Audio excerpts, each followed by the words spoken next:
There's definitely a certain feeling and an energy when you come into this racetrack. The moment you come in here, you can feel it. It demands respect. For me, I come here for the pure racing. That's what I live for, to go after the greatest race in the world. It's about history. And it's also destiny. You don't race slow, you don't race comfortable. You know, we do 2 football fields per second. And once you get above 200, you start to feel every mile per hour. You're feeling the turbulence of the wind. You know, you almost have to look absolutely out of control, right at the absolute limit of the machine. To try to get your eyes to adjust to just how fast you're going. You just hope that nothing goes wrong, because if it does, there's very little time to ever react. And all of a sudden, the car that you thought was the best car you've ever driven has changed into a complete beast that wants to kill you.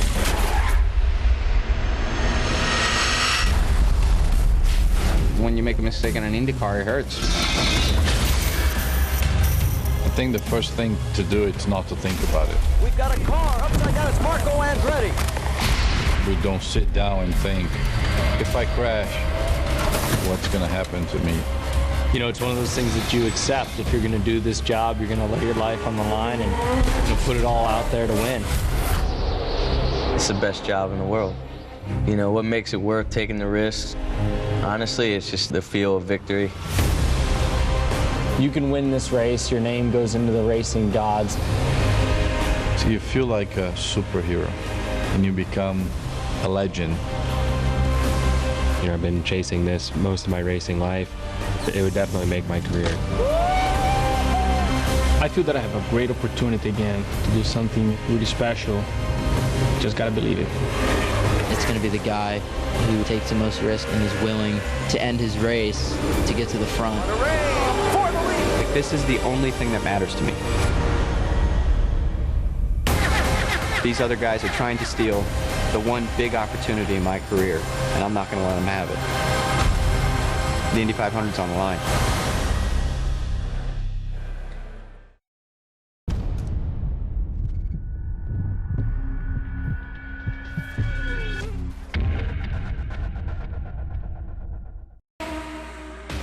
To be able to say that I've won and I've been part of that 100 is pretty amazing. Winning Indy means immortality. And this one is going to have a lot more focus on it. Your name is going to be the one everybody goes to as the 100th. I have to stop myself from thinking about what it would be like to win it. Everybody wants any Indianapolis 500, but the 100th running, that's something else.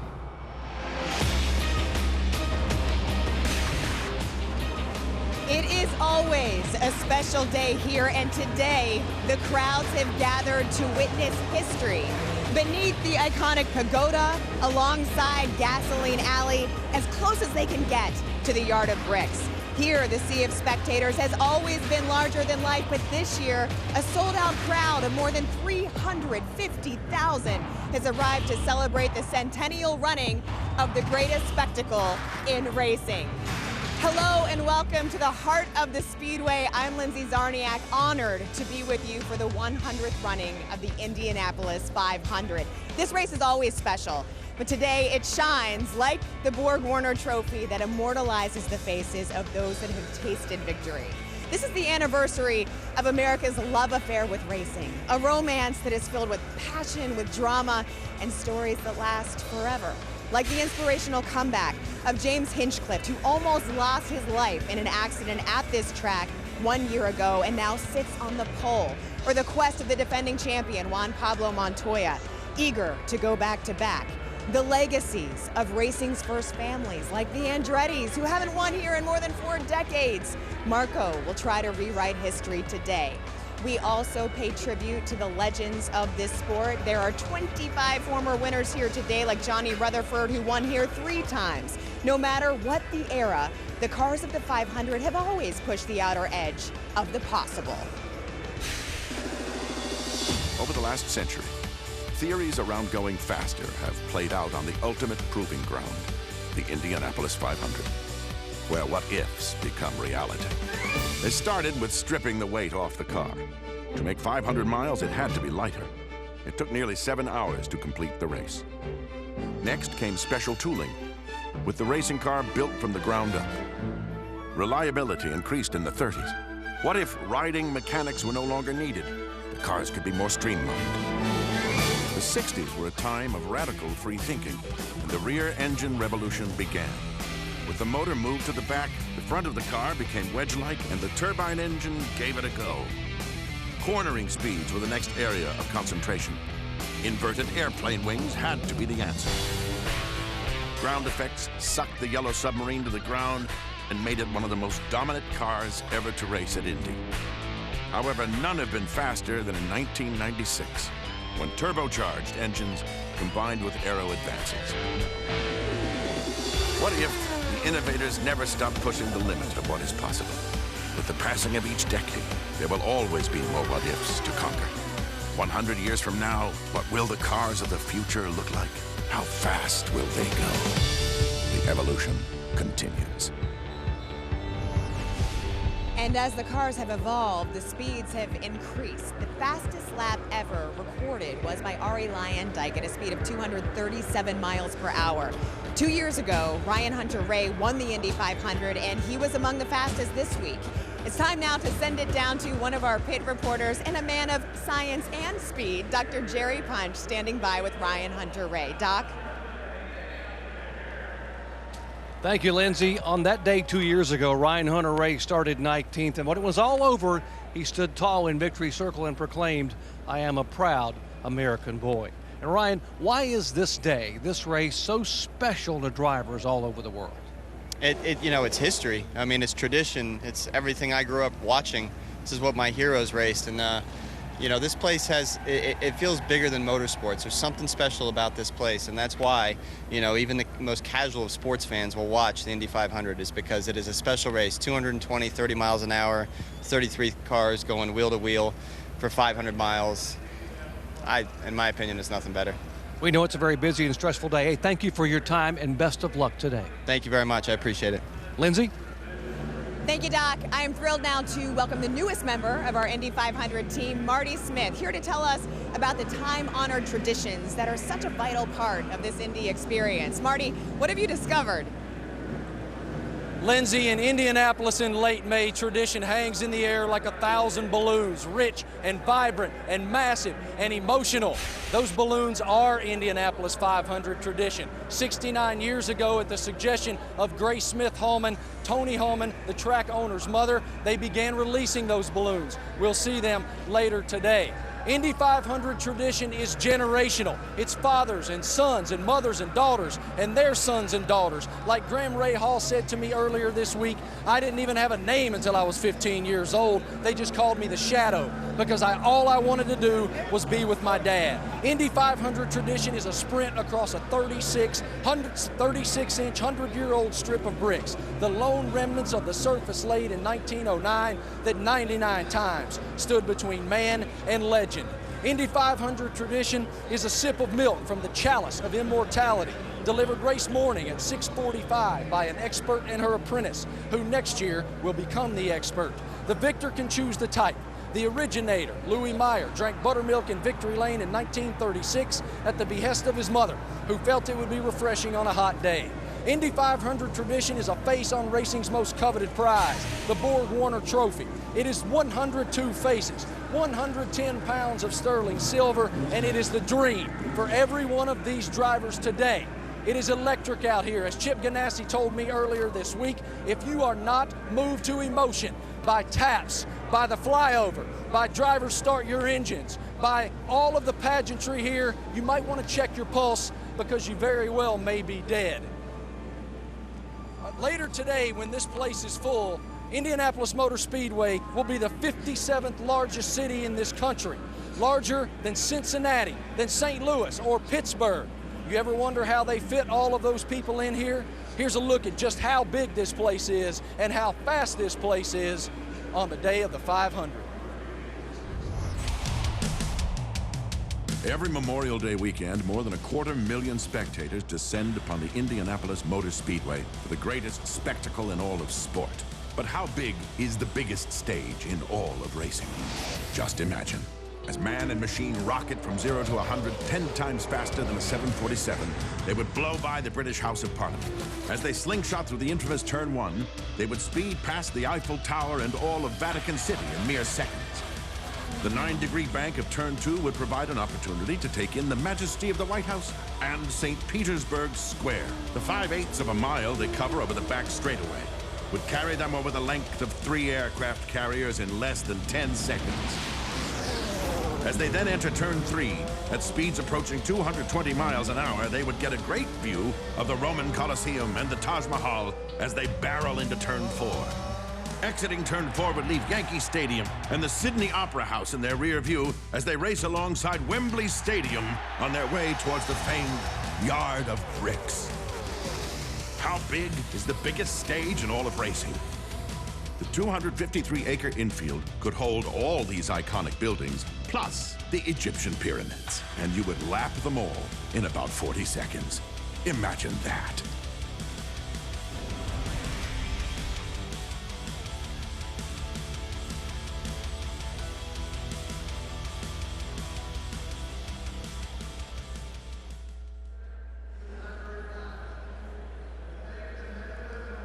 Got it.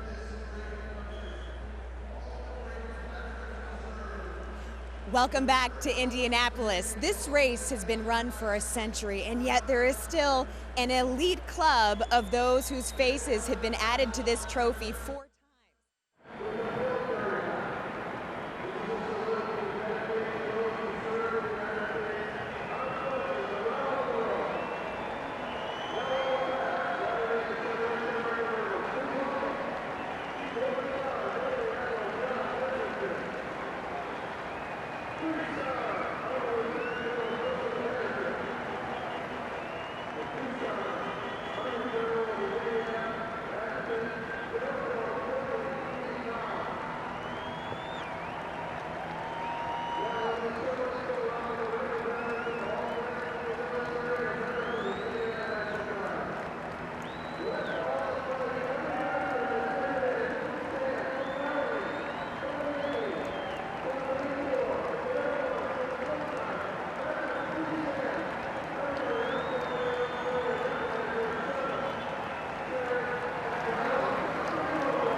We think we know this place and this race. For a racer, the ultimate control is acknowledging that they have very little of it. Unbelievable. All while knowing that feeling so alive during one fraction of a second does not guarantee being alive in the next. And a big crash down in turn number 1. A racetrack built for 80 miles per hour, not 230. Oh, and a hard contact. A race car designed to be a missile. Oh, and a crash. Safety. Yellow, yellow, yellow. That's relative. Look out, car into the wall. The racetrack is a chessboard. And this is where the moves are made. Oh, no, another crash. In the turns. This race has turned into a demo derby. Huge crash on the track. Trying to hold on for dear life. Another car hard into the wall.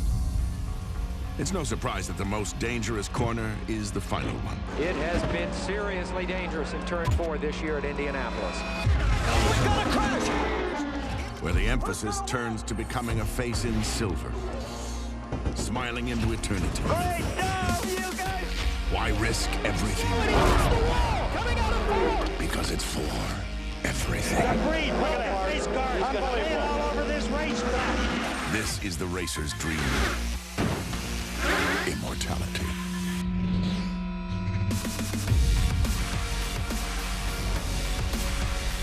Welcome back to the 100th running of the Indianapolis 500.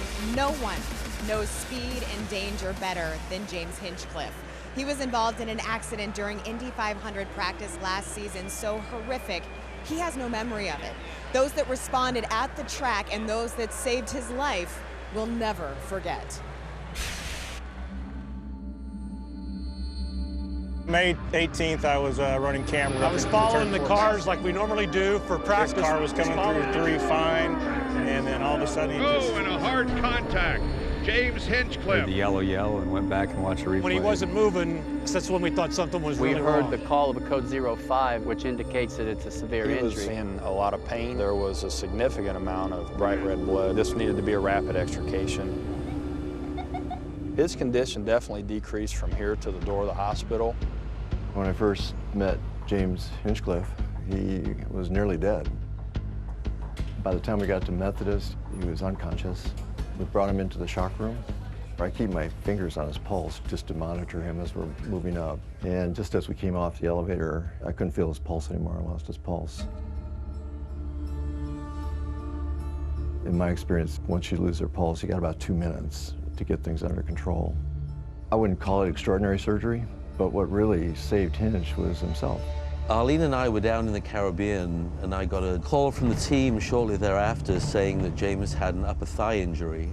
We went straight to Methodist Hospital. Dr. Pullman explained what had happened, that a suspension piece had actually penetrated James's upper thigh, gone through his abdomen and out the other side. He was very weak and very jaundiced when we first saw him. As soon as he was conscious, the third question he asked in writing was, when can I get back in the race car? Had you not known the severity of the injury, you really wouldn't know that he had been injured. His spirits were high, he was talking, he obviously was in pain, but typical James, brave face and carries things, shows you that he's okay. Immense determination, perseverance, heart. You just really, really, really have to love this sport and have to love what you're doing to be able to go through that and not even think a blink about getting back in the car and about getting back into it. Hey, for what it's worth, guys, I just want to say thank you for everything over the last 4 months. That was absolutely fantastic. Finished the lap at 10. No, I'm never coming in, ever. He was just having way too much fun. Can't even verbalize how proud I am of James. Handling that adversity was absolutely remarkable. We're 4 laps from finding out who wins the pole for the 100th Indianapolis 500. This is gonna be close. It's Hinchcliffe. Awesome job, James. Pole position for the Indy 500. As hard as he's worked in the last year and as hard as his team has worked, what a dream story. The mayor is on pole. He made a conscious decision to just put it behind him, not think about it. This is the 100th run in Indy 500. We're going to try and win this thing. A remarkable story. James Hinchcliffe told me this week he was wide awake right after that accident, but he was so concussed. That's why he has no memory. So to learn more, he interviewed. He talked to doctors, teammates, track personnel, but at a certain point, he said he chose to stop because the details were just too much. As for how a driver gets back in a race car after something that traumatic, he says they're just wired differently. Our gentlemen that will call this race join me now. Alan Bestwick alongside former drivers Eddie Cheever and Scott Goodyear. Can you guys explain how passion for driving overcomes common sense? Lindsay, that wired differently thing might be a good line to run with, but it is a serious topic. Scott broke his back in a crash here at Indianapolis, a very severe crash. Eddie hit the wall so hard here, he said he was sure he was dead. Yet you're both here to talk about it. How did you get back in a race car after that? You have to process the accident, but once you've processed the accident, you have to take that memory and throw it into an abyss in your brain and just hope it stays there, because there is no room today, no room at all for any negative thoughts if you're going to run hard. And especially when you're driving at 230 miles an hour over these 500 miles that we do. But you know what I did, guys? I always took care of my life insurance in December so I could close it off and start the season early without having to think about the things that drivers don't want to think about. You know, we know that we're living a basic business that can take your life. And you hate to even talk about that a little bit, but you want to provide for your wife and family in case anything happens. So take care of the business in December, close it off, and then focus on driving the car as fast as you can. No driver wants to die in a race car, but they're willing to risk it for what they get out of the sport. James Hinchcliffe has been through all of that. He's come back to Indianapolis. He's on the pole today and with Dr. Jerry Punch. Thank you very much, Alan. James, after all that you and, quite frankly, Carl and Sam Smith have been through to overcome in your lives, what are you really racing for here today? You know, I mean, for us, winning the Indy 500 is really about immortality. You know, if you win this race, you're forever introduced as Indy 500 winner so-and-so. And, you know, you get your face on that trophy, and no matter how many days you have left on this earth, you're forever going to be part of racing history and on that trophy. You know, answer this question, how does the little Schmidt-Peterson racing team, I know you guys did it on pole day, but how do you overcome the IndyCar Goliaths like Penske, Ganassi, and Andretti in the Indy 500? It's going to be tough. There's no doubt about it. You know, like you say, we did it last week, and last week was a small victory in itself for our whole team and for the Aero car, but this is a different deal. 10 miles is a lot different than 500. There's a ton of really strong competitors, really strong teams, and you know, for us, the day really comes down to just being perfect with execution, not making mistakes on the track, in the pits, staying ahead of the car, staying ahead of the track. 500 miles is a long time. A lot's going to change, and, you know, preempting those things and, like I said, stay on top of it all, I think is what's going to put you in a position to win. There may be teams with deeper pockets, but none with deeper desire and determination than you guys. Good luck today. Thank you so much. And real quick, I just want to send my thoughts out to Andrew Palmer. A little bit of an accident yesterday, but I hope he's doing well, and we're thinking about you, buddy. We echo that as well. Lindsay? Doc, thanks. Look at this scene. Aerial coverage for today's 100th running of the Indianapolis 500 brought to you by DirecTV. If you call yourself a sports fan, you gotta get DirecTV. If we want to show you something very interesting right now, this is what a lot of fans take part in. This snake pit. This is where you can find a little bit of everything. The infield spot known for its music, its party, its mud wrestling, and some things I'm sure folks don't ever want to talk about again. A great time here in Indy. Much more coming back.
Welcome back to Indianapolis Motor Speedway. It has been so tough to walk around here since Friday when crowds really started descending on this place in droves. And for some racing families, they've been making this trip for generations. It was 30 years ago, after all, Bobby Rahal won the Indy 500. His son Graham, you see here, he was born 3 years later, and it is Graham who races today. He says the significance of winning the 100th would be immeasurable. Ray Haroon won the very first Indy 500 in this car in 1911. Today, the Wasp is driven by Al Unser Sr. And there we have Johnny Lightning, the car that won it all with Al Unser behind the wheel in 1970. His son has the honor of driving it today. Junior has won the Indy 500 twice.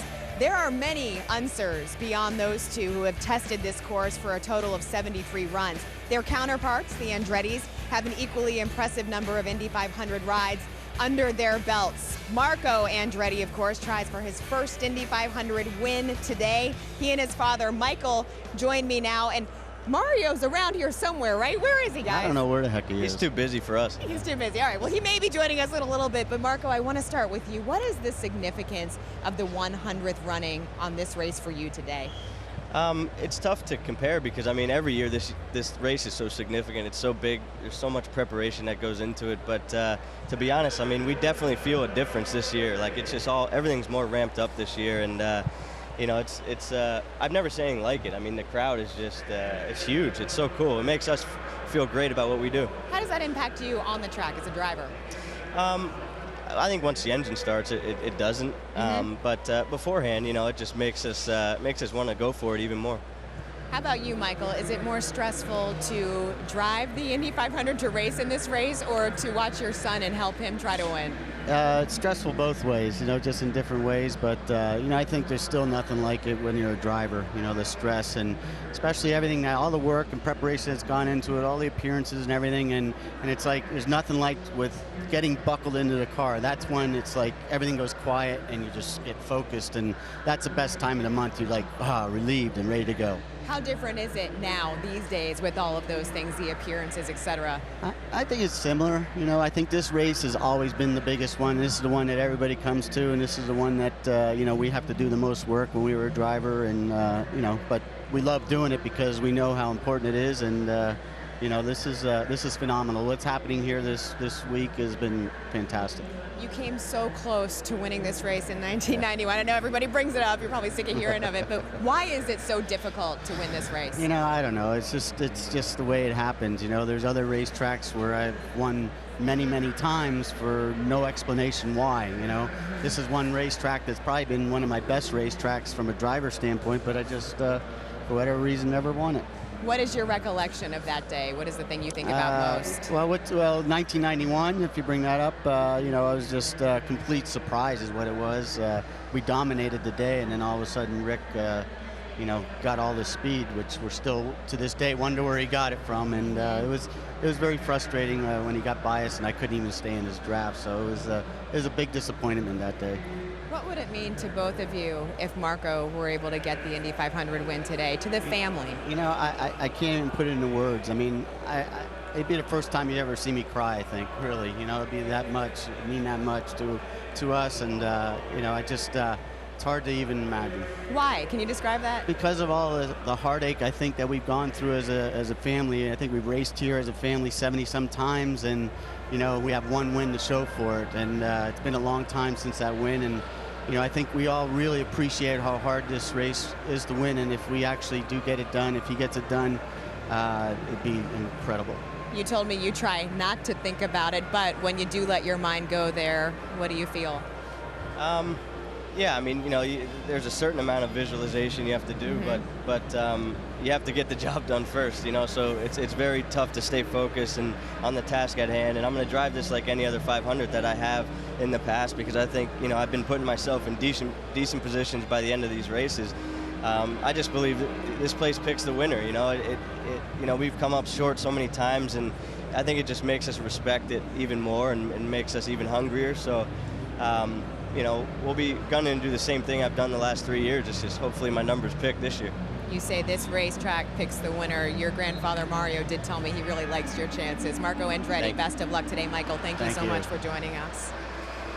There is another story of family unfolding on this racetrack this year. This one involves tragedy.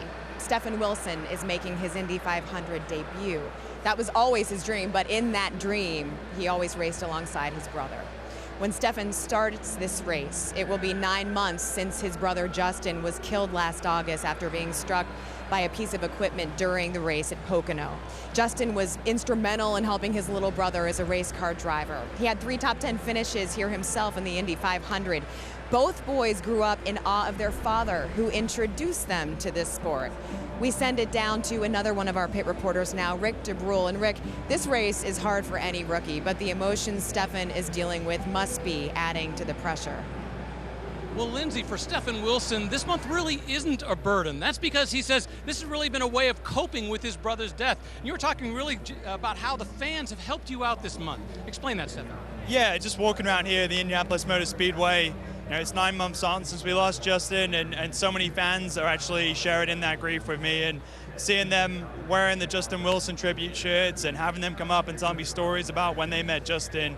Yeah, it's just helped, you know, it's heartwarming to hear those stories. All right, Justin's not here, but you said you have all those lessons, all those things he taught you. What did he teach you about how to get through this month?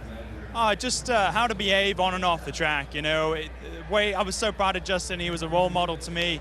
Spent so many years following me around here at the Indianapolis Motor Speedway, and just the way that he treated fans, the way that he treated his team members, just how to be a team player, and just trying to emulate the lessons that he taught me. Well, Stefan and his dad are using the Indy 500 to cope this month, but as you can imagine, it's a little bit tougher on his mom. Of course, she knows that Stefan has the lessons that Justin taught him about how to do this race. Now, from one family of racers to a family of fans, here's Marty Smith. Thank you guys. Up in the Turn 1 Southwest Vista with Mr. Russell Van Treese, a World War II veteran who has been coming to this race for 90 consecutive events. Yes. Why is the Indianapolis 500 important to you? Well, I tell you, it's the only thing, in my opinion, that put Indianapolis on the map.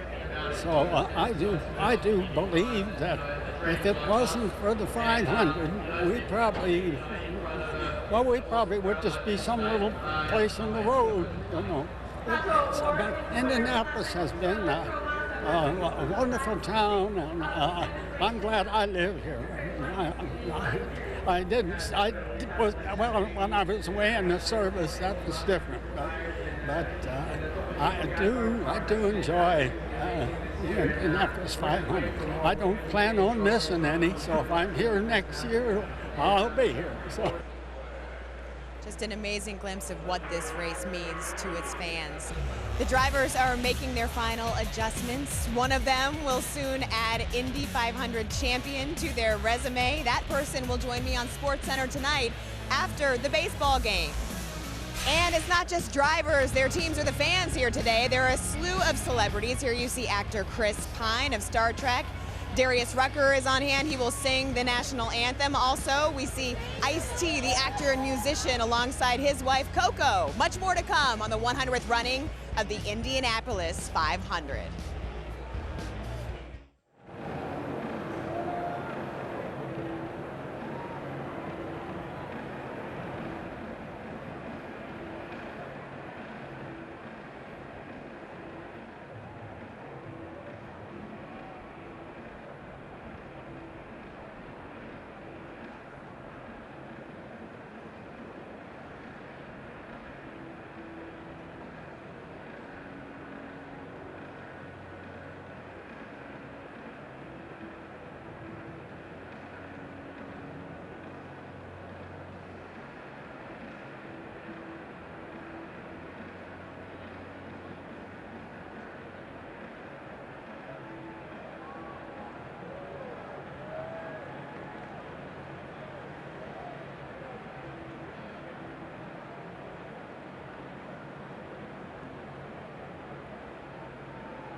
Welcome back to the Indy 500 pre-race show. Look at this sea of spectators. More than 350,000 have made the pilgrimage to America's heartland, to this mecca of racing, just to be a part of history. And now, with the driver introductions, we want to welcome DJ Rob Swift, who joins the celebration, and the man who leads the celebration, track announcer, Indiana's own Dave Calabro. Ladies and gentlemen, we are honored on this, the 100th running of the Indianapolis 500, to introduce the only four-time winners of the race. Here's the first to accomplish that feat is Supertech's A.J. Foyt. And here's a man whose wins span 3 decades, the Rocket Rick Meir. Let's hear it for our racing legend.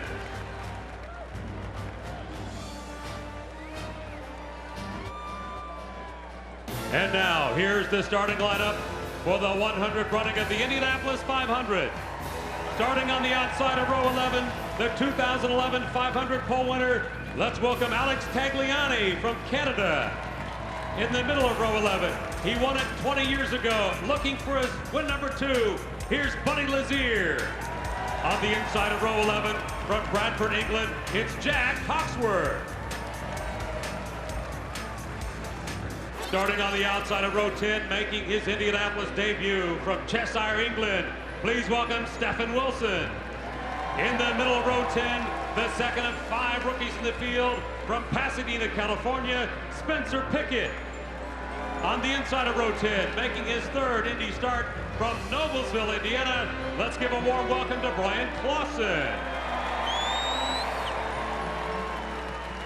Starting on the outside of row number 9, his family's legacy is part of 500 history. Please welcome Matthew Brabham. In the middle of row 9, the son of '86 Indianapolis 500 winner Bobby Rahal. From New Albany, Ohio, it's Graham Rahal.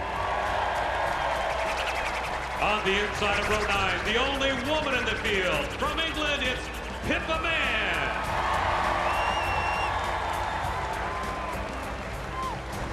Row 8 on the outside, our second driver from Noblesville, Indiana, Connor Daly.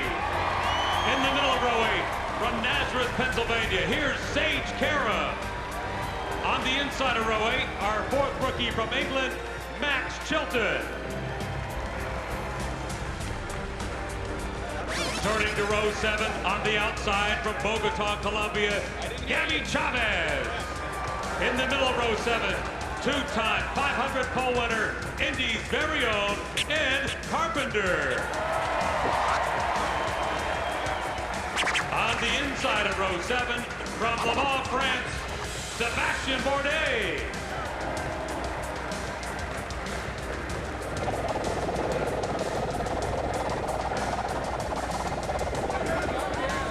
Turning to row number 6 on the outside, winner of the 2013 Indianapolis 500, from Brazil, it's TK Tony Kanaan.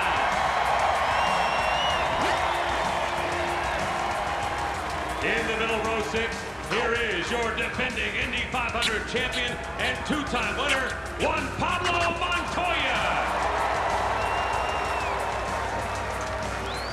On the inside of row 6, the man from California, please welcome Charlie Kimball.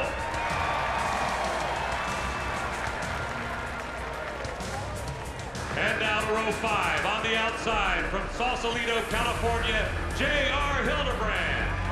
In the middle of row 4, competing in his 11th Indy 500, from Nazareth, Pennsylvania, here is Marco Andretti. On the inside of row 5, the 2008 Indianapolis 500 winner, from Auckland, New Zealand, Scott Dixon.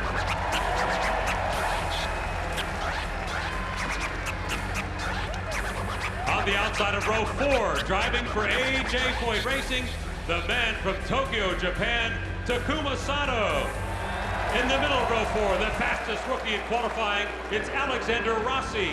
And on the inside of row 4, from Spain, Oriol Servia.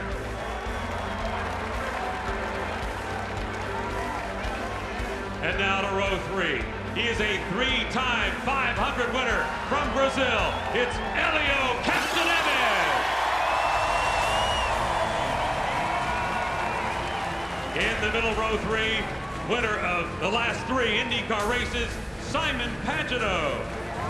And on the inside of row 3 from Moscow, Russia, please say hello to Michaela Loshin.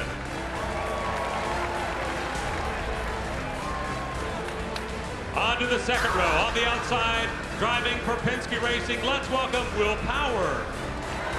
In the middle, row 2, the third driver from Bogota, Colombia, it's Carlos Munoz. And on the inside of row 2, making his 10th appearance at the Indianapolis 500, Townsend Bell.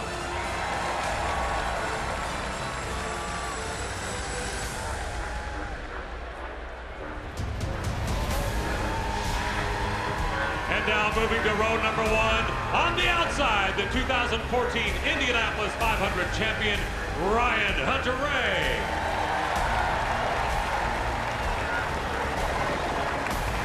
In the middle, row number 1, racing for Team Carpenter. From Hendersonville, Tennessee, here's Joseph Newgarden.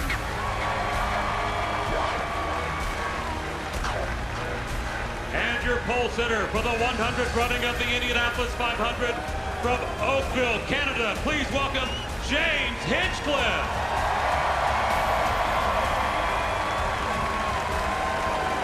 Race fans, there they are. Your 2016 Indianapolis 500 starting field. Let's give them a cheer.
Welcome back to Indianapolis. This race has been run for a century, and yet there is still an elite club of those whose faces have been added to this trophy 4 times.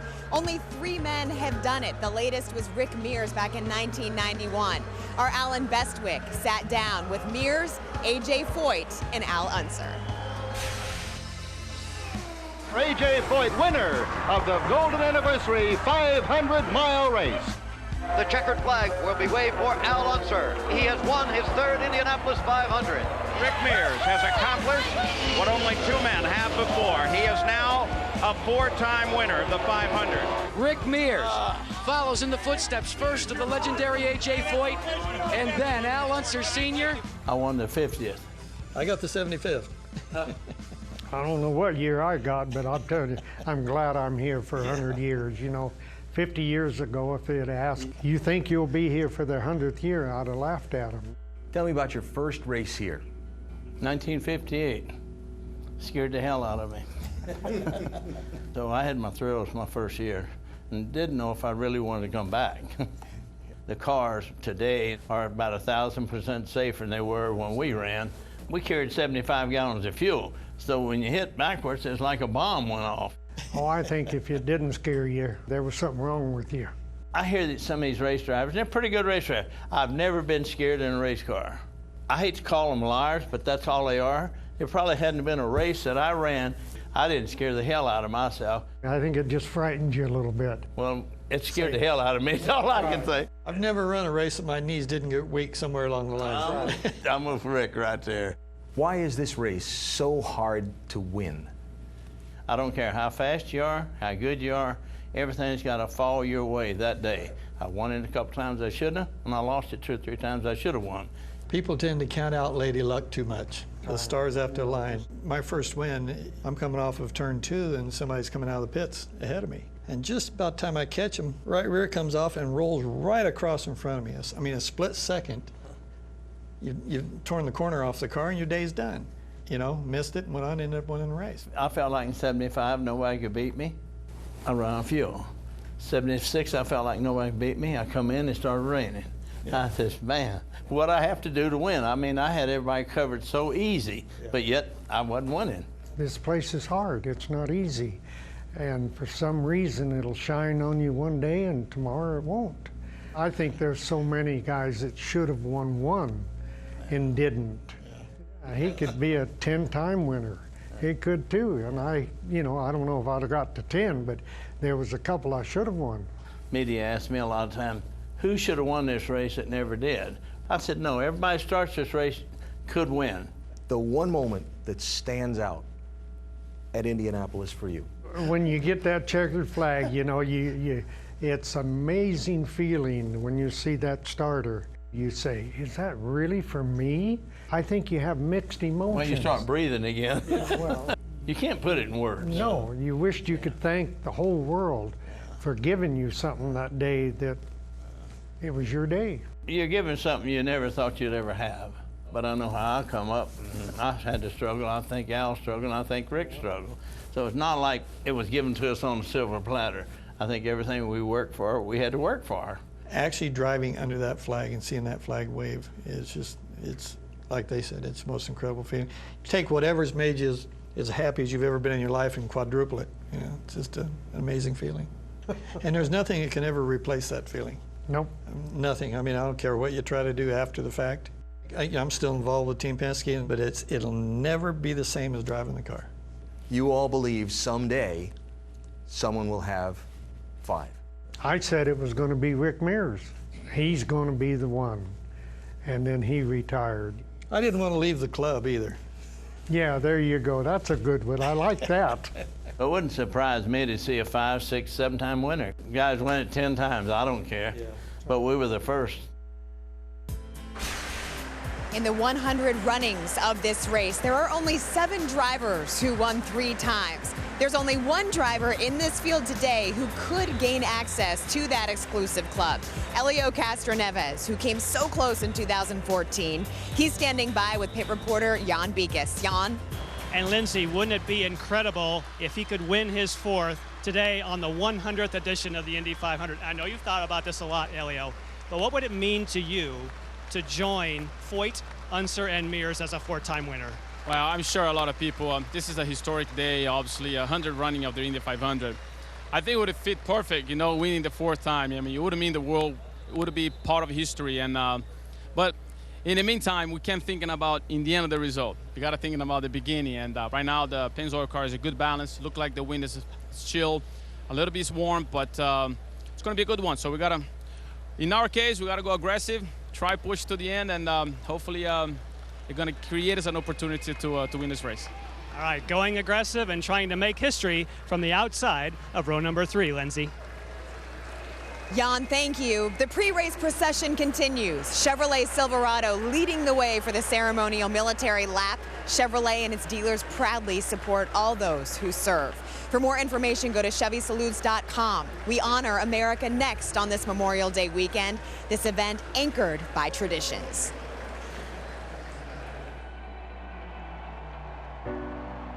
The music, the band that plays that music, and the celebrities who sing along, the balloons, the field of...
Welcome back to Indianapolis Motor Speedway. 11 different countries represented in the field today, including 14 Americans. That's the most since 2007.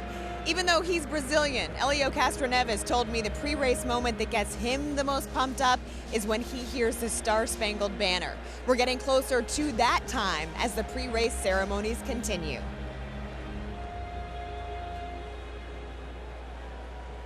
Ladies and gentlemen, to deliver today's invocation, please welcome Indianapolis Archbishop Joseph W. Tobin.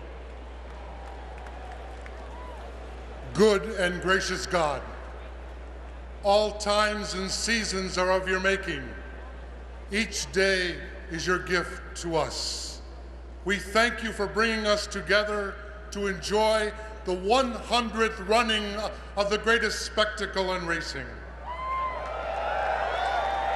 Even as we thank you, Lord, our hearts turn to you in petition. Please bless this historic day with a safe contest. Preserve the drivers, crews, and spectators from all harm.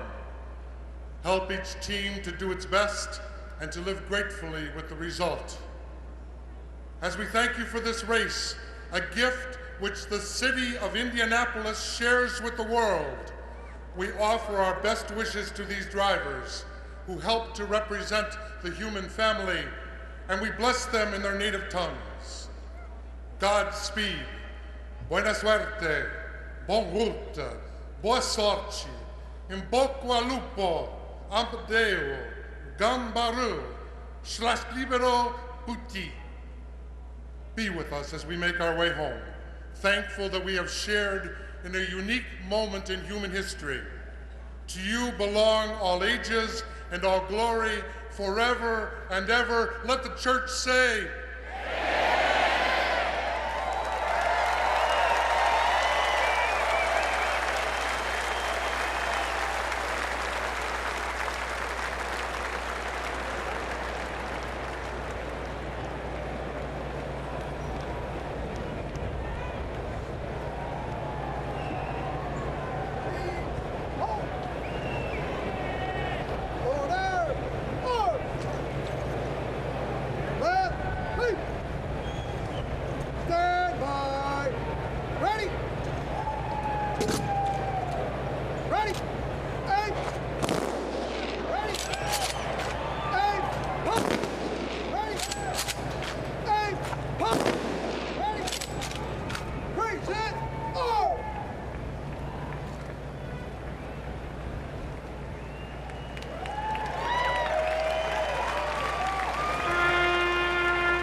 you just heard is a prayer, sung here every year and elsewhere around the country all the time.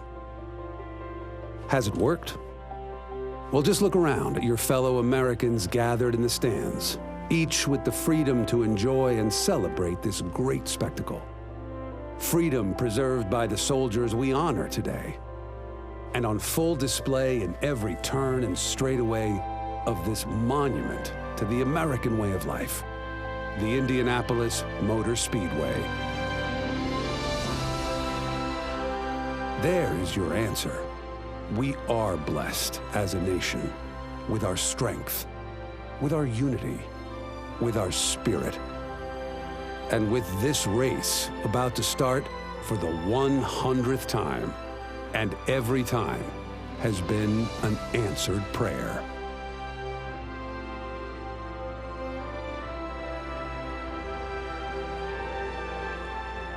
Ladies and gentlemen, to honor America, please rise and remove your hats as Capitol Nashville recording artist Darius Rucker performs our national anthem.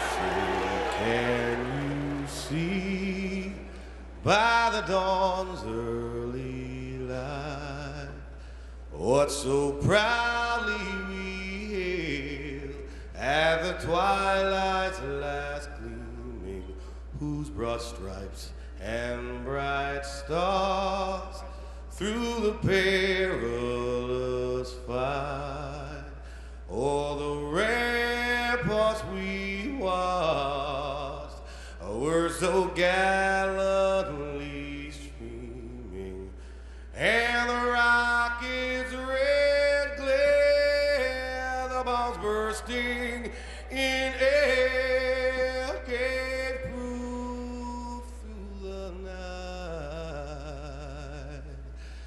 that our flag was still there.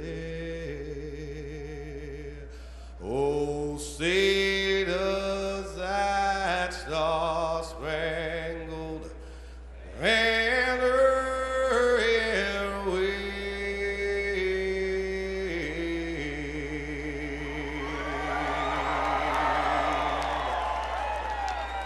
o'er the land of the free and the home of the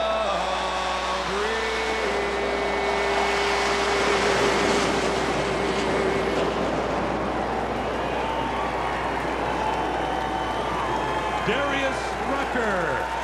Today's flyover, FA-18 Super Hornets, EA-18 Growlers, provided by Naval Air Station Oceana from Virginia Beach and Naval Air Station Whidbey Island from Washington. Ladies and gentlemen, are you ready to go?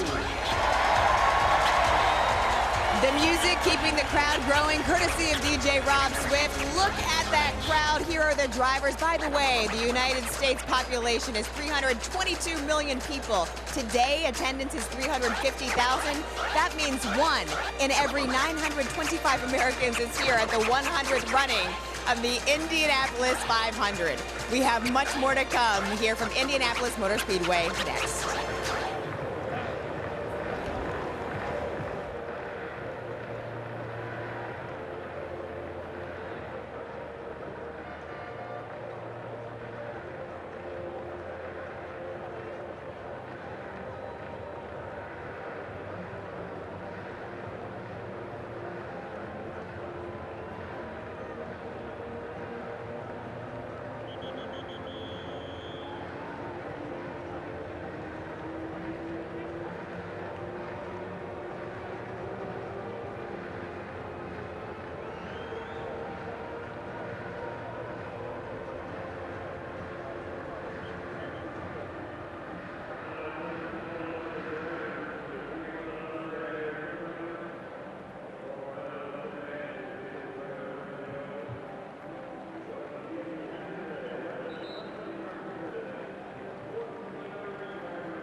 You're watching ESPN on ABC.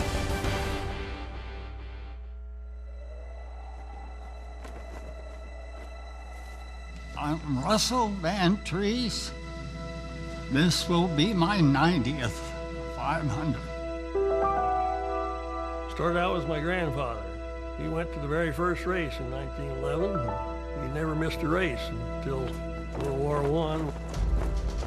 My uncle was invited to go to the race in 1912, and someone in our family has been at the race every year since. It's the biggest single sporting event on earth. The oldest classic motorsport race on the planet. To have been going for 100 runnings, that's impressive.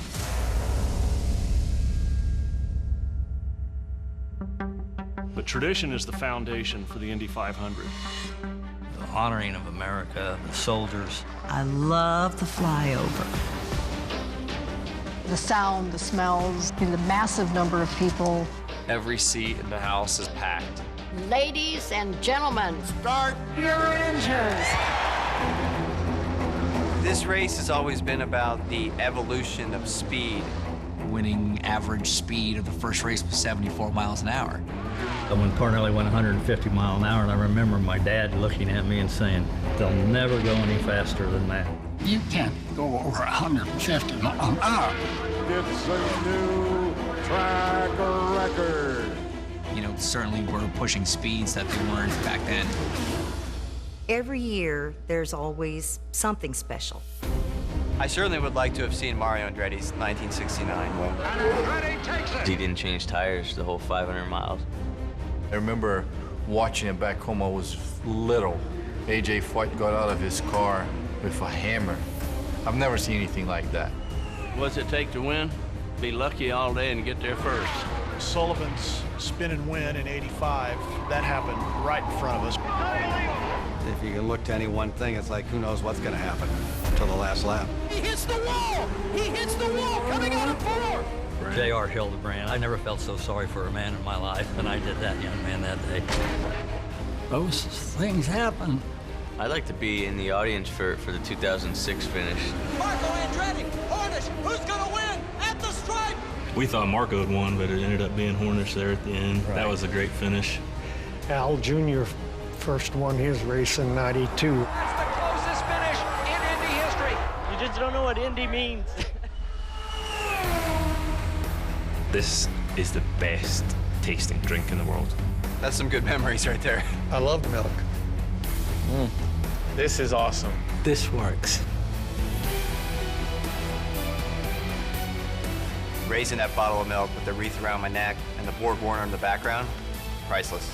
You know, you become a legend, your face goes on a trophy. You get up close to that and you see all those likenesses of all those drivers. I am thinking of the people who have come before me. It brings tears to my eyes. Real men don't cry, but 30 minutes prior to that race, I'll be a basket case. Everybody wants any Indianapolis 500, but the 100th running. It's got just a little more pizzazz. To win this one, really you're setting the mark for the next century. I wish they could still be racing. You know, not a lot of people know who won the 34th Indy 500. People are going to remember the 100.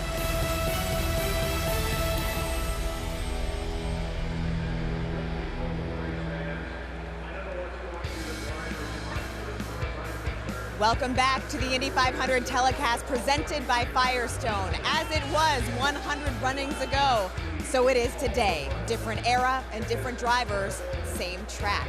And on that track, you see the drivers now getting ready, some already there inside their race cars.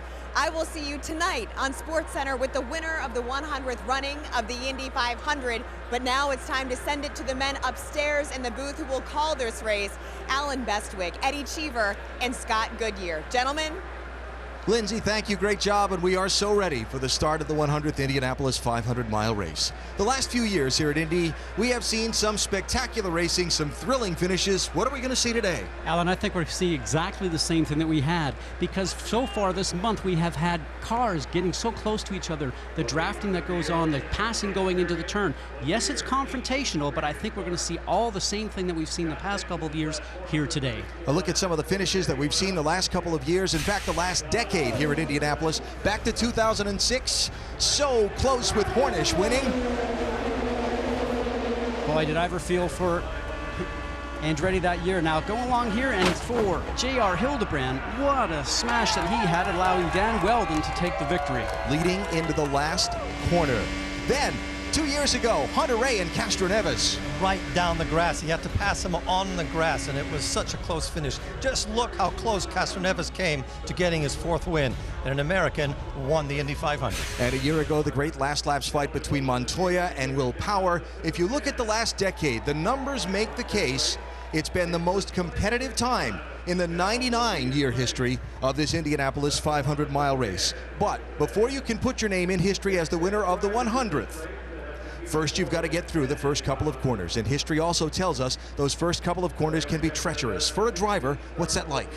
I always thought it was terrifying. The only word that I can think of is terrifying. If you're on the first row, it's okay. You've got 2 guys to worry about. In the second row, it's a little bit more difficult. But when you're in the middle, it's like being in a washing machine. You don't know who's going to have an accident and who isn't. I got caught up in one in 1995. And I was up there on the top by myself, and Stan Fox just came up, and it was probably one of the worst accidents I've ever been in.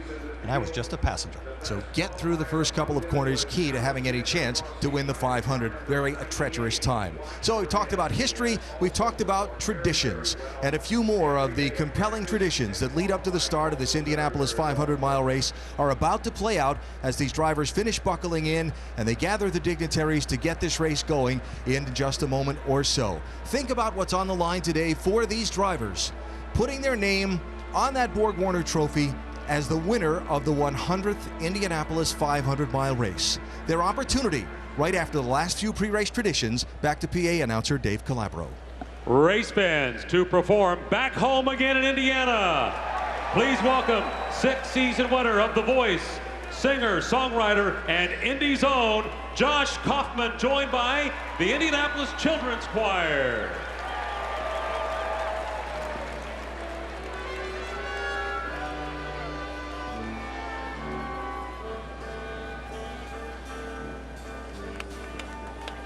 Back home again in Indiana, and it seems that I can see the gleaming candlelight still shining bright through the sycamores for me.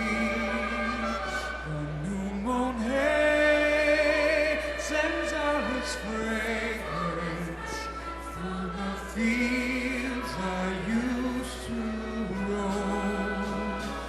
When I dream about the moonlight on the Wabash, then I long for my Indiana home. Then I long for my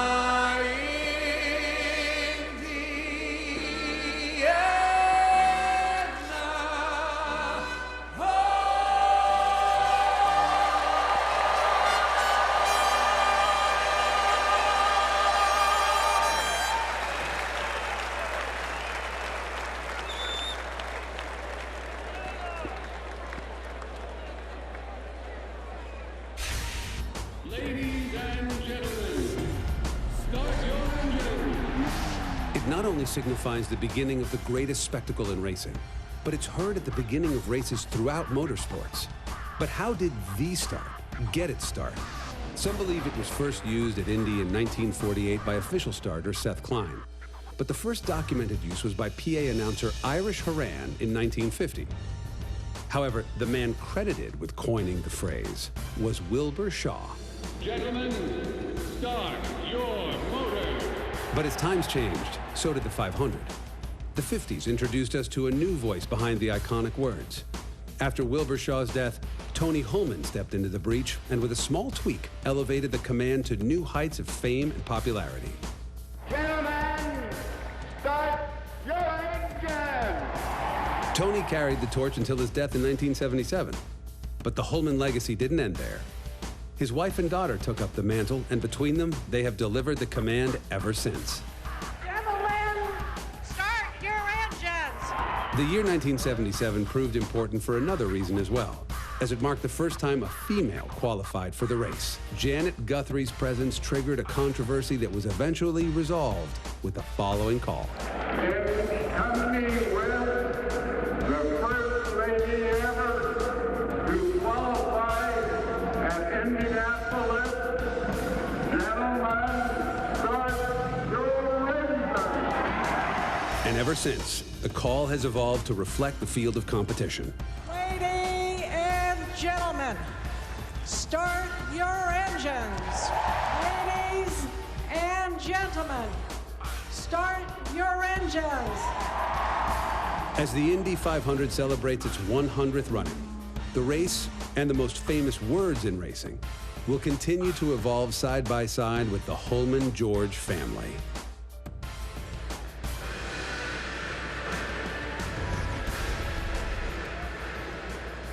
And now, ladies and gentlemen, please welcome 4 generations of the Holman-George family. Ladies and gentlemen, start your engines!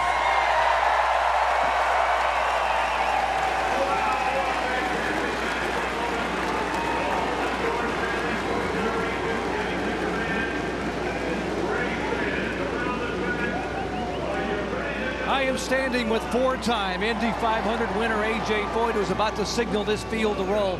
A.J., you've been coming here 61 years. How special is this day to you? Well, this is very special because I didn't think I'd ever be here, so it makes it that much more special. But all in all, if it wouldn't have been for the Indy 500, you wouldn't know A.J. Foyt. Like I say, God bless the fans going home tonight and also the drivers. Nothing epitomizes this place or this race more than this man, A.J. Foyt. Okay, my friend, it is time to signal the field for the 100th running of the Indianapolis 500 to begin to roll. Okay, send them off, A.J.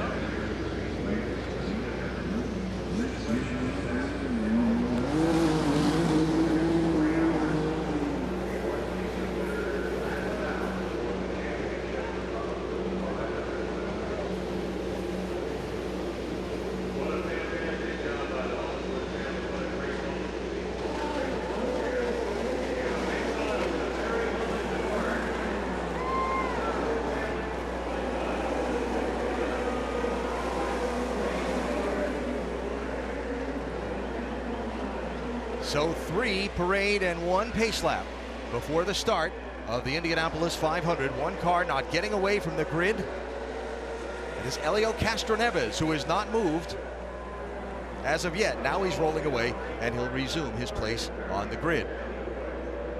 At the head of the grid is the Honda 2-seat INDYCAR driven by Mario Andretti. You can enter at racewithhonda.com for a chance to start a Verizon INDYCAR Series race in that car with Mario. And look who's aboard with Mario today, 6-time Grammy Award winner, Lady Gaga.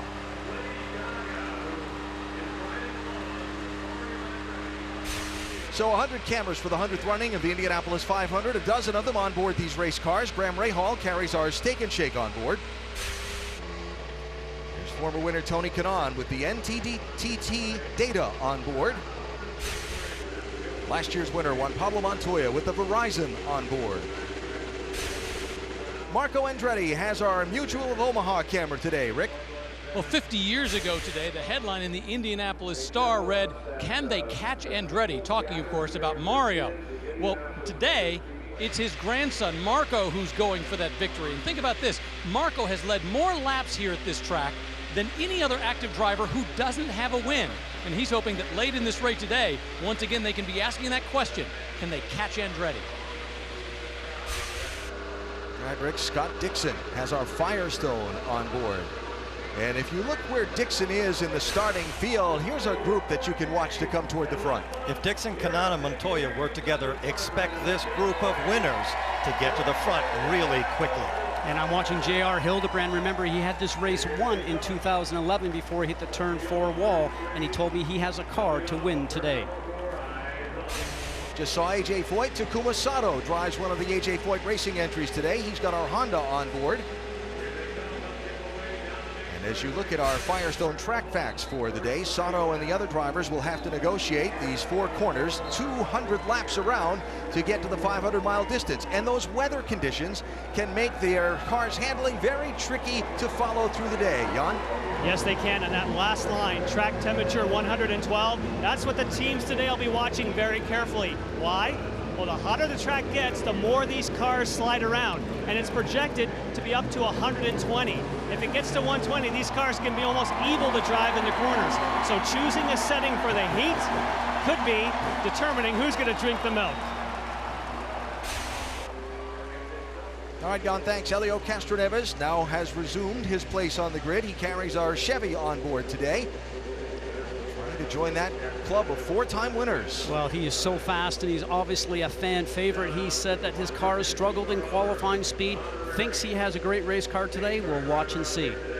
His teammate Simon Pagenaud has our Chevy on board, going for a 4th consecutive win in the Verizon INDYCAR Series. And remember, he was one of the fastest cars last year, the tail end of the race, before he made a mistake and clipped the car in front of him and broke the wing, so he had to go back to the pack and come back and finish up in 10th. Will Power carries a Verizon on board, one of 4 Team Penske entries in this field. Last year's runner-up. Speaking of Roger Penske, the captain given the honor of driving the pace car for the 100th Indianapolis 500-mile race. I could not think of a better man to drive that pace car. I've always believed that Roger Penske is America's Enzo Ferrari. They both started off their careers as race car drivers, but they had to hang up their helmet, and we all know how that went for them. Roger driving the 2017 Chevrolet Camaro. For more information on the 6th generation Camaro, go to Chevy.com/Camaro. Ryan Hunter-Reay, winner 2 years ago, starting on the outside of the front row with the Auto Nation on board. In fact, we have cameras with all 3 front row starters. Joseph Newgarden has our Firestone on board from the middle of row number 1. And the pole sitter for today's race, carrying our Lucas Oil on board, is James Hinchcliffe.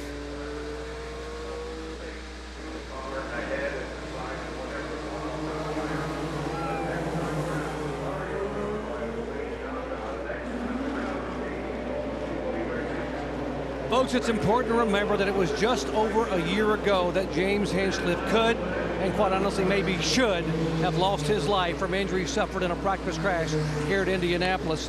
He remarkably won that battle to survive, and a few days later watched the race from a hospital bed just 4 miles away.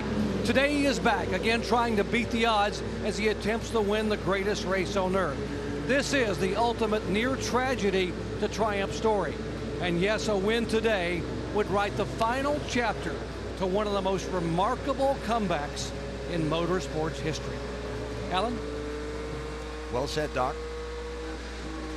If you would like to ride with Hinch or any of those drivers carrying onboard cameras today, in addition to the ABC telecast, log on to Watch ESPN and see all 12 of the onboard camera streams, brought to you by Verizon. If you're looking for Spanish language commentary today, activate the SAP button on your television, presented by ESPN Deportes.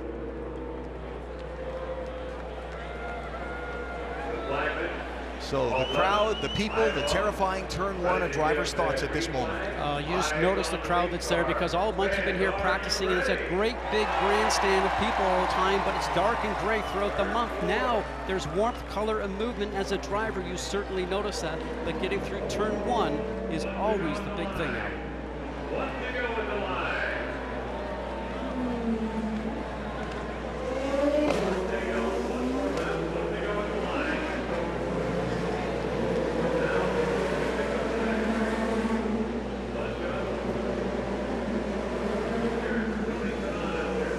Have a car on pit road, Rick.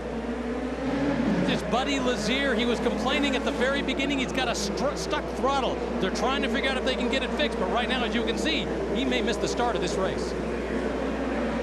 1996 winner on pit road as the field has gotten the 1-to-go signal. They begin to form up the 11 rows of 3.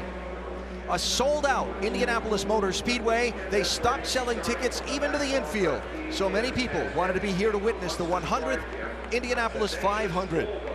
They're coming to the start. We hope you enjoy.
Inside Hinchcliffe for the lead in turn 3.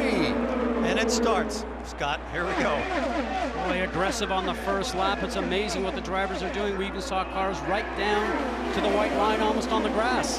But an almost picture-perfect start. What a great way to start the 100. Now for second place, Newgarden looks to the outside. Instead, he might give up a spot. Townsend Bell below him. Townsend is really aggressive. Passing cars into 2 is not something you would normally do on the second lap. But as excited as everybody has been here this month and all amped up for the 100th running, the electric atmosphere in the garage is like I've never felt it before. Everybody wants to be up front here and lead at some point in time.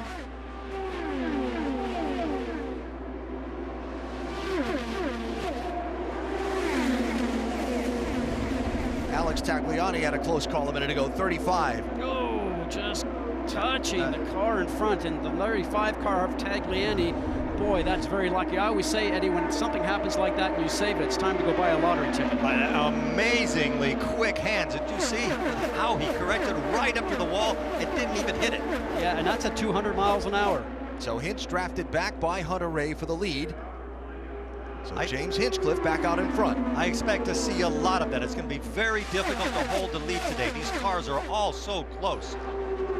Not only are they close, but the aerodynamic draft, and back to those hot weather conditions John was talking about, the amount of downforce as Hunter Ray looks back for the lead that they're having to run makes holding the lead difficult, and it's going to make decisions for these drivers late in the race on where to position yourself really tricky. Absolutely. What's happening is, as you said, with more downforce, they punch a bigger hole in the air. So when you're behind a car like that, you feel like you have 20, 30 horsepower more than the car in front of you. You can see how he closes the gap here.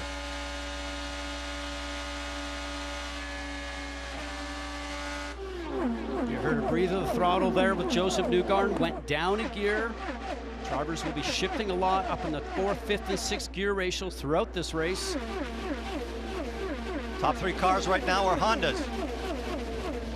2 manufacturers in the Verizon IndyCar Series, Honda and Chevrolet. Chevrolet has had the upper hand for much of this season. Honda has appeared to have the upper hand for much of this month of May here at Indianapolis.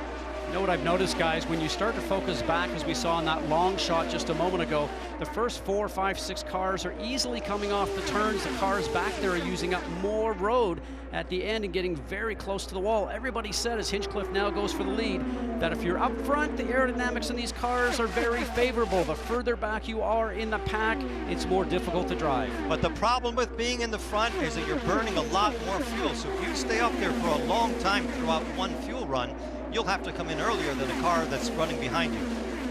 It's not very efficient to stay out in front. Townsend Bell continues to look really strong in his Honda.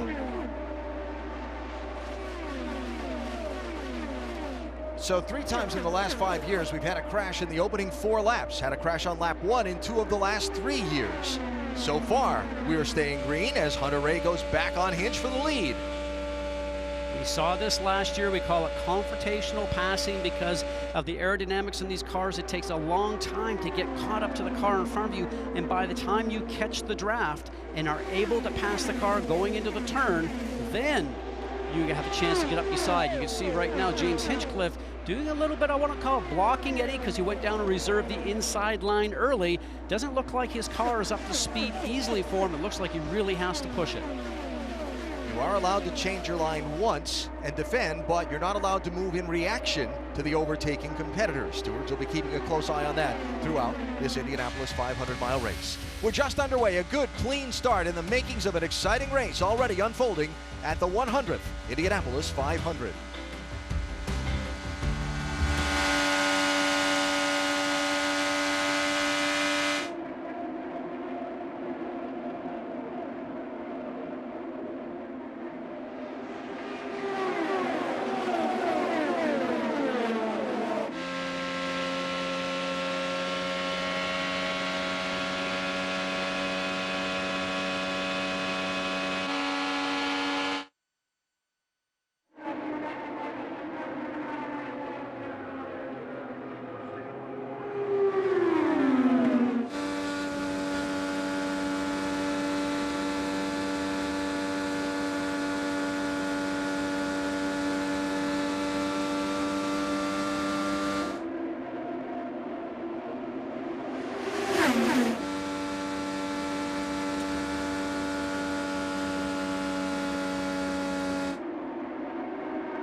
My, how things have changed in 100 years here at the Indianapolis 500. Here is the start of the first race, 1911. Notice the riding mechanics and the cloud of dust. Now today's rockets of race cars speeding off into turn 1. Makes me try to imagine what is it going to be like 100 years from now. Good luck with that. Because if you ask people 100 years ago, could they be driving 200 miles an hour in Indianapolis 100 years from now, they'd have said, no way. And it took a lot less than that, right? That was my point. Yeah. So as you saw in our ABC side-by-side coverage, two drivers, Hinchcliffe and Hunter Ray, swapping the lead back and forth between them now 9 times on the day. Let's talk about drivers moving forward and some who appear to be struggling in the early going. Jan? Yeah, so you can see he started 18th is Tony Kanaan, now charging up behind Mikhail Aloshin. Kanaan is running a little more downforce than some of the others. His team is predicting that number we spoke about, track temperature, is now 114. They're expecting if it gets to 120, they will have a car with more downforce that'll work. The Hondas that are leading up front, I think, might be in trouble when it gets hotter, but Tony Kanaan definitely on the move and likes that extra downforce. I suspect that Kanaan is going to be extra careful getting by Mikhail Aloshin because he doesn't have that much experience here at Indy, but he's been phenomenally quick. Mikhail's been just outstanding, especially we saw him qualify sliding the car, but when Jan's talking about the downforce that Tony Kanaan is referring to, that's on his car, that means the wings have a little bit more angle on them, as we see Ryan Hunter-Reay again slicing underneath James Hinchcliffe for a turn going into turn 1, but that downforce allows you to get through the cars and follow in traffic a little bit easier, but his car won't be that fast going down the straight. Watch for them to make some changes in pit stops to sort of lighten up the downforce load. They're playing really nice, and by doing that, they're helping each other. As you can tell, Townsend Bell has not really managed to get that close, so it's been an exchange between these two. We talked about Kanaan moving forward since the start, dropping some positions since the start. A guy who contended for the win last year and the winner of the last 3 consecutive races in the Verizon IndyCar Series, Simon Pagenaud. Rick? Yes, Simon at the start actually went back to about 12th. He has now managed to work his way up to the point where he's back in the top 8. 8 is where he started. Now on carb day, he was complaining he just didn't have enough speed out of the car. They were making some adjustments, trying to figure out how to get that speed back into it. So far, he's been saying he's got some mild understeer when he goes to the middle of the turn, but as you can see, it's starting to come to him, and he's now starting to slice back up through the pack, getting back to his starting position. You know, Alan, when we're talking about the understeer that we're having, and watch his steering wheel, he's actually moving it a little bit more than you want. His right hand's probably a little bit higher. He's going to turn around now and start to get a bit of a draft on Tony Kanaan on the inside. So he's now on the preferred line, moving into the turn, but never count Tony out. Tony early in the race smartly backs off and lets Simon go. But Simon has the ability to make some changes on his car inside the cockpit. He can change what they call the weight jacker and also the anti-roll bars. He will tune his car. That's maybe why he's moving up forward, but watch for them to make some changes during pit stops to improve the handling. What's really important about what we just saw, Tony was on a tear from the back of the field where he qualified, and I don't think he expected somebody to come by him as easily as Simon Pagenaud did. So as Hinchcliffe runs up on Hunter-Reay in the draft, this came over Hunter-Ray's radio a lap ago. Call you if you're leading. Let's go to wheel 4. Wheel 4. Now, we don't want to fall back to third, though. Seems like third's kind of stuck right now. At 10-4, I like what you're doing with Hinch. I'm not bothered by that. But if he's not going to pass you anymore, wheel 4. So the wheel 4, they have various settings on the steering wheel of the car. The steering wheels of these things are definitely something out of the space age. 12 buttons on the steering wheel, including the panel levers to shift the car up and down without using a clutch. It's all automatic. Those weight jackers that Scott was talking about to move some of the roll center of the car.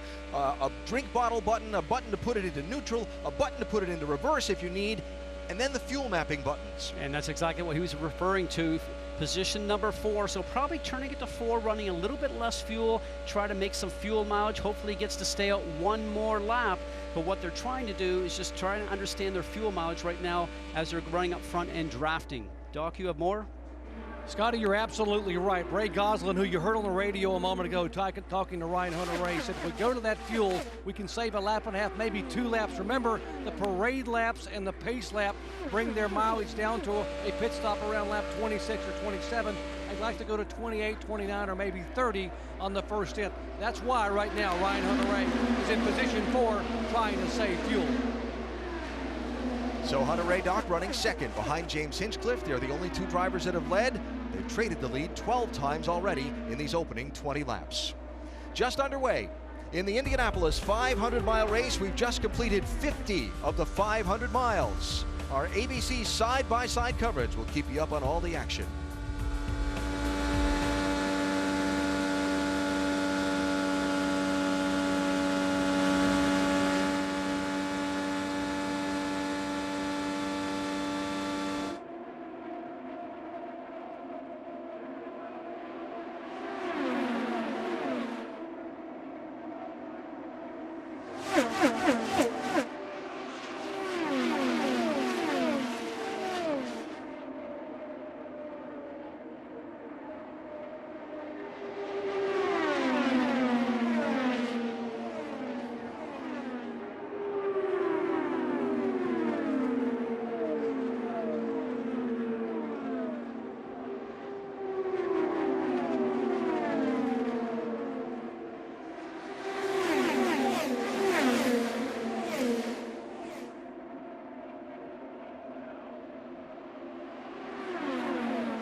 beautiful sight. The Indianapolis Motor Speedway absolutely full on Memorial Day Sunday. Aerial coverage brought to you by DirecTV. If you call yourself a sports fan, you gotta get DirecTV. Saying better than 350,000 people expected today. I don't see any empty seats or any empty places in that infield, except on the fairways of the golf course. So now that we've gone beyond lap 20, the tire degradation in a car's handling beginning to come into play as the fuel load burns off. So the running order starts to shuffle up front for the first time. Joseph Newgarden goes to second place. Jan, what should we expect for pit stop sequences today? Well, what we're going to see is the first indicator. Remember, there is a battle between Honda and Chevrolet. We do not yet know in Speedway trim who can go farther on fuel. Simon Pagenaud, you can see in a position here where he's saving fuel by being in the draft. From lap 28 to 31 is the approximate window. If someone stops in 28, means they're burning a lot of fuel going for it. They go all the way to 31. That's somebody like Simon Pagenaud that might be back there saving fuel. Again, we do not know. Townsend Bell ahead there, that's a Honda. Behind is a Chevrolet. Time will tell to see who has the better fuel mileage for the 100th running. Now, saving fuel is not just about the mapping that you have on your steering wheel.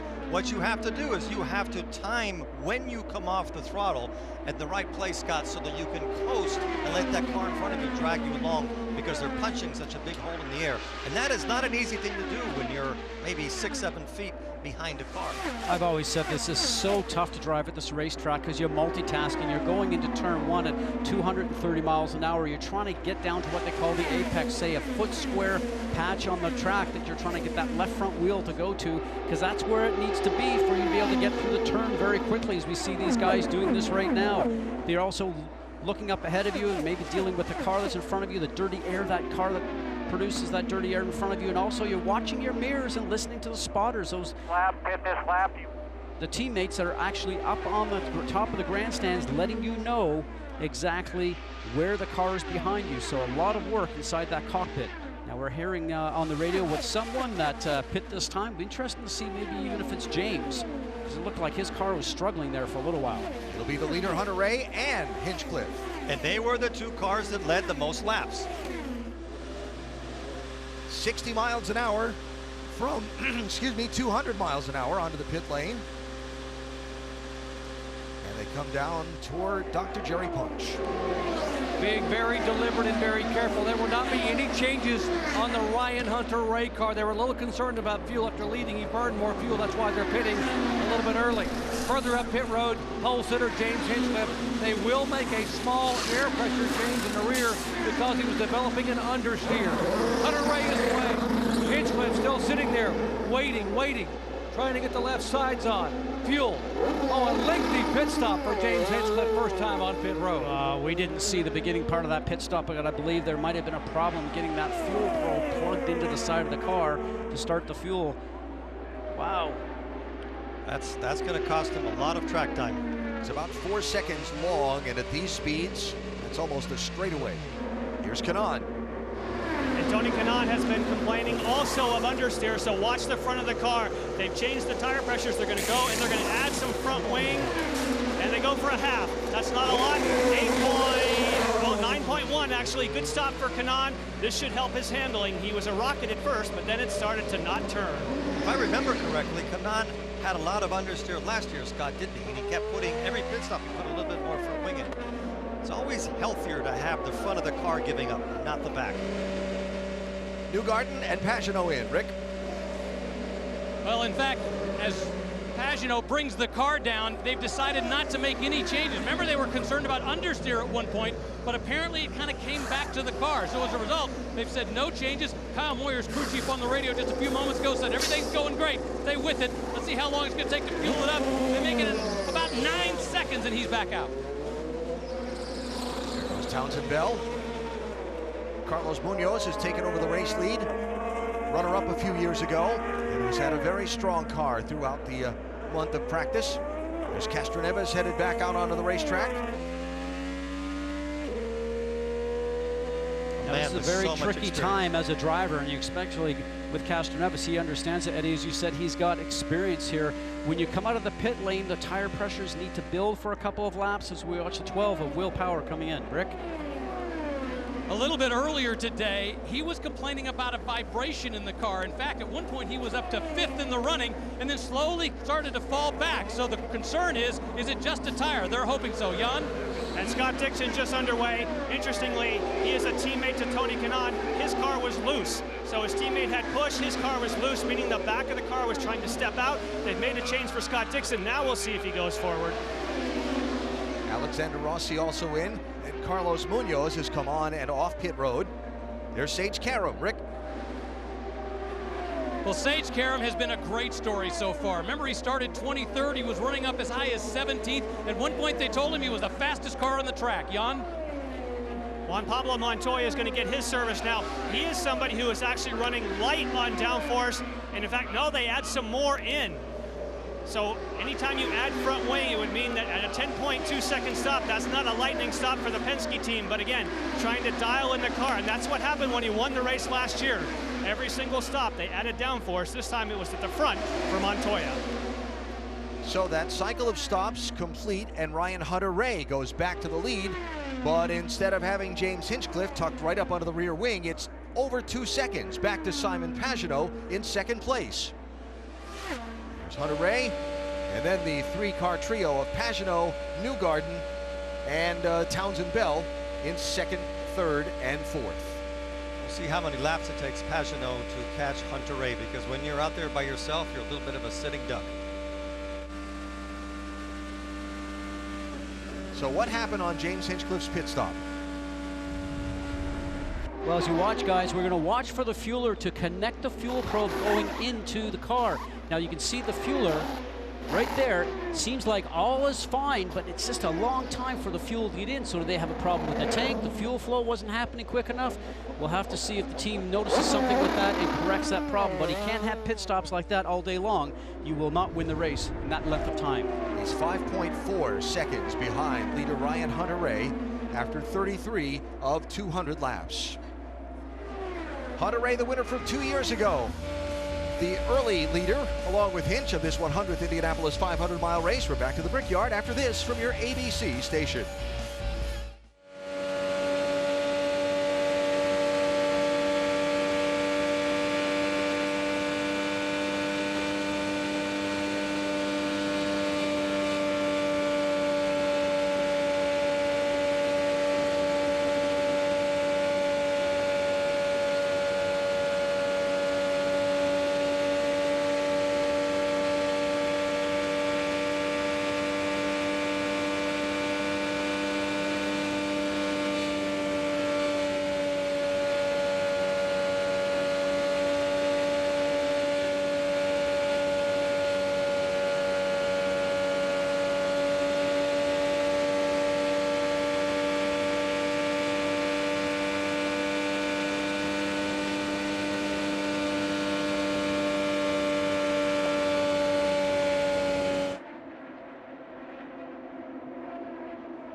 The world's largest single-day sporting event. The folks in the snake pit having a good time. And why not? Here are the numbers that makes the Indianapolis 500 the world's largest single-day sporting event. Amazing, 350,000 people.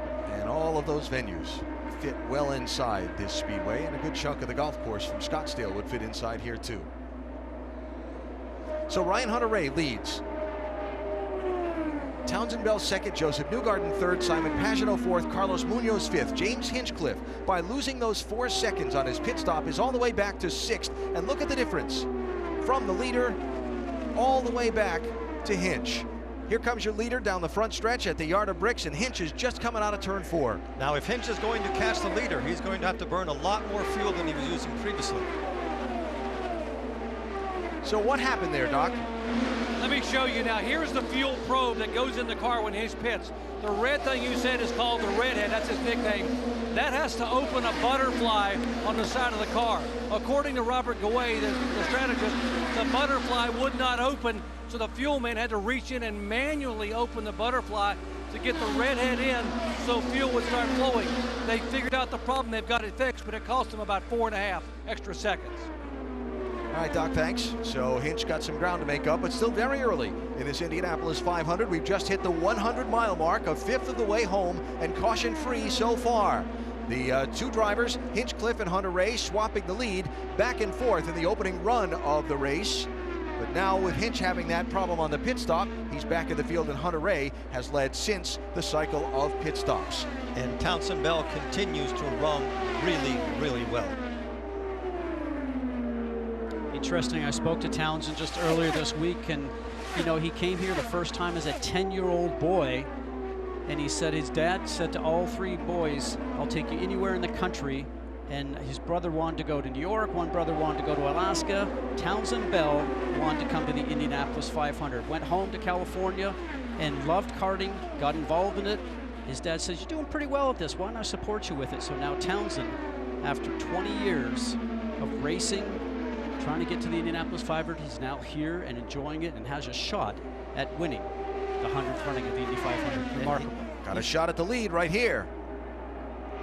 And he's through. So Bell third in line as he comes up to overtake 2 cars that are back on the tail end of the lead lap. So Townsend Bell, who spends most of his racing season in one of 2 jobs, driving a Ferrari sports car on the World Sports Car Circuit and in the television booth on the Verizon INDYCAR series for our colleagues over at NBCSN. I asked him the other day, can you win? He only runs the Indy 500 as an INDYCAR race once a year. I said, can you win? He looked me right in the eye and said, yes. By the way he's driving right now, he plans to win. I was there when he won the GT class Daytona 24 hours, and it was a masterful job. It came down to the last 3 corners. This is a man that just loves racing, and he has an affinity for this place. I mean, he comes here, like you said, once a year, gets rid of his business jacket, puts his overalls on, and within 3 laps, he's flat around here. Look what he's doing now. Dispatching traffic right now, and he heads over to Le Mans after the Indy 500 here. Doc, you have more? Yeah, I spoke with Townsend prior to climbing in the car. He told me this morning the advantages of running once a year, I can sit and study everybody, their habits, their strengths, their weaknesses, and how they drive ovals. The disadvantages is my crew today is a pieced together crew that doesn't normally work. He said there are some R&D guys, some guys that came over from the Formula E team from Berlin, some contract guys. I've never worked with an engineer, and my 2 spotters today, we have never talked until I got to Indianapolis, so I've got some odds to overcome to win at Indy. Well, it's all going well so far, as Bell is out in front, one of 6 different drivers that have led this race in its opening 105 miles. The 100th Indianapolis 500-mile race, the grandstands are jam-packed, just as they have been for almost all of those 100 years. They continue to flock to the Speedway.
pits are open. Pits are open. We've had 17 lead changes. 6 different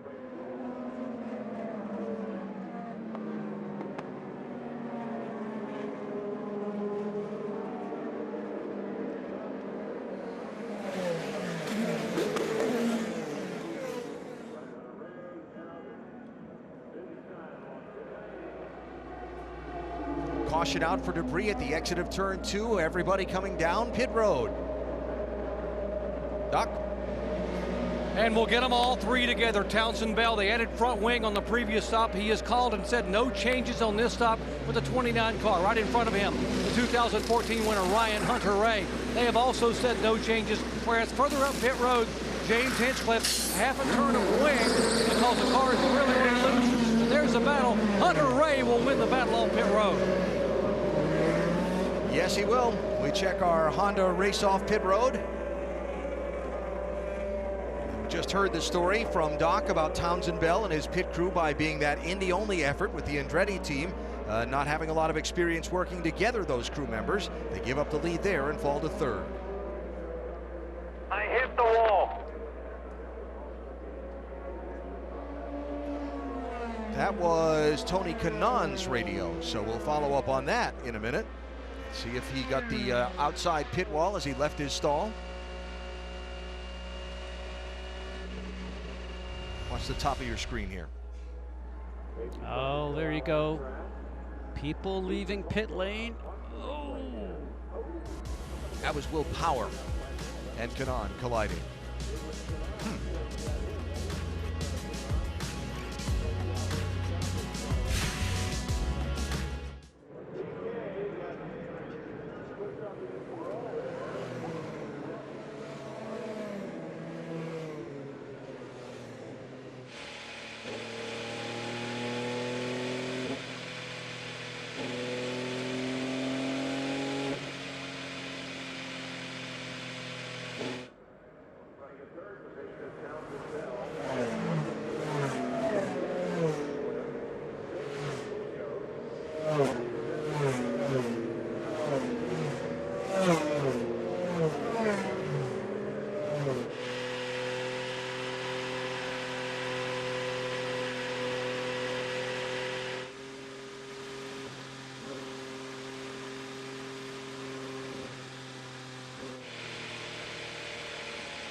just past the 1/4 mark of the 100th running of the Indianapolis 500. Our telecast today presented by Firestone. Under the first caution of the race for debris out in turn number 2. A reminder about next weekend's action that moves to Detroit. Verizon IndyCar Series in the duel at Detroit, Saturday and Sunday, both here on ABC at 3:30 Eastern Time as they blast around the course on Belle Isle in downtown Detroit. So we just saw Tony Kanaan and Will Power there, 10 and 12, tangle on the pit lane. Here's Kanaan's radio. Power, put me in the wall. I hit the wall. Incident under review by the stewards in race control. Now the rules are on the right-hand lane, that is the fast lane. The lane that's in the middle, that's the transfer lane. So once you've left your pit box, which is on the left-hand side, you're to get into the middle lane, as we're going to go right along here with Will Power. He should stay in that middle lane. All clear, go right. Yeah, and that's whoever's yelling all clear to him is not looking down the pit road. That was the issue when they told them all clear, but they don't really care when you get a penalty if they said all clear or not. You heard the call from the Will Power pit saying, sorry about that, you okay? How about the Kanaan pit? Yes, and what happened, there was a further radio communication for Tony Kanaan. The team says, we think the car is okay, but Tony said, my steering is slightly changed. You can see it's just slightly, it's straight now, and he'll bend it to the left. And again, anytime your steering is not in the exact same position that it was last time, doesn't mean there's a problem with the front. More likely, there's been a slight tweak at the rear, known as the toe angle. So they think the car's fine, but he's going to have to feel it out at speed next time he goes into turn number 1. All right, Jan, so how penalties work in the Verizon IndyCar Series. There are 3 stewards in race control. They look at it, they review it. They have a very sophisticated video replay system there. It's literally a 3-man vote, majority rules. And they have a very lengthy list of penalty guidelines and a minimum, a medium, and a maximum penalty that they can apply to each infraction of the rules. So while they continue to clean up some of the marbles and debris on the racetrack, we will take a break, come back for the restart after this from your ABC station.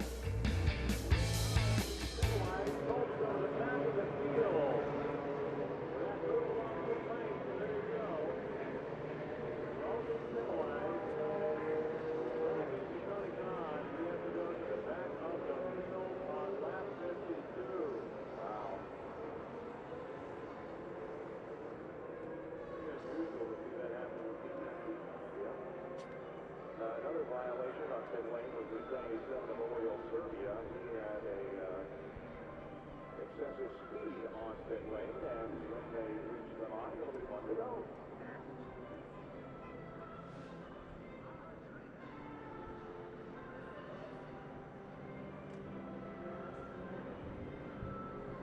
And Paul Blevins, the black man up in the black tent, says it's 1 to go in the line. Here's Will Power diving on pit lane, and coming in. Probably will come in and top off, just because he has to start the back of the field anyway. He gets on pit lane once again. This is in on lap 2.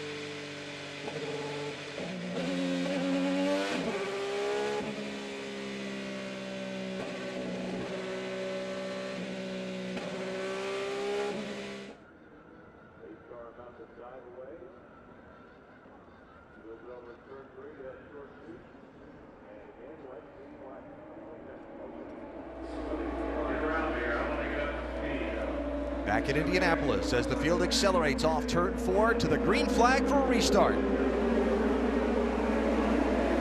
Green. Townsend Bell takes the outside on the restart. He's outside of Pagenaud, 3 wide into turn 1.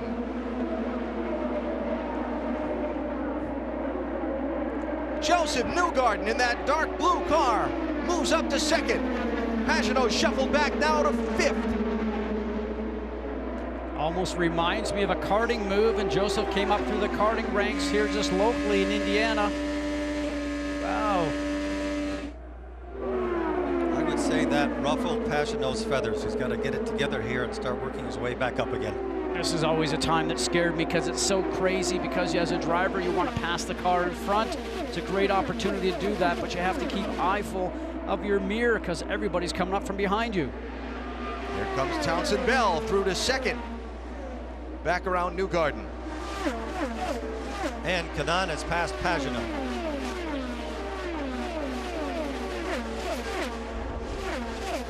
We just saw that collision in pit lane between Tony Kanaan and Will Power, and as a driver I was always worried that maybe it did a little bit of damage to the suspension even on a light bump like that, but you're driving around here over 220 miles an hour and 3 to 4 G's in the turns so early in this race. You're a little bit worried whether or not you might have some fatigue and break later on in the race. And Pagenaud just got passed by his teammate, Castro Neves. Here's Townsend Bell back to the lead.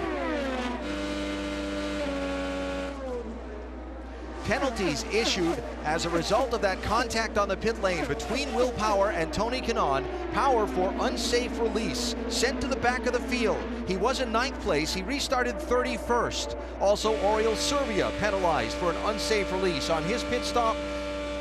He went from 19th place back to 30th. Power stopped and topped off the fuel, also made an adjustment on his car. Penske fans will immediately recall that Juan Pablo Montoya had a problem early in last year's race that sent him back to 32nd, and he wound up in victory lane.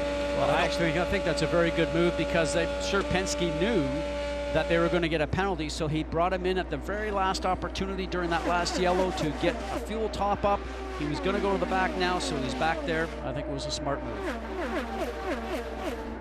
One other penalty, Buddy Lazier, who was already many laps down because of the problem with the throttle on the pace laps. He just got penalized for a pit exit violation. Here's Hinch trying to pick his way back to the front. Up to second. The problem on the first pit stop, the caution, giving him a chance to close up to the field. Another adjustment on the pit stop, a fresh set of tires, and Hinch works his way back toward the front. We ride here with Newgarden. Townsend has a bad habit of crowding cars on the bottom. You can't do that and make it halfway through the race. You've got to give them room. That's not a good move. And especially early, because drivers will remember that later in the race, but absolutely you're spot on with that one. Now look how much room they're giving each other. That's the way to do it. You're too early on to be pushing people down on the bottom line. Early problem overcome. James Hinchcliffe back to the lead, the 4th consecutive Indianapolis 500 that he's been in, that he's led. Look at Pagenaud, how far behind he's falling. Either he got flustered because something went wrong when they went by both sides, or there's something that he's having a problem with. Could be balance, could be anything at this point. It's very difficult to see. We'll see how he does coming out of 2 if he closes the gap in the car ahead of him.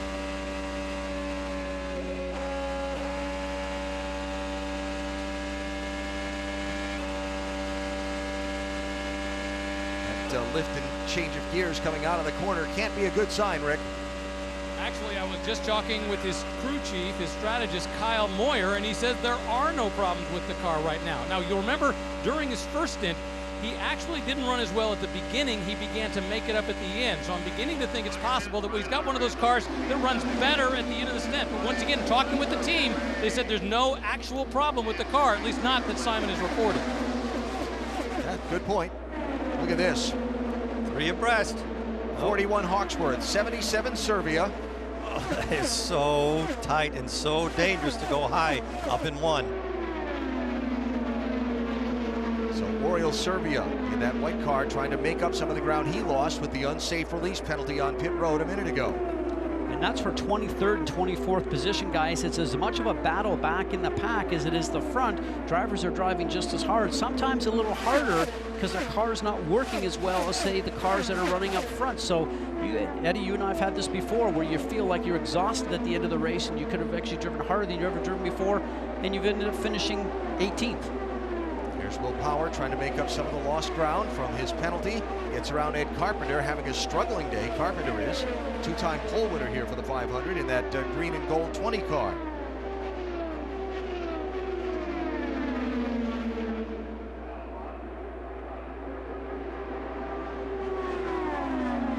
there's the race for the lead. So Ryan Hunter-Reay, the winner 2 years ago, out in front of the 100th Indianapolis 500-mile race. It was a thriller. He and Castroneves going back and forth in the final laps. Hunter-Reay, a proud American boy in victory lane.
Last year, he ended the day in victory lane.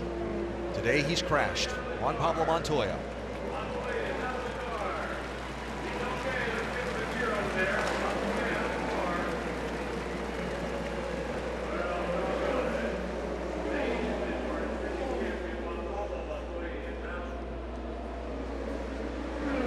All right, let's see what happened to the two-time winner Montoya that got him in trouble off of turn number 2.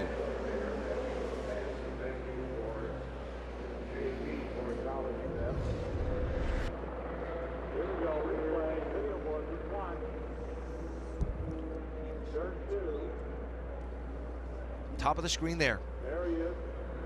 Top right. When he comes into view, he's completely crossed up.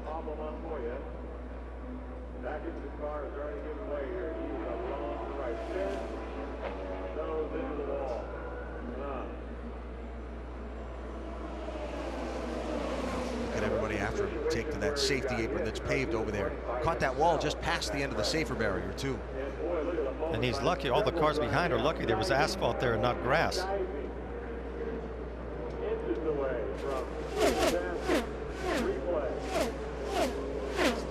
It just snapped on him, just right in the middle of the corner, just snapped on him. Right along on board, I thought I heard him say over the radio that he felt like something broke.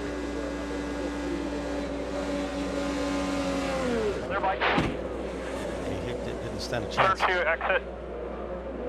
Back. Yeah, into the wall. Hold on.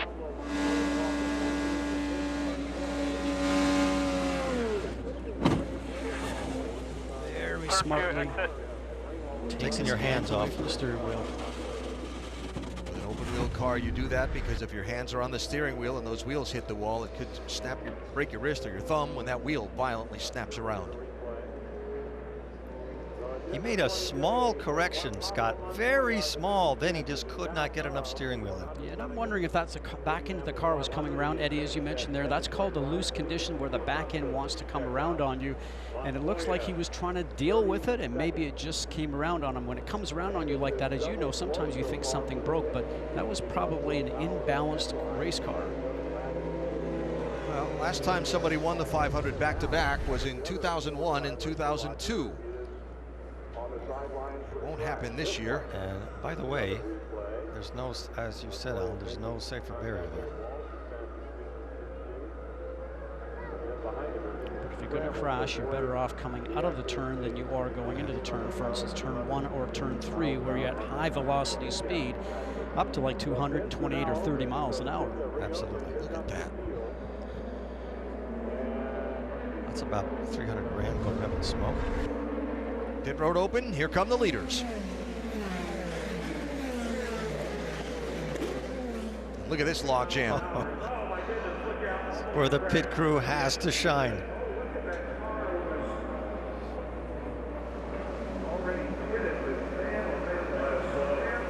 Here they are, Doc. Gonna watch Townsend Bell, Ryan Hunter-Reay, and James Hinchcliffe. Remember the Townsend Bell issue with the pit crew being a little bit slower.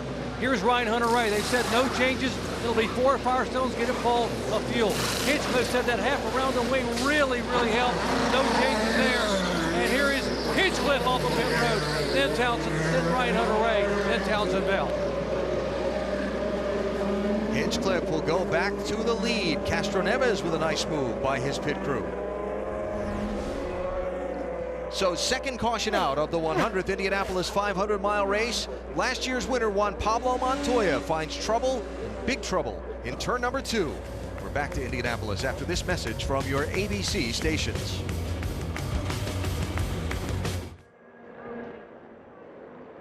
When they come down and cross the line, we'll give you the rundown order. It's not real possible at that time to win time until they get across the line and record their lap. But this will be lap number 67 completed. Already 67 laps into the 200 lapper.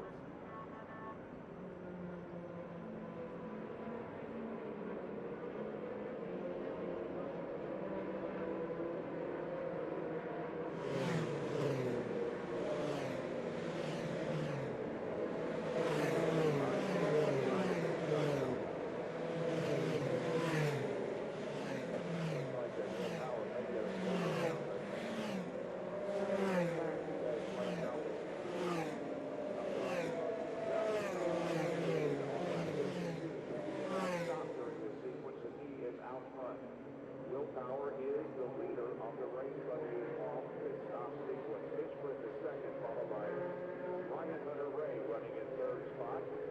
In fourth at the moment is Elio Castroneves, followed by Townsend Bell. Joseph Giuliani in sixth. Carlos Munoz is seventh. Tony Kanaan eighth. Mikhail Alosha ninth. Simon Pagino is 10th. 11 through 15. Dixon, Karam, Andretti, Hildebrand, Strayhall. 16 through 20, Charlie Kimball, followed by Takuma Sato. Next is Bourdais, Bailey, and Rossi complete your top 20. Then Serbia, Chavez, Tagliani, Foxworth, and Chilton.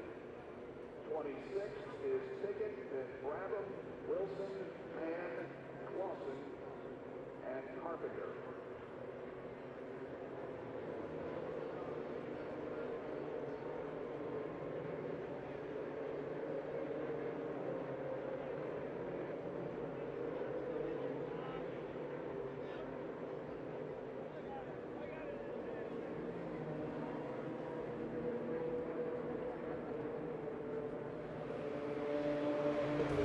An 86-degree afternoon here at the Indianapolis Motor Speedway for the 100th running of the Indianapolis 500-mile race. Our telecast presented by Firestone.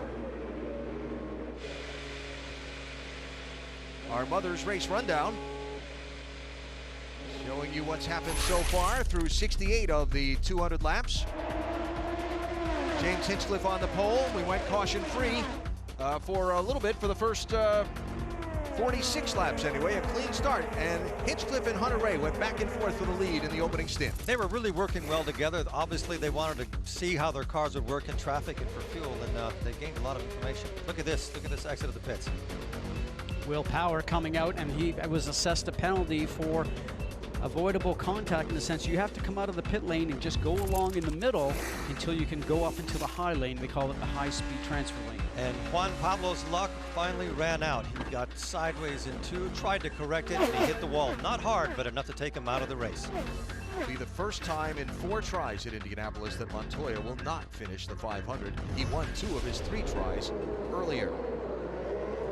So 1 lap to go. When Will Power got the penalty earlier, his team came down and topped off the fuel. Well, they did not pit under this yellow. So Power is now the leader. Hinchcliffe first off pit road is second.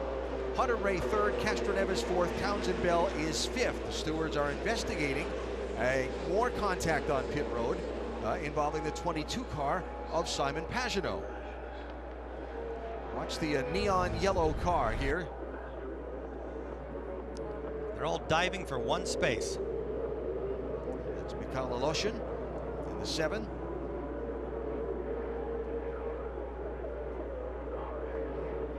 If you're the stewards, do you vote to penalize or not? That's a really tough one. So which way do you go? I think you have to draw the line and just say they have to be careful, because this race will be lost from one in the pits. Extended the yellow. We'll take a break.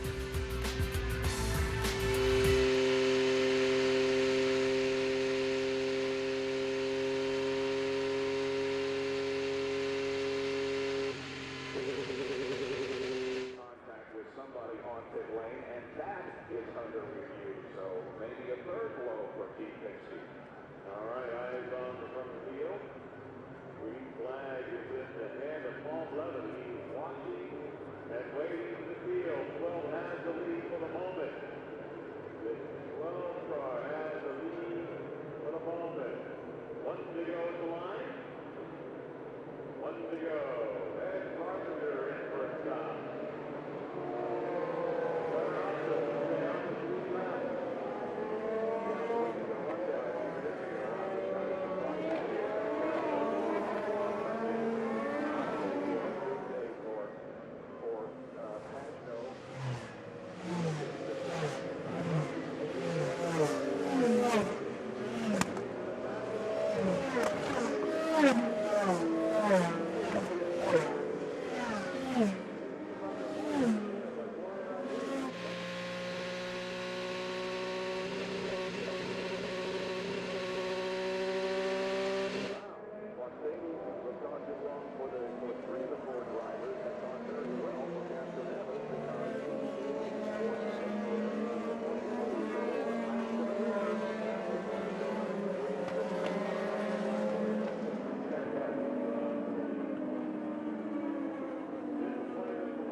Saw Simon Pagenaud drop to the back of the field from 10th place, penalized for unsafe release on pit road. Here we come, green flag, Willpower leads, heavily pursued as they come to the Art of Bricks.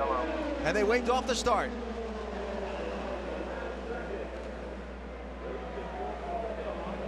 Is that Pagenaud in the pits? Yep.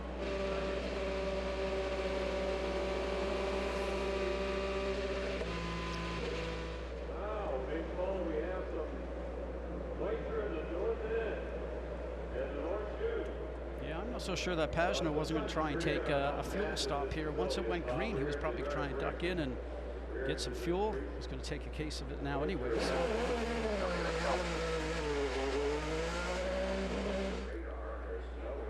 So he's at the back of the grid, so maybe it makes sense to fill it up. Yeah. But this is one thing about the moisture on this track. This is not some place you want to be turning into a corner 230 miles an hour with any moisture on the track. Well, and you and I have sensed this before, because the track is so big here.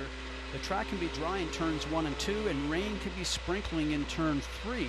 So it's great that we have the great spotters here. You've got the spotters in turn 1 for the teams, and also the spotters up in turn 3. They would radio into INDYCAR race control, let them know that there might be a little bit of rain coming down there, but also the officials would sense that also. It would be terrorizing to turn into a corner here and there'd be water on the ground. And we see the spotters up there on top of the stands above the spectators themselves. So up in that area there, that is turn 3, and that's where Rick Mears is a spotter and for Team Penske, and he is up there. And the interesting thing that every time he walks up there to take his place up in the perch, all the spectators see him walking up the stands, and they turn around and they give him a big round of applause. And there you can see Rick right in the center of your screen. And when you mentioned Rick Mears, my thoughts immediately went to see where Castroneves is at, and he is P4. That's Rick, 1, 2, 3, 4, 5th from the left of your picture. 4-time winner. What do they call him, the Rocket Man? The Rocket. The Rocket. He just had a knack for this speedway. Qualifying, race, always quick to credit that he was with a good team and had good equipment, but don't underestimate the talents of the man as well to know what it takes to win here at Indianapolis.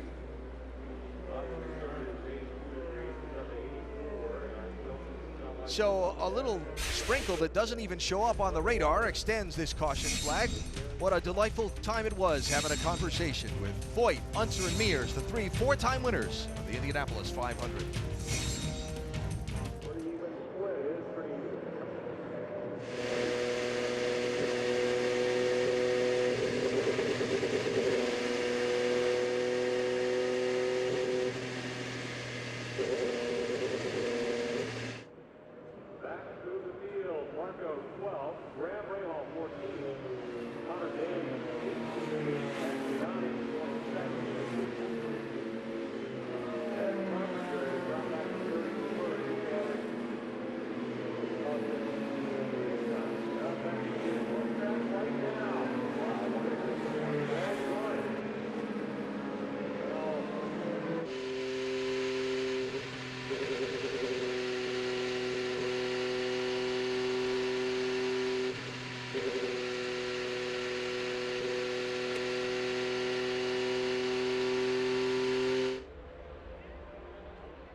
Coming to the green to restart the Indianapolis 500. 75 laps will be complete of the 200 that make up the distance. You see the pace car getting away from the field. Simon Pagenaud, after being penalized for that unsafe release from 10th to 30th position, did stop and top off the fuel. Ed Carpenter's day appears to be done. His car being pushed back toward gasoline alley.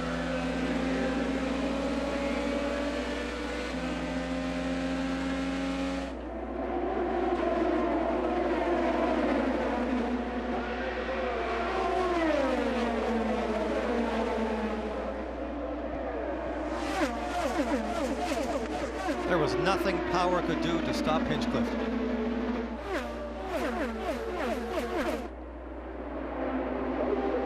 Now Hunter Ray to the outside of Will Power as they streak toward turn 3. Power must be running a lot of downforce, Scott. You know, it's been interesting because we've spoken to all the Penske drivers this month, and they said, you know, we just don't seem like we're fast enough. We hope the car will be better come race day. Even Elio said, I think I just maybe am a mile an hour short or 2 miles an hour short. So we'll have to see whether or not the end of the race plays into their favor or not. Power's going to get passed again. It's Townsend Bell. So the 3 drivers that have run first, second, and third for a lot of the race, except when Hinch had the problem on pit road, are back in the 1, 2, and 3 positions on the scoring pylon. Now for Will Power, remember he pitted differently to everybody else, so he's got 13 more laps on his tires. I wouldn't think that we have that much of a problem. And it's going, oh.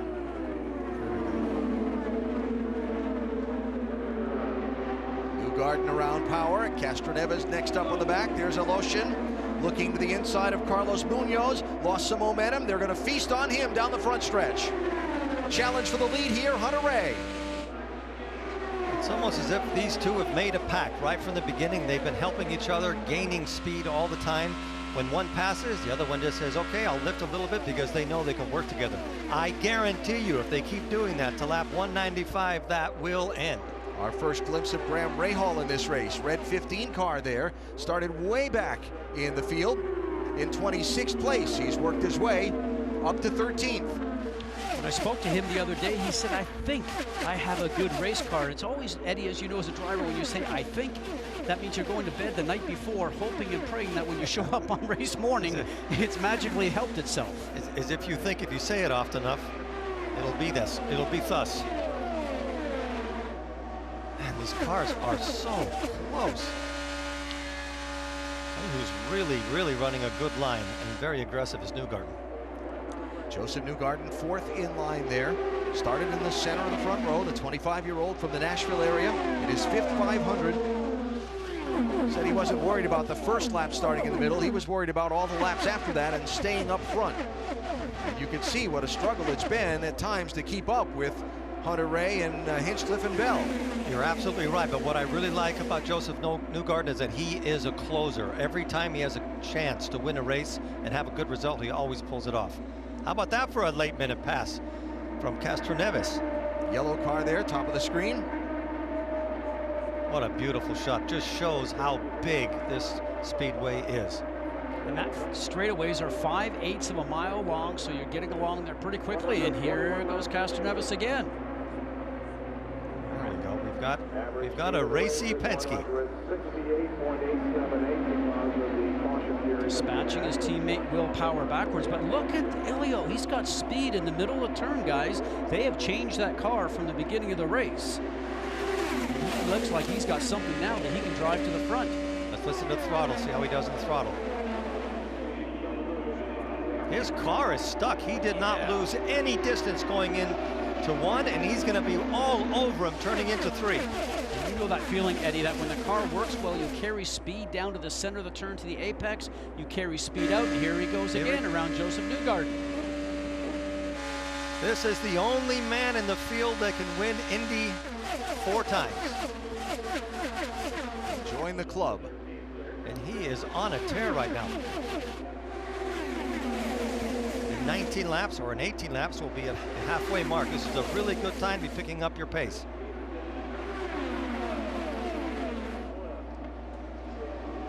Juan Pablo Montoya, after his crash a little while ago, is with Jan. Yes, and he's watching this action on the racetrack as well. What happened to you, Juan? I just got lost, loose and lost the car. You know, it's kind of weird. Actually understeer into the corner and then the thing just snapped. It's just difficult. You know, people were doing a lot of dumb things in the restarts, and I felt there was no necessary. So took my time and started coming through the field there. Car felt actually pretty good, and it just stepped out of nowhere. You said it was inherent throughout this whole couple of weeks leading up to the race. Now, could that be an issue then for Will Power? We just saw him dropping back. No, I mean, we all got different setups and different things, and I don't know, it just happened. Unfortunately, it will not be 2 years in a row, at least at Indy, for Juan Pablo Montoya. All right, Jan, thanks. You know, he is so laid back all the time. It's just amazing that when he puts the helmet on, he becomes like this driver that's possessed like we saw last year. Yeah, the car. Crazy man from Colombia. He will race anything. I think if the cars just came here and they took him off the truck and they said, okay, it's time to go race, he'd probably win every race. No testing, nothing. Let's just go race. Well, he's out of this one and is right now posted in 32nd place. So the two-man tag team at the front that the race started off with, James Hinchcliffe and Ryan Hunter-Reay, continue to hold the top 2 spots. And Townsend Bell is making anybody that wants to pass him work very hard for it. Here comes Castroneves getting a toe off Newgarden. Here's Castroneves on Newgarden. Oh, look at Pagano, almost runs to the back of that car. That's the same place last year, Scott, where he broke his front wing, isn't it, on the back straight? It's amazing that you have to get so close to the cars in front. The drivers are saying this year to be able to maneuver the car past. And look at Elio. Looks like somebody just gave him a big boost of power. But the reason he did that was 2 laps before Townsend Bell shut the door on him. And I think he had a little bit of Brazilian anger that he carried through. So Castroneves up to 3rd place in that bright yellow 3 car. He started in 9th.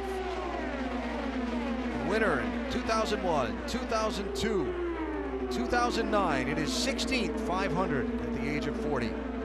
Townsend Bell has a really good car. He hasn't dropped back at all. He might even have a shot at passing Castroneves back, turning into 1. Picked up that draft last time and picked there up he that goes. top lap. Now Bell with a peak. Now Elio was already, see that little wiggle right there from Townsend Bell. It got a little bit dirty air. Elio made a little statement there, just dragged him down the bottom. Said, I'll let you have a little bit of a look, guy, but you're not going through. As he tries to catch Hinchcliffe for second. We talked with him before the start of the race. He said it would be appropriate, right? A 4-time winner on the 100th Indianapolis 500. Will we see the fence climb at the Yard of Bricks today?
How the cars have evolved over 100. Indianapolis 500-mile race to the 230-mile-an-hour straightaway speeds we see today off into the speedway's corners that still remain the same. 9 degrees they've been since it was built. Will Power, remember, was out of cycle with the other leaders. He's on pit road now and headed toward Rick. after the penalty, had to go all the way to the back of the field. They have not made any adjustments on the car so far. The last time he was in, they did check the front wing to make sure when there was contact on pit lane, they had a front wing ready to go, but chose not to put it on. They've made no changes. They talked about doing a wing adjustment, but decided against it. Full load of fuel. He's out in 8.8 seconds.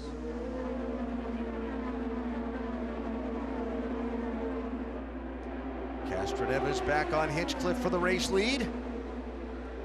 30th lead change of this Indianapolis 500, and we're not to halfway yet. The only thing that changed here is Hinchcliffe has changed his dancing partner. Got rid of Hunter Ray, and he's dancing with Castroneves. There you see power blending in, just losing a lap on that pit stop. Our aerial coverage today brought to you by DirecTV. If you call yourself a sports fan, you got to get DirecTV. Beautiful day, 83 degrees, though you see some clouds beginning to build around the speedway. Will there be a rain shower that might alter the picture as they're 3 wide here? It's Sage Karam on the outside. Townsend Bell down low to turn 1. That is close. Karam is in trouble. Hard crash. I just started to say bail out of it. It's not worth it at this point in the race. He had worked his way up to 6th place.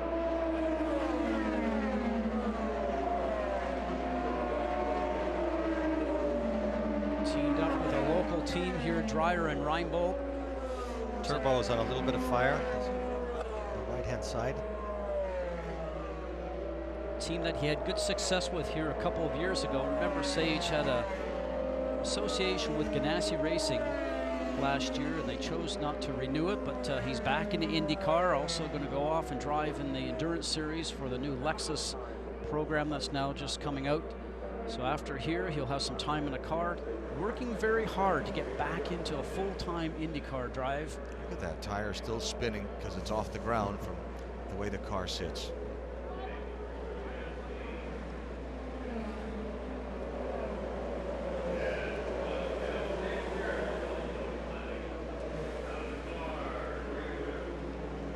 It's a very, very hard crash there for the 21-year-old from Nazareth, Pennsylvania. In his 3rd Indianapolis 500, just like he did with this team 2 years ago, from the back to the front, but this one has ended shy of halfway. Okay, what we're going to look for, guys, here is for Sage Karam. Now, there's 2 cars next to each other, but watch up the top here. The car on the lower side, that is Townsend Bell. Not enough room there. Townsend's right down to the white line, but Sage really should have bailed out of that, because this is not the last lap or the last 10 laps of the race. It really was a no-win situation to try to carry speed around the outside of the track there, but the driver with more experience probably would have realized that and taken his foot off of it and just let Townsend go. But he was on a tear. He was doing really, look at that. There's no way for Townsend Bell to go anywhere. He was going so well. All he had to do, like you said, just bail out of that pass, filter back in, and he probably would have passed him within a lap and a half. Let's remember how far back he started, and he had worked his way all the way up to 6th place. He really needed a finish today, Scott. Look at that impact. It's great driving, though, to let the car land on the soft barrier as he did. You never want to go in nose first. It's always better if you can spread that energy on the whole side of the right hand, the whole right hand side.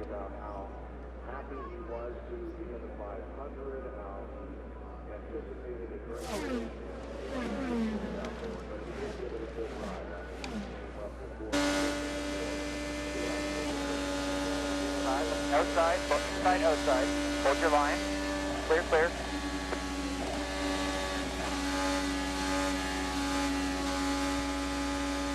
Go, go low, go low, go low. Yellow flag, yellow flag, yellow flag. Now, the smart guy in that pack, Joseph Newgarden, got out of it when he was being squeezed, gave himself some more space by the 2 racing side by side going into the turn, and you see the marks there on the safer barrier. That steel and foam energy reduction. Now, that is a layer of wall that's actually just in front of the concrete that has some foam in between that layer of barrier, as we call it, and then also the concrete wall behind it. It's something that's really been pioneered here from the Indianapolis Motor Speedway and now found on tracks all around, not only the country, but around the world, and even implemented at all NASCAR tracks. So, Eddie, not around when you and I were driving. Well, we can thank Tony George for that. That was a lot of effort put into that.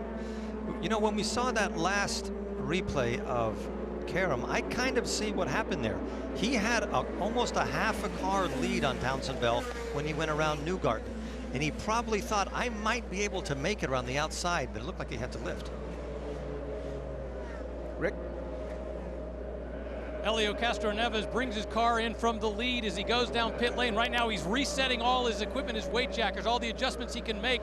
So far, they have not made any adjustments in this car. All the adjustments he's been able to do to improve the car, he's been doing from inside the cockpit. No adjustment, and they're going to send him out, but he's stuck because of his teammate, Pagano. Ryan Hunter-Reay, this yellow, a big break for Hunter-Reay. They had a right front vibration and was getting worse and worse. No changes for Hunter-Reay, no changes for Hinchcliffe on this stop. Frantic action on the pit lane, so valuable for track position. So Helio Castroneves was the star of that last segment of the race, rocketed all the way up to be going back and forth for the lead. Can he be a four-time champion of the Indianapolis 500 today? We've got a long way to go, still just shy of halfway. We're back to Indianapolis after this message from your ABC station.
Told that they're working feverishly on Ed Carpenter's car back at Gasland Alley, trying to get him back out for some laps in the old buggy vodka machine. I know that they've got a lot of folks here today, so welcome to them.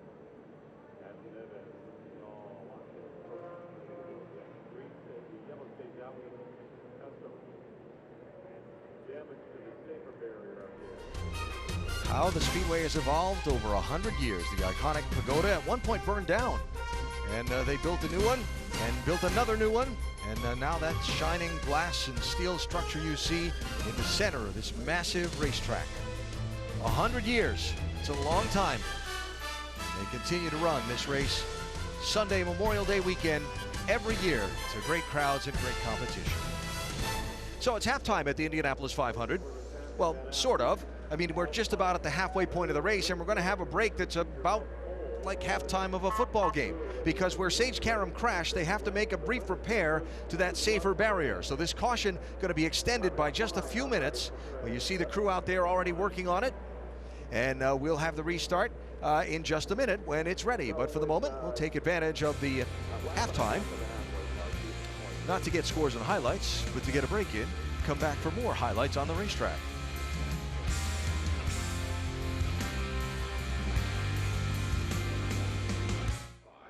In 6th position is Marco Andretti. 7, Tony Kanaan. 8, Joseph INDYCAR. 9, Ronald Munoz. And 10, Brandon Raymond.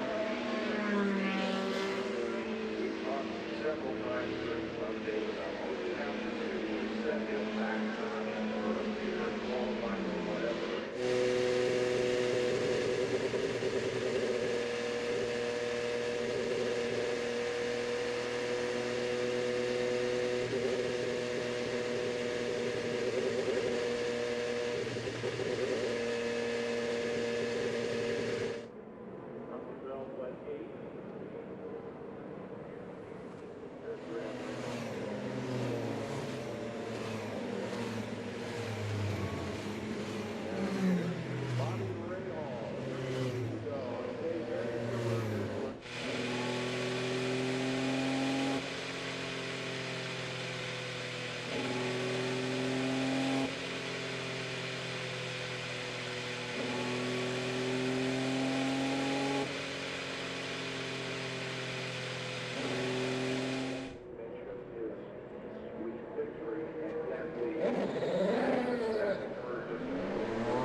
Back at the Indianapolis Motor Speedway, just across halfway in the 100th Indianapolis 500-mile race.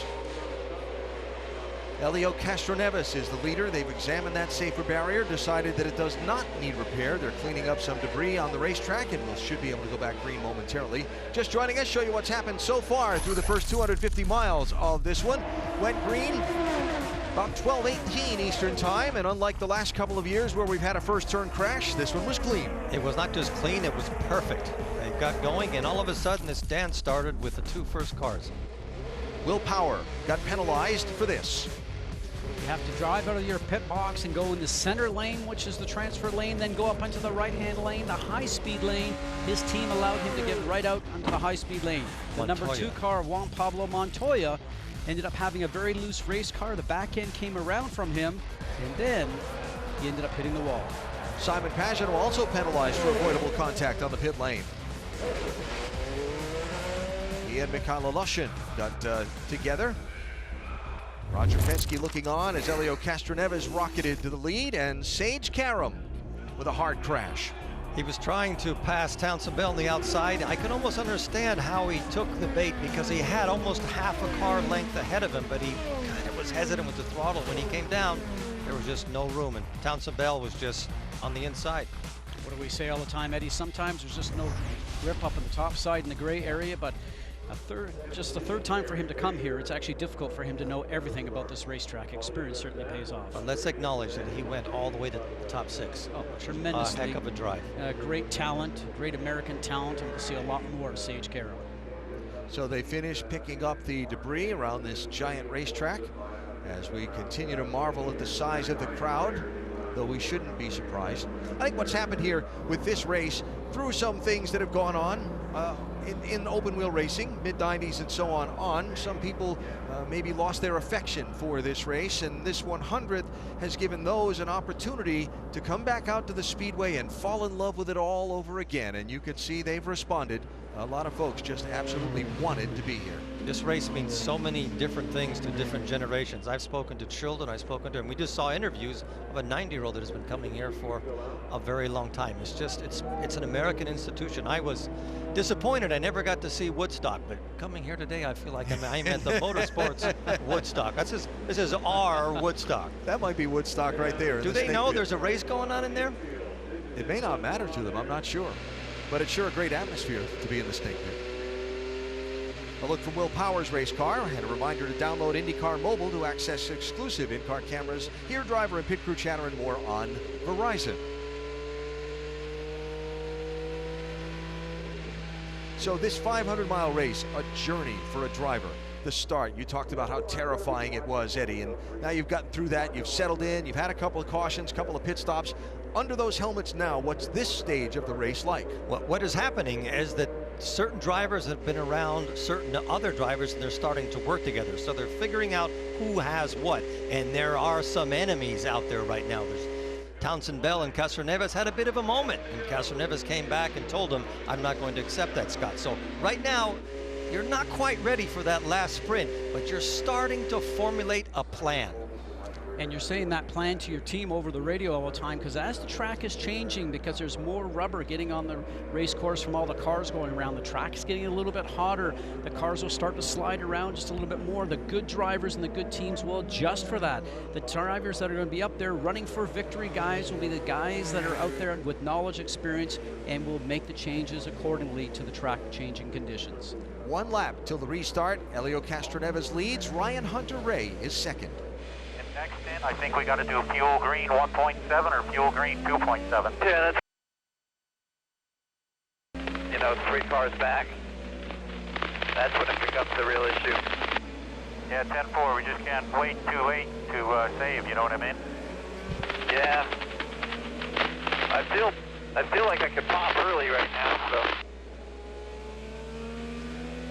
So fuel is, and sometimes the numbers on that are code for either the mile per gallon that the driver needs to achieve, and he sees that real time on his dash in the car, or their particular that they want him to do to make the strategy play out to the end.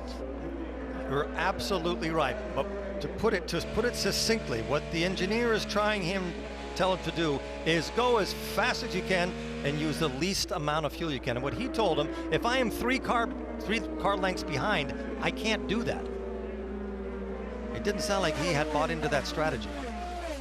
Let's see, restart will come with 96 laps to go in this 200-lap race. It's Castroneves, Hunter-Reay, Hinchcliffe, Townsend Bell, and Marco Andretti up to 5th place.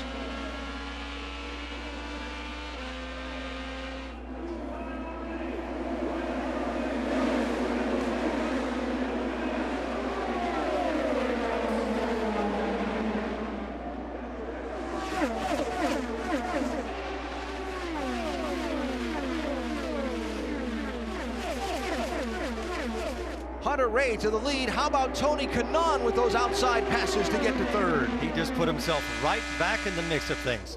Tony Kanaan, the light blue car there. And they're frantically trying to sort it out.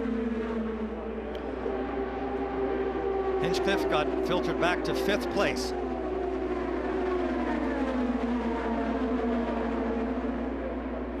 And here comes Castroneves again.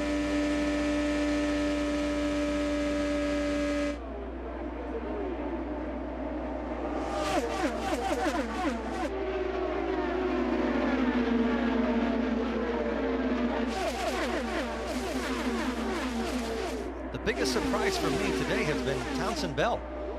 He's been consistent the whole time, always up in front. We'll see how he deals with falling back a few places. He's now in 6th, but I think he'll find a way back to the front again. Hinchcliffe and Newgarden side by side through the corner.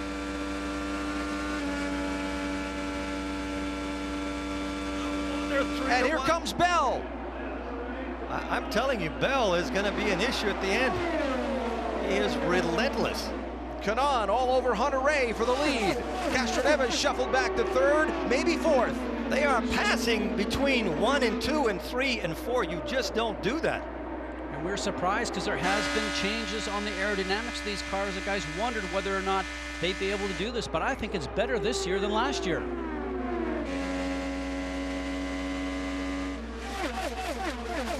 And that exchange put Castroneves further back. Now he's got to reset himself, maybe make a few changes inside the cockpit of the car, adjust the car, make sure the handling comes back to his preference. Kind of puts him back where he was before he made that big run up in the last stint, right? That's where he was running about. Well, we'll wait to see what happens here. Maybe his car's a little bit better as the run goes on. So as we start to deplete the fuel load and the other guy's tires start to wear off, maybe he's got a car that's a little bit better further. How about Tony Kanaan? Was concerned about damage the steering wheel when he had that pit road contact with Will Power earlier, dropped back a little bit. Now here the winner from 2013 is up to 2nd. And it is always very scary when you even bump a rear wheel just a little bit at Indy in the pits, because you never know how the car is going to handle. But right now, it looks like he has one of the faster cars on the track. Watch this. There you go. Can hear the crowd. Everybody is standing up. Wheel 2 if you're going to lead.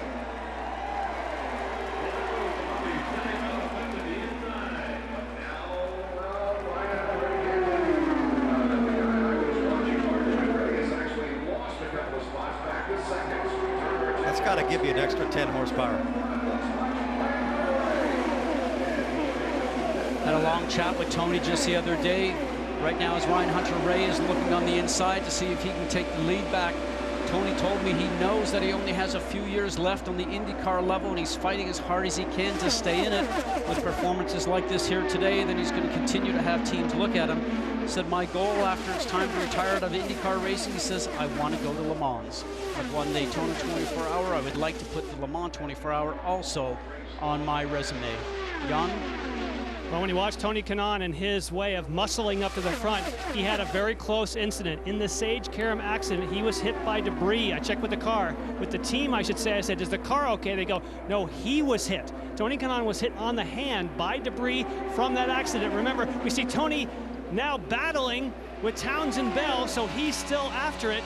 And amazing that he's rubbed the wall. He's been hit by debris in the hand from the Sage-Karam accident. Now, speaking of Sage, we are at the medical center. Sage-Karam has been released. First of all, Sage, you seem like you're wincing a bit. Are you okay? Yeah, just banged my knee pretty good. It's I'm just more bummed than hurt. You know, the car was so fast all day today, and I just seemed to be the only one that could really just run through everyone. And I'm so disappointed. You know, Gas Monkey Energy car, DRR crew, they all worked their tails off, and then that happens. Just kind of wrong place, wrong time. No blame on anyone, just kind of a racing thing. Joseph got checked up. We went 3 wide in turn 1, cleared Joseph. Had a little nose on Townsend, thought he knew I was there. He probably knew I was there, but you know, I thought he was gonna back out and he didn't. I'm gonna have to live this one down. This is hard, you know. I'm gonna look back at that and just wish I didn't go into turn 1 side by side. Glad you're okay. Thank you, Sage. Thanks. Disappointment for the young man from Nazareth, Pennsylvania. We're glad to see he's okay after that hard crash a little while ago. Very talented young race car driver. So Tony Kanaan shuffled back to 5th place now after his rally, and here for the lead goes Townsend Bell on Hunter Ray. And Marco Andretti around Tony Kanaan.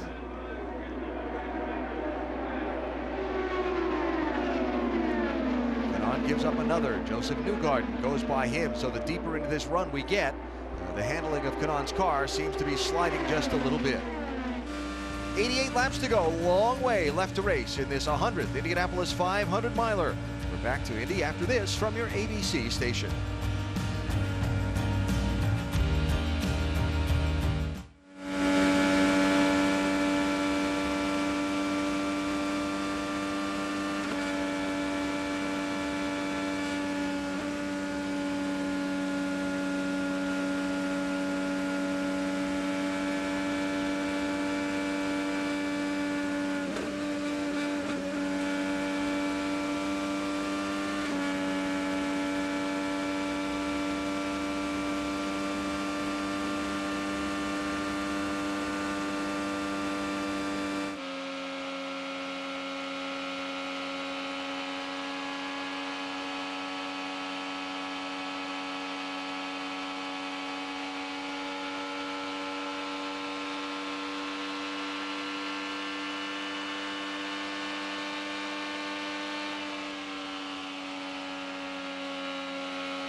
Back live at Indianapolis, and a crash. We're under yellow. An accident in turn 2 involving a couple of cars. This is Connor Daly limping back around to the pit lane, and that's Mikhail Aloshin, who is climbing from his car.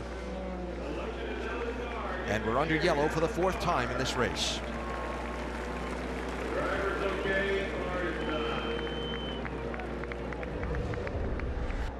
Now watch this guy, Aloshin.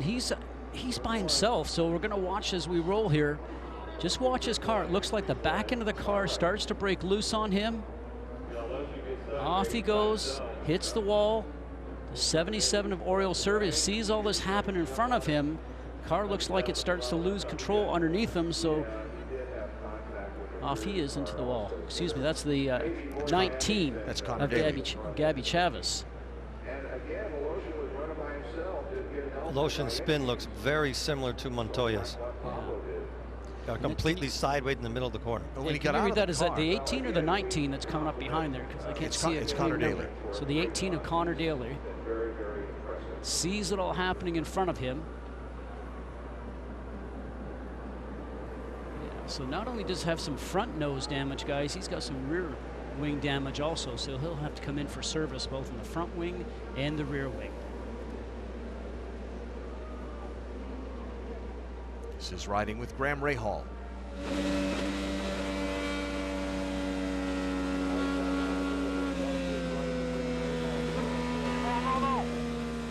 Nice job. Holy crap.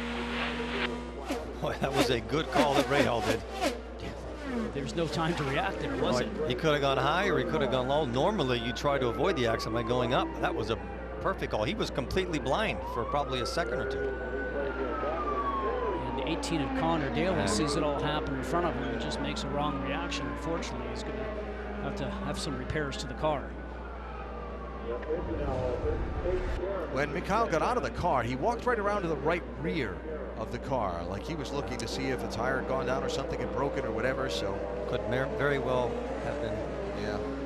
Graham Rahal, our Firestone Durable driver of the race, he started back in 26th position, just avoided that wreck, and look at the progress he's made through the field.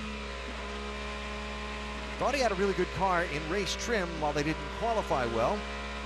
And he's in striking distance, and we've still got a long way to go. I talked to his dad right at the start of the race, and he said that he had a really good car, and in practice he went to the back of the line and back of the front twice. So I hope they're making it better for him. Both he and Marco Andretti are having a really good run. Marco is now 6th, Rahal 11th. Connor Daly disappointment would be the word to describe his day. Young American from Indianapolis left to watch as the field comes on to pit road here. Doc? Townsend Bell coming in. They cannot talk him in and let them change anything on the car. Remember, the first time he came in, the crew was slow. The last time he pitted, they were done, and he didn't leave on time. It cost him a couple of spots. We'll watch his stop. In front of him, Ryan Hunter-Ray. No changes whatsoever on the former winner. And then at the end of pit road, the pole sitter, James Hinchcliffe, he said, and I quote, "This car is money. Don't change a thing." Whoa, contact at the end of pit road. Townsend Bell bounces off and collects Hunter-Ray.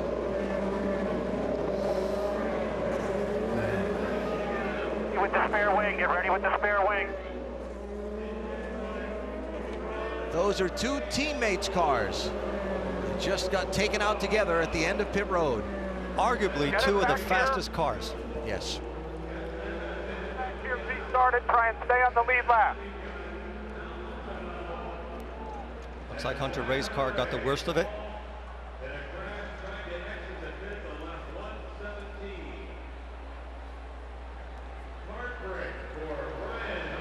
Eddie, you and I talk about track position all the time here, so as we're going to watch a replay, let's watch and see what happens. Crew's doing a magnificent job.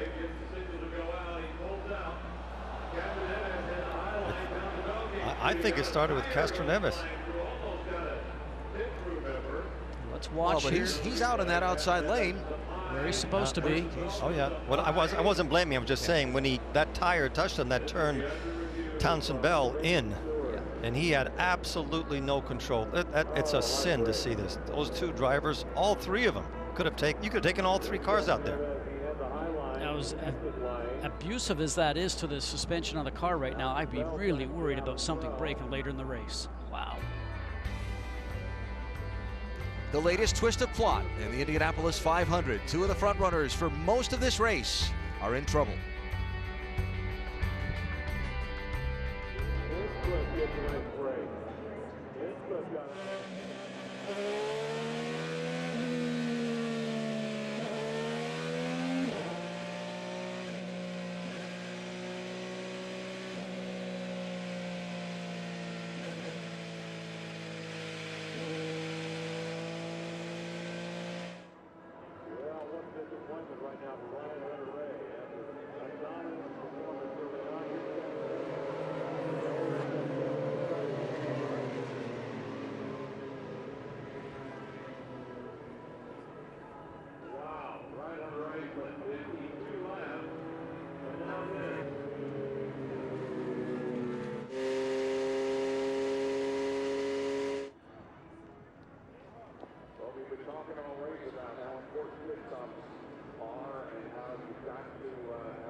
Here's the replay, real quick. Let's go to the video board.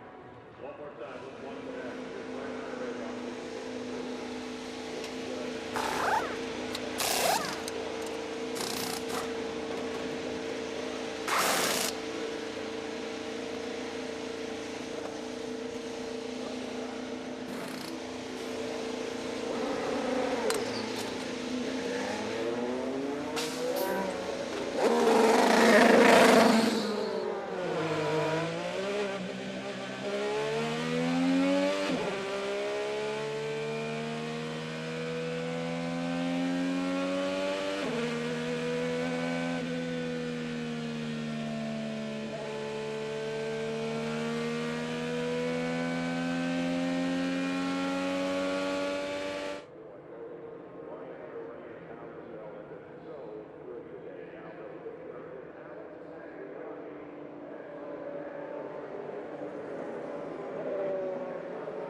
Speeds of entering these corners at the 230 plus mile an hour mark. Our Indianapolis 500 telecast today presented by Firestone.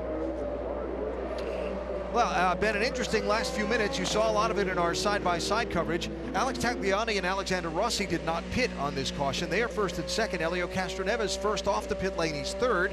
You saw the donut mark on the left side of his car that we normally see in a NASCAR race, the tire rubs and so on. After a couple of stops for repairs and so on, Townsend Bell is back to 25th. Ryan Hunter-Reay is back in 26th position.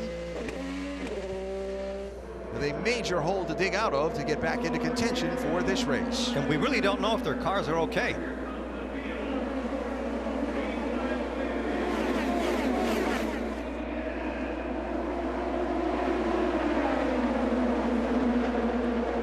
Tagliani didn't lead for very long. Townsend Bell did not hang around for very long. Alexander Rossi just making a chance to go down by the wall, very close as it was, but very aggressive move, but it paid off for him. Rossi out of sequence on pit stops with some of the others. He made a top-off pit stop a little earlier. And And so that allowed them to play a little strategy game for track position. So the young driver, originally from California, spent a lot of time in Europe, working his way up to Formula One, now back here in the States racing IndyCar in his rookie season, is leading the Indianapolis 500. And when I spoke to him the other day, he said he was just taking it one day at a time, knew that he had a great team wrapped around him, and the exchange of information amongst the teammates was something they never found in Formula One. He was really enjoying it, but he said, I know when I get onto the oval track, boy, it's going to be different. I spoke to him a couple of days after that, after rookie orientation. He just goes, this is something I've never experienced before. Did you say he's living it one day at a time? He said he was going to go here and live it one day at a time. Today is a big day, though. Today he's living it one lap at a time. And he's doing a really good job. All he has to do is finish. Townsend Bell in the pits. Stewart's assessing him a stop-and-go penalty for his role in that contact with Ryan Hunter-Reay exiting pit road a minute ago. The stewards sure have been busy this race. Hunter-Reay and Bell both one lap down. Bell perhaps going a second lap down. You could just see him leaving the top of the screen here as he exits the pit lane, and the leader, Alex Tagliani, comes by.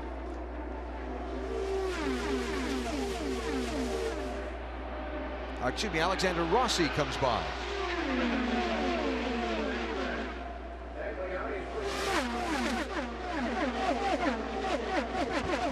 Check that, it is Tagliani. I thought it was. We call him one fast Canadian now, won't we? Tag, driving for AJ Foyt, started last in this race. The last time a driver who started last led an Indianapolis 500 was back in 1980 when Tom Sneva did it. Tag has started first and last. He's covered the whole grid. One very fast race car driver. Had a crash on qualification day. Team had to rebuild this race car. Really didn't get a lot of practice, and the AJ Foyt team in general has had a lot of trouble sorting out their cars, but they've just played a little strategy here. Remember, he didn't stop under that yellow, and so the Quebec driver is out in front. He's probably really waiting for another yellow here at some point in the not too distant future. Look at these cars, three abreast, turning into one. Townsend Bell trying to get back a lap, if you will. That's Rossi just ahead there, 98. Bell now, first car one lap down, is between them. Now check that, Bell is 2 laps down. He and Hunter-Reay lost a lap, getting repairs and restarted in that scrum earlier on pit road. And Bell lost the second lap on the drive-through penalty. Great couple of camera shots there, love that.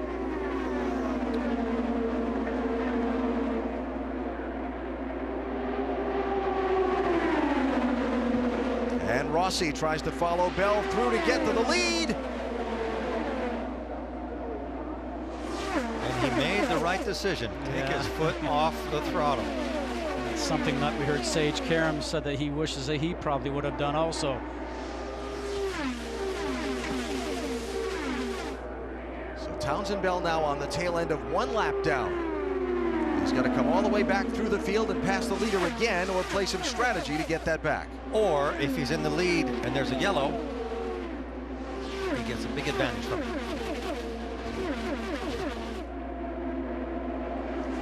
Tagliani, Rossi, Hinchcliffe, Kanaan, Castroneves.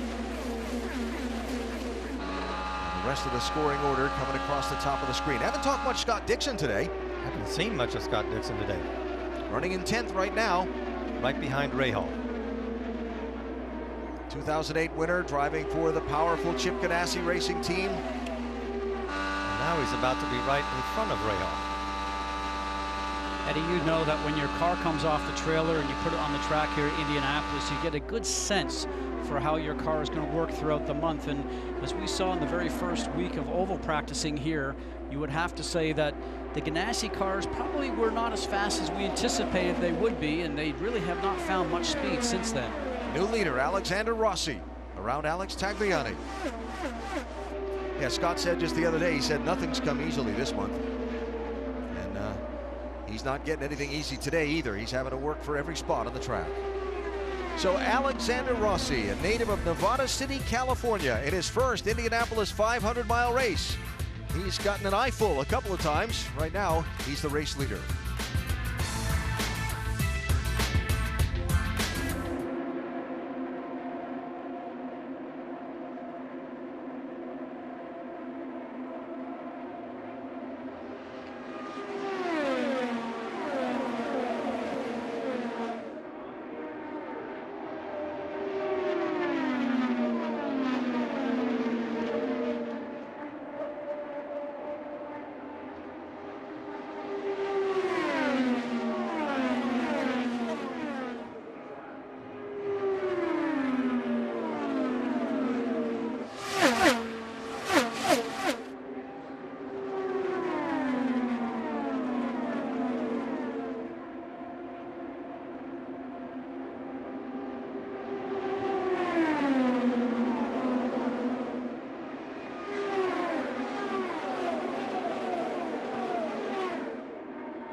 top 6 earlier. You just saw him get passed by 3 cars, including 2 at once, and another to his outside. That was Matty Brabham's going by on the right-hand side, but yes, Marco has been struggling. Watch this. We understand how this is. Cars coming down both sides. He sees it right away in the mirror, pedals off of it because he knows his car is not very good, and it's strange because his other team cars have been running so great, Rick.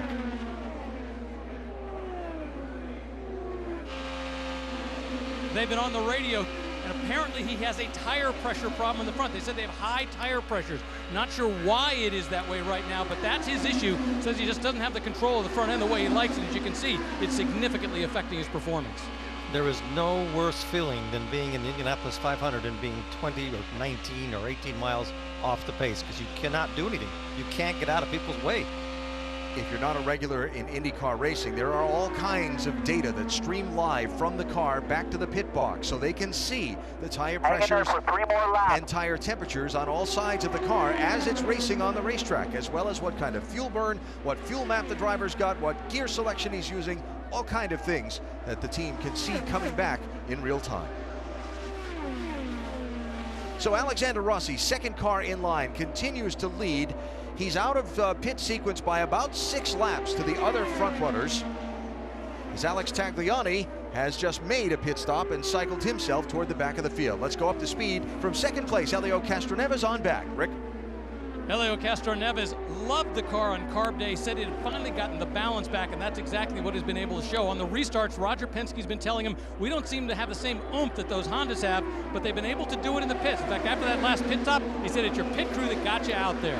Jan? And watch Tony Kanaan. He's right behind Helio Castroneves, and that's where he wants to be. Believe it or not, after that contact on pit road, he says, my car is better now. He likes how it's handling. The only downside, I think I have too much downforce. We need to take it out at the next stop because I can follow well here, but I can't lead. Doc?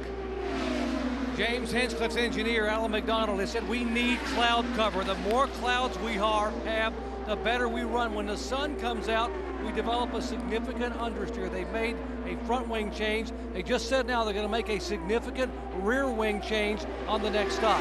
Back behind them, how about Carlos Munoz? He's had 2 top 5 finishes in 3 starts here. He made a mistake last year on the final stop, or he would have 3 top 5 finishes. They're wanting to start to trim the car out on these final 2 stops, running solid. And behind him, Joseph Newgarden. Strategist Brent Harvey says we've been hesitant to trim the car. We did take some rear wing out on the previous stop, but these next couple of stops, we're going to see what the young man can do with lack of downforce in traffic. John.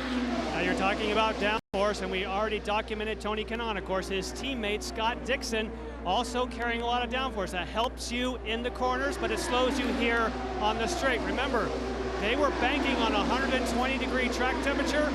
Right now it's 116, not as high as they thought, Rick. Well, Marco Andretti just having not the day he wanted.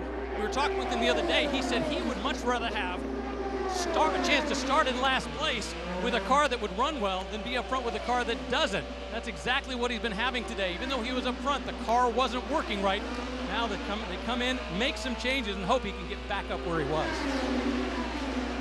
Now he's going to lose a lap here and needs this race desperately to stay green while the leaders cycle through a set of pit stops to give him a shot to get back on cycle. There is the race for the lead. Alexander Rossi did pit under the green flag on the same lap that Marco Andretti just did, so that's Castroneves in the yellow car and Kanaan in the blue car, first and second. An interesting thing has happened the last 10-15 laps. The cars are not as bunched up as they were before, Scott. They're starting to spread out. Everybody's starting to get trimmed, starting to think what they're going to do for that last rush. So you're going to see some differences in cars. And that last rush is right around the corner. We are maybe 25 laps away from when everybody starts getting a little bit meaner and not as generous in giving space on the track. When you talk about trimming, that's when the crew will take some wing out of the car, and that's when the car is a little bit lighter on downforce, as Jan was explaining, so you'll go faster down the straightaway. You need that for drafting, but the driver's going to have to pedal in the turns to be able to keep up to the guys in front of him. So green flag pit stops coming up for the leaders of the 100th Indianapolis 500-mile race. Jules Gu drank champagne on his pit stop in 1913. The Wood brothers Certainly made headlines for Jim Clark in '65. They've revolutionized it. Back after this from your ABC station.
The Indianapolis 500-mile race, our telecast presented by Firestone, comes up to the three-quarter mark, and still a lot to be decided.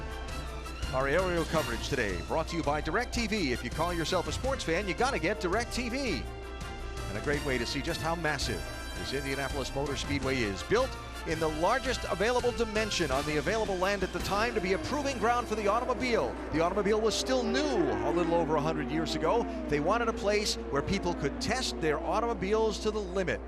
And doesn't that define what Indianapolis is? Absolutely. When you think about it, they designed it for cars to be going 80 miles an hour. Now we're going 230. People have become famous around the world for their accomplishments here at the Speedway, including Helio Castroneves, who's won this race 3 times, trying to join that exclusive club of 4-time winners. No one's ever won it more than 4 times. A win today would join Castroneves to A.J. Foyt, Al Unser, and Rick Mears in that club. What would it mean to you, Helio? It would be great to join a elite group. It would be great to see history after 30 years, you know, that nobody were able to win 4 times. So I'm very happy to be in this special opportunity, and I'm going to do everything I can to make this happen. Some drivers just have a knack for certain speedways, and if you look at Helio Castroneves over the years, he almost always is a factor in racing for the win here at the Brickyard. And he drives for the man that has had the most success of all here, Roger Penske. He has Rick Mears sitting up there in that tower spotting for him. And all he has to really do is use all of those tools, and he's done a great job at it. I see him as being in that group right at the end, making a run for it today. There's Roger, the 16-time winner here at Indianapolis. First came here in 1951 with his dad and saw the race for the first time. Now this is the 50th year of Team Penske's racing operation. Roger, once an aspiring driver, offered a chance to test here at Indianapolis, but he had just become a Chevrolet dealer. And part of his deal with Chevrolet was he won't be a race driver anymore, so he turned it down. The next driver in line to get that audition was Mario Andretti. I'd say it worked out well for the both of them. Hinchcliffe and Dixon being overtaken by Takuma Sato for A.J. Foyt Racing, who's now up to 5th place in that red, white, and blue 14 car. Remember Sato a few years ago racing Dario Franchitti for the win, made a bold attempt to pass him in turn 1 and ended up crashing. And we all remember that his attitude that day was win or nothing. Right. So I'm sure if that happens again this year, he'll be a little bit less altruistic. Scott, what do you think if he finds himself there again? Well, here come the leaders for some pit stops. Castroneves is in, Kanon's in, Newgarden's in. Rick? Helio Castroneves brings the car down. He was saying that you really can't plan this race, but you can put yourself in a position to win this race, and that's exactly what he's been able to do right now. They were having a discussion about whether to put in front wing or not. They've decided not to do that, and they're going to go ahead and send him out. And I understand we got a yellow on the track. There is a tire loose from a car. It looks like from Buddy Lazier's car. And so the caution flag comes out while those leaders were already on pit road. There's Lazier. This is a family-run team from his father, Bob, Buddy Lazier, previous Indy 500 winner.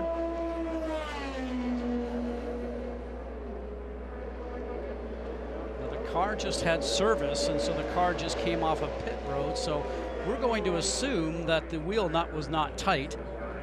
Buddy's having difficulty keeping control of the car right there. Probably has decided to run across the grass because if he's running on the road itself and the concrete's going to wear the bottom of the car out, so smartly just stops and he'll end up having that car towed in. Now if you're going to watch here very quickly, we'll see the 4 car which is coming off of the pit lane, and as we roll through here you'll see the car start to give a bit of a squiggle. He's controlling it. Sparks are coming out the back because the bottom of the car is dragging on the ground now. Yeah, you see that wheel nut from the car was bouncing away from it as the wheel went the other way. Now as other drivers are coming around there, they'll be alerted that there's a loose wheel on the track by the spotters up on the top, so it looks like his day is probably going to be finished. It is becoming increasingly more difficult every year for a team to just prepare a car for the Indianapolis 500. It just takes too many moving parts and too many experts in every bit to be able to do it successfully and safely. Yeah, and this is a owner, operator, driver type program, and you were probably one of the last ones to do it. I know we have Ed Carpenter in it now, but you know, you understand from doing it yourself, being a owner driver. Very difficult. So Lazier out of the car. The timing of the caution flag, very interesting. It's going to help some people and it's going to hurt some others. There's a line at the beginning of pit road that if you are across when the caution comes out, you're good. Your pit stop is legal. If you're not, the pits are closed when the yellow comes out, and you have to drive through the pits or stay on the racetrack, let the pace car gather up the field and go around. There are allowances for people to come in and take fuel. It's called necessary service, but no more, and then go back out and continue under the caution. You saw a couple of people like Pagenaud headed to pit road there. So Carlos Munoz, Takuma Sato, Scott Dixon, Graham Rahal had not made their pit stop yet before the yellow came out. Helio Castroneves, Tony Kanaan, Joseph Newgarden, James Hinchcliffe had. And so when everybody else peels off to come to pit road here, they're going to move up behind the pace car and be the first 4 in the race. You know, for Helio, this whole day is coming together because you think about it, when we said we spoke to him in the garage area, not convinced he had the speed of the car. I really do think that the track has come to him today with the temperature starting to rise. It's hotter than it's been here probably all month. And so now with 120-degree track temperature, it looks like that is suiting his car. Talking about the pit closed and the pit open and that kind of thing and the timing of that. Remember it was A.J. Foyt, Rick Mears, and Al Unser that said earlier how much luck plays into winning this 500-mile race. In this case, very much. So here, more people making their way to the pit road. Graham Rahal. While the pit road is closed, remember I said a minute ago, you're allowed to come in and take necessary service, so they won't change the tires. They'll take a splash of fuel, enough to get him back around to the pit lane when it's opened up. With our race. So the end result is that you're going to end up being at the back of the grid, but the better part about it is you're not running out of fuel, obviously, on the race circuit. Some days, as you're mentioning, you're lucky. Some days you're not. You can see the disappointment there with the team. That really hurt them. But I'll disagree, and Jan, you might have more conversation on this with Graham's statement that there goes our race, because that caution and some of the other things that have happened have kind of thinned the herd of cars left on the lead lap. Yes, but when he's saying that's our race, it's because they lost their track position. So interestingly, that'll be the case for those who have yet to pit, like Scott Dixon. Normally, if you're on the track and you catch a yellow, you're like, hey, it's my day. But so many people were on pit road when the yellow came out, they were the ones that all got the advantage. So anyone who pits now, this is a secondary stop for Pagenaud because he needed fuel earlier. I heard him coast by me dead stick. So he's already taken that necessary service. This will be one where they can actually change the tires and make adjustments for Pagenaud.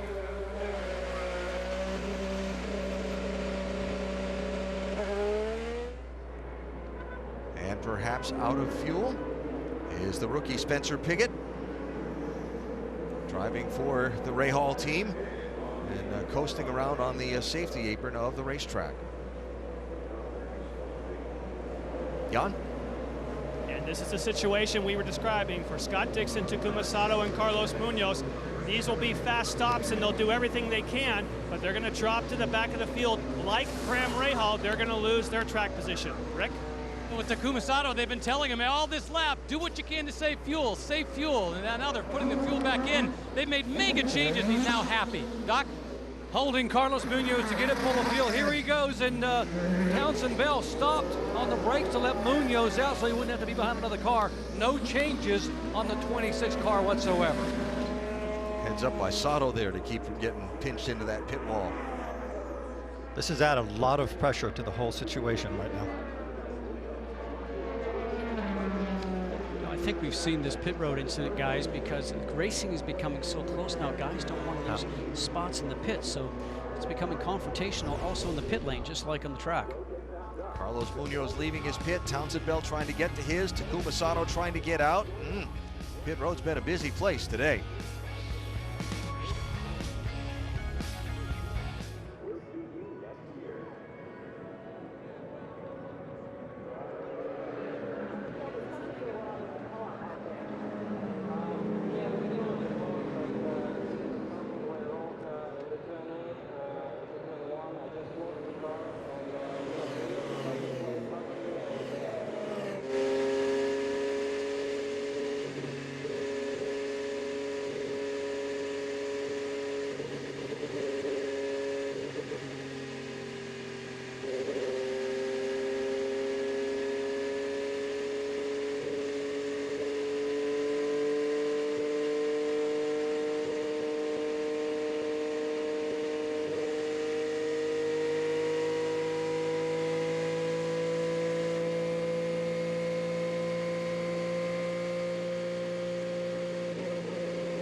Won the Indianapolis 500.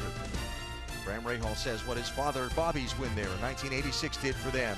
Opened up a whole avenue that they've turned into business opportunities.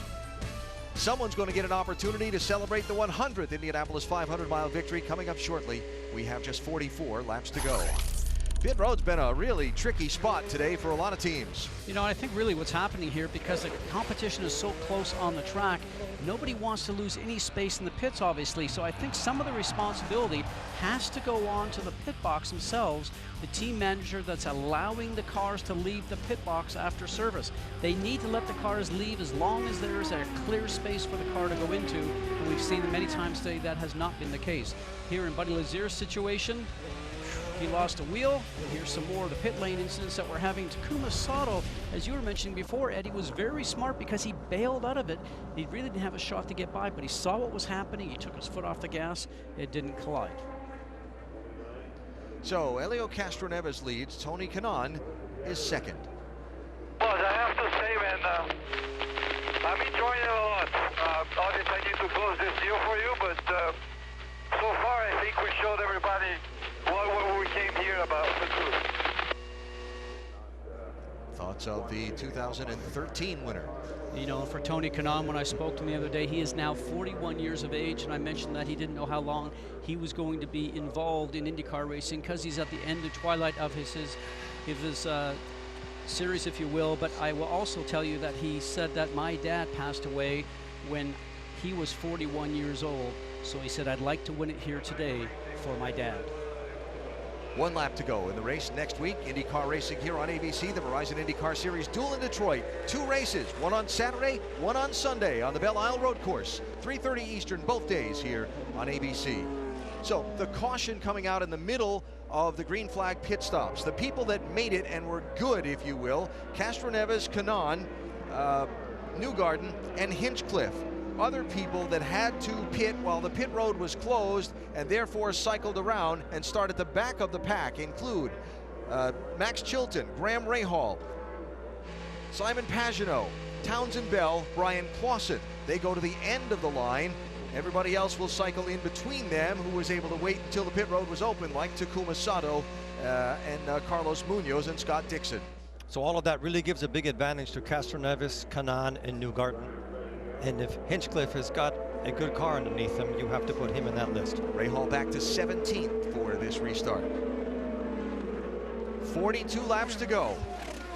Just a little over 100 miles left in the Indianapolis 500.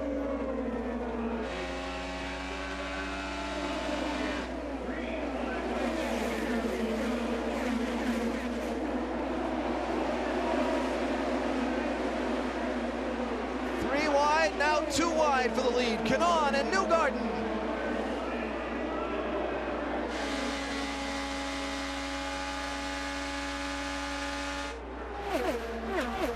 And that worked, guys, because the spotters up in turn 1 are telling the drivers, car underneath you, car above.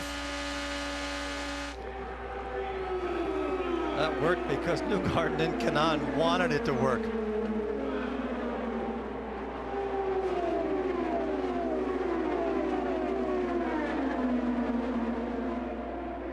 Restarts have been intense today. Everybody desperate for all the track position they can get as quickly as they can get it. And Kanaan takes the lead again.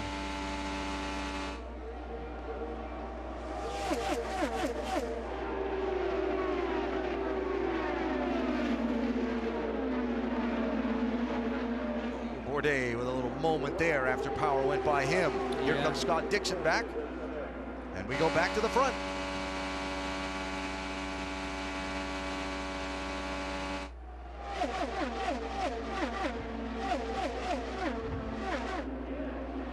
First 3 cars, Chevy, Honda. Hinchcliffe into the mix at the front. Goes to 2nd place. This is what normally happens the last 5 laps. We still have quite a ways to go.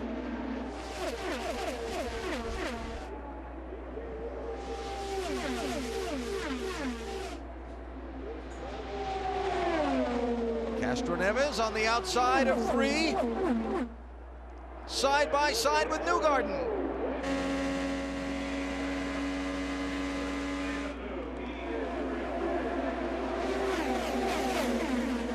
And the momentum he gave up by lifting has J.R. Hildebrand in that white number 6 to his inside. Castroneves has a piece in the back of his car that's coming off. The wheel guard on the left rear wheel. Oh, that's Two things with this. Will this disturb the car so much that he will end up having the back end step out from him? Will he hold on to it? But the other drivers are seeing it, and they're now going to go on the underside. But what Elio wants that piece to do is to fall off, isn't it, Eddie? So he'll end up getting a yellow. That's a really dangerous thing to have hanging off like that. Oh, I'm sure that the IndyCar officials will see that. He will probably see a black flag. Oh, trouble into the wall, top of the screen. Yellow flag will save Castroneves, and it's Sato who's into the wall. Back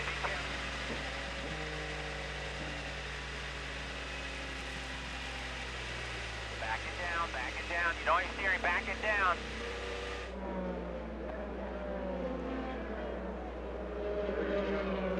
Takuma Sato, who had driven his way from 12th starting spot, fell back up into the mix late in the race, got caught in that last caution shuffle around, and now you see the right front tire on that A.J. Foyt racing car is severely disturbed.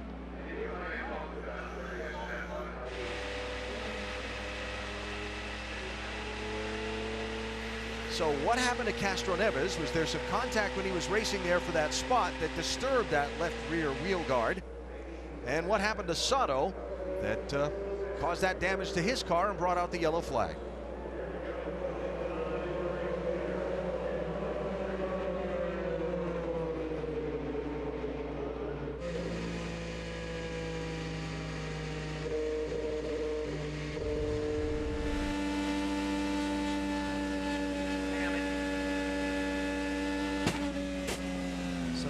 Sato, who we're riding on board with right now, following behind his teammate. Inside.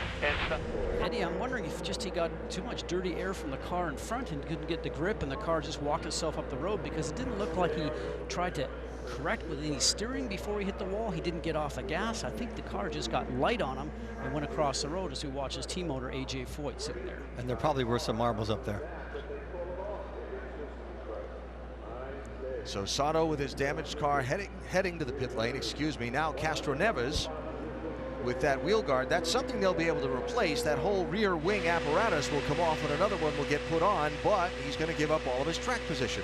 And right now this race is becoming, as it has been the last 5 years, all about track position. Well, track position, I think that you're going to probably see just about everybody bail into the pit lane here for service underneath this yellow. So if Castroneves is lucky, everybody does that, he will not lose too much track position. And there's a strong possibility there will be another pit stop, another yellow. Everybody in here with what will be 36 laps to go in the race. Everyone except J.R. Hildebrand, who stays out. Rick?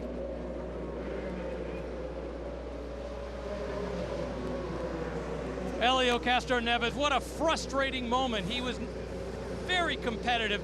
They're going to go ahead and run this like a routine stop. They'll put Sunoco fuel in, do as much as they can, but you can see in the back they've got to pull that rear wing section off. And even though it's designed to come off quickly and easily, it didn't come off quite as quickly as they wanted. The problem they've been having is on restarts, they just feel they've been getting gobbled up by the Hondas. As a result, they were hoping in that last restart that having 3 Chevys up front would keep the Hondas at bay. But as a result, he ends up getting back into traffic where he doesn't want to be, and possibly a contact that caused that. Nice thing for this with everybody else coming in is he stays on the lead lap. Now, with 36 laps to go, Sunoco fuel and the mileage each teams get to the finish becomes an interesting factor in this 500, where we did not get another yellow. So what happened to Castroneves? Contact there? Yeah, that was Hildebrand. Yep. So contact with J.R. Hildebrand knocks that left rear wheel guard loose. Castroneves gives up his track position. Hildebrand doesn't pit under this yellow. He leads the Indianapolis 500.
down to the business end. The 100th Indianapolis 500-mile race coming to a restart with 33 laps to go. Fuel in question, different strategies being played. Several of the dominant cars in this race caught up in various incidents and shuffled back into traffic. J.R. Hildebrand leads. Green flag is waving. Ryan Hunter-Reay trying to get one of his 2 laps lost back from the race leader. Townsend Bell trying to get back on the lead lap.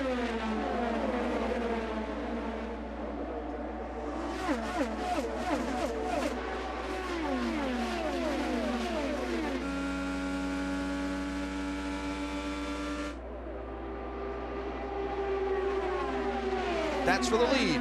Tony Kanaan around J.R. Hildebrand, 3 wide behind him.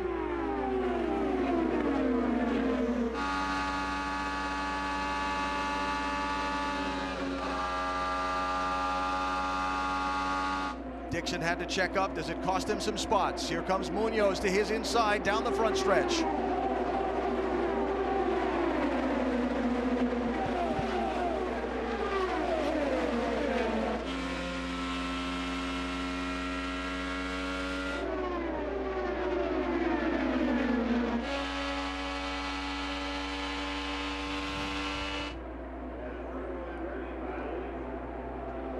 Trying to put Ryan Hunter-Reay back 2 laps down as second place changes. Joseph Newgarden around J.R. Hildebrand. Newgarden in the dark blue car, now in second. Hildebrand in the white car in third. James Hinchcliffe is fourth. And Alex Tagliani runs fifth. There's Hinch now picking up a spot on Hildebrand. Now Hinchcliffe has got to start picking people off one by one if he has to get in that first group of 3. It's always seemed like every time he goes out after a restart, it seems like he has an opportunity. After about 5 or 8 laps, his car starts to come in.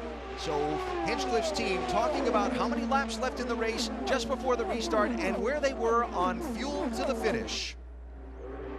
Like I said, fuel is going to be important here. We're about 5 laps short of the window, so we'll save under yellow like you run hard under green, and hope for another yellow. Run hard as you can. To try and pick those spots off, catch up to Kanaan. But they're going to need another yellow to make it to the finish, and there lies the rub, huh, Doc? That's exactly it, Alan. And James Hinchcliffe loved hearing the fact when he said run hard under green. It's exactly what he's doing. The car had lost some grip, and he made a left side air pressure change. But it's not about air and grip now. It's about fuel. Right now, he wants to run hard and hope for a yellow. Jan. And that situation is for many of the runners. You heard Hinchcliffe say on the radio, heard the team say 5 laps short. Some teams are 3 laps short, meaning you get 2 laps of caution, buys you 1 of green. Therefore, you're going to need 6 laps to 10 laps of yellow for these people to make it to the end. The way that Tony Kanaan is driving right now, you can see he's not going to worry about it. He's banking on the fact that he will have to stop again. We know for sure the 2 people who have to stop again were those who didn't stop, which is Hildebrand and Tagliani. Now, one who came in after the round of pit stops and is all the way back at the field because of it. Just before the restart, Simon Pagenaud came down pit road and topped off his fuel. Let's assume because he's that far back from the leader, he's also maybe running in a little economy mode. So maybe the Penske team, Kyle Moyer and company, trying to work a little magic and find a way to come away with the trophy if we don't see another yellow flag. If we don't see another flag, I think there's going to be a big surprise. I really do. With about a lap to a lap and a half before the end. What about it, Rick? Well, the concern with Pagenaud's car is he's had an intermittent misfire all day. It comes and goes. Obviously, when it's not there, he's running strong. The problem is every now and then it picks up. They're hoping that it's gone away for the rest of the race. But even the other teams are starting to talk about, don't worry about Pagenaud, he's got an engine issue.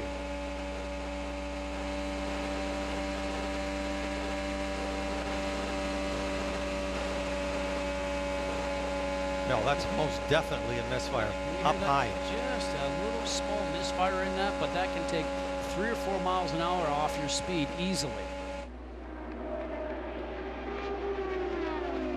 So, Pagenaud, while being well behind the leaders, again, maybe can somehow work that to his advantage if the caution doesn't fall. It's going to be really interesting.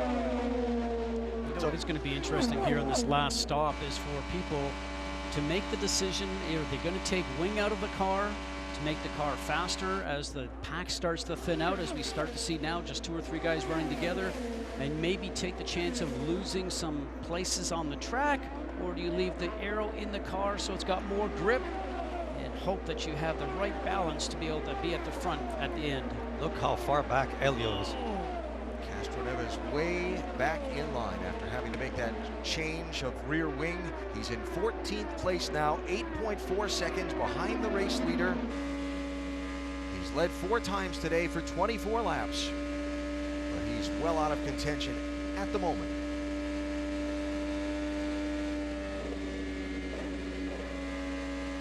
So 27 car ahead of him. Marco Andretti was taking a low line just to sort of take away the line that Castroneves wanted, and it gave him some dirty air, so you see him following back.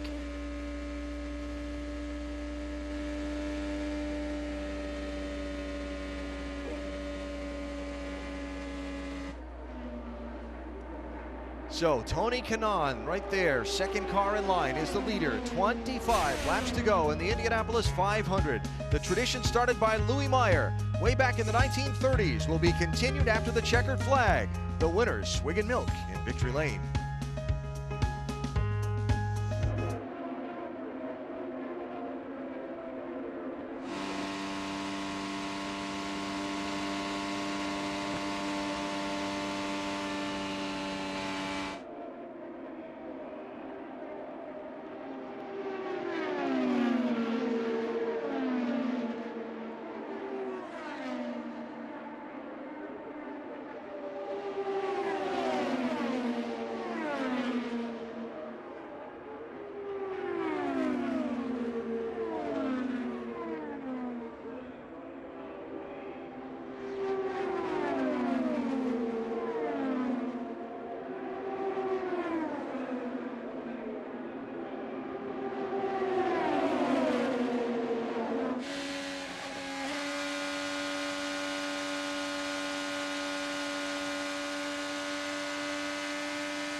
$50 miles to go in the Indianapolis 500-mile race. Our telecast today presented by Firestone.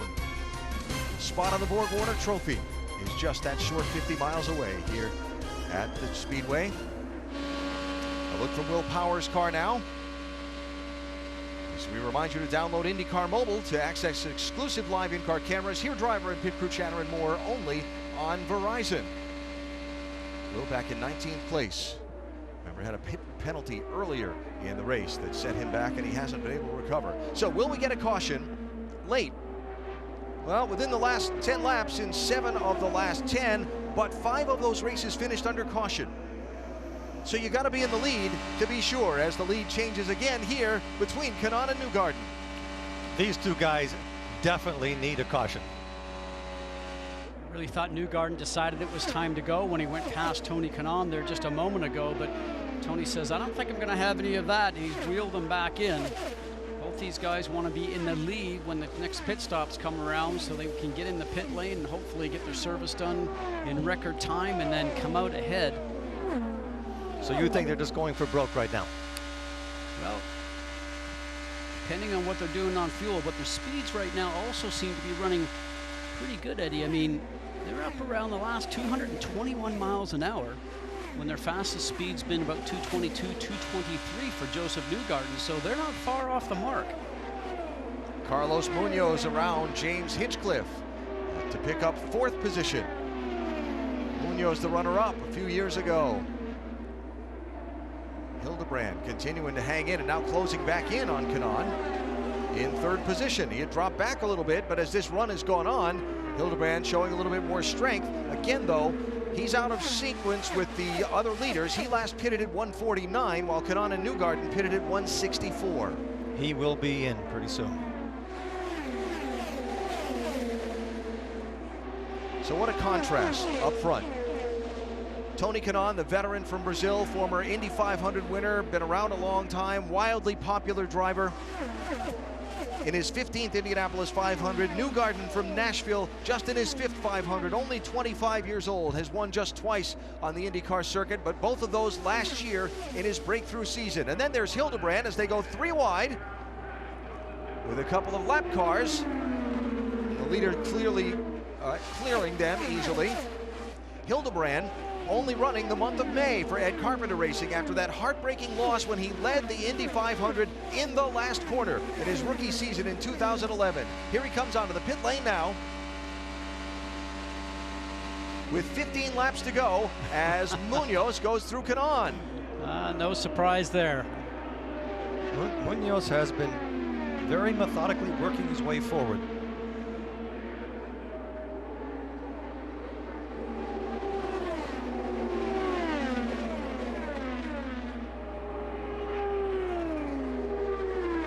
Clearing, looked like with some help, the team car of Townsend Bell quite easily into turn number 3. So Joseph Newgarden is the leader, coming to 14 laps to go, Doc. And he had been told by engineer Brent Harvey that, hey, you're less than 2 laps short. Newgarden says, do I save it and stay out there? And Brent said, let's calculate. They came back to him and said, go ahead and go for it. Everyone around you will have to pit. We come in and pit, we need less fuel than they do, but it's better to lead on that final stop than not. So they are going to try to lead, but they need less fuel than anybody. Joseph Newgarden has a shot to win the Indy 500. So you see Hildebrand comes out just in front of Newgarden. Watch for him to move over, being a team car. I know we're focused on Newgarden right now, but Munoz is the fastest car on the track. He is, closing quickly.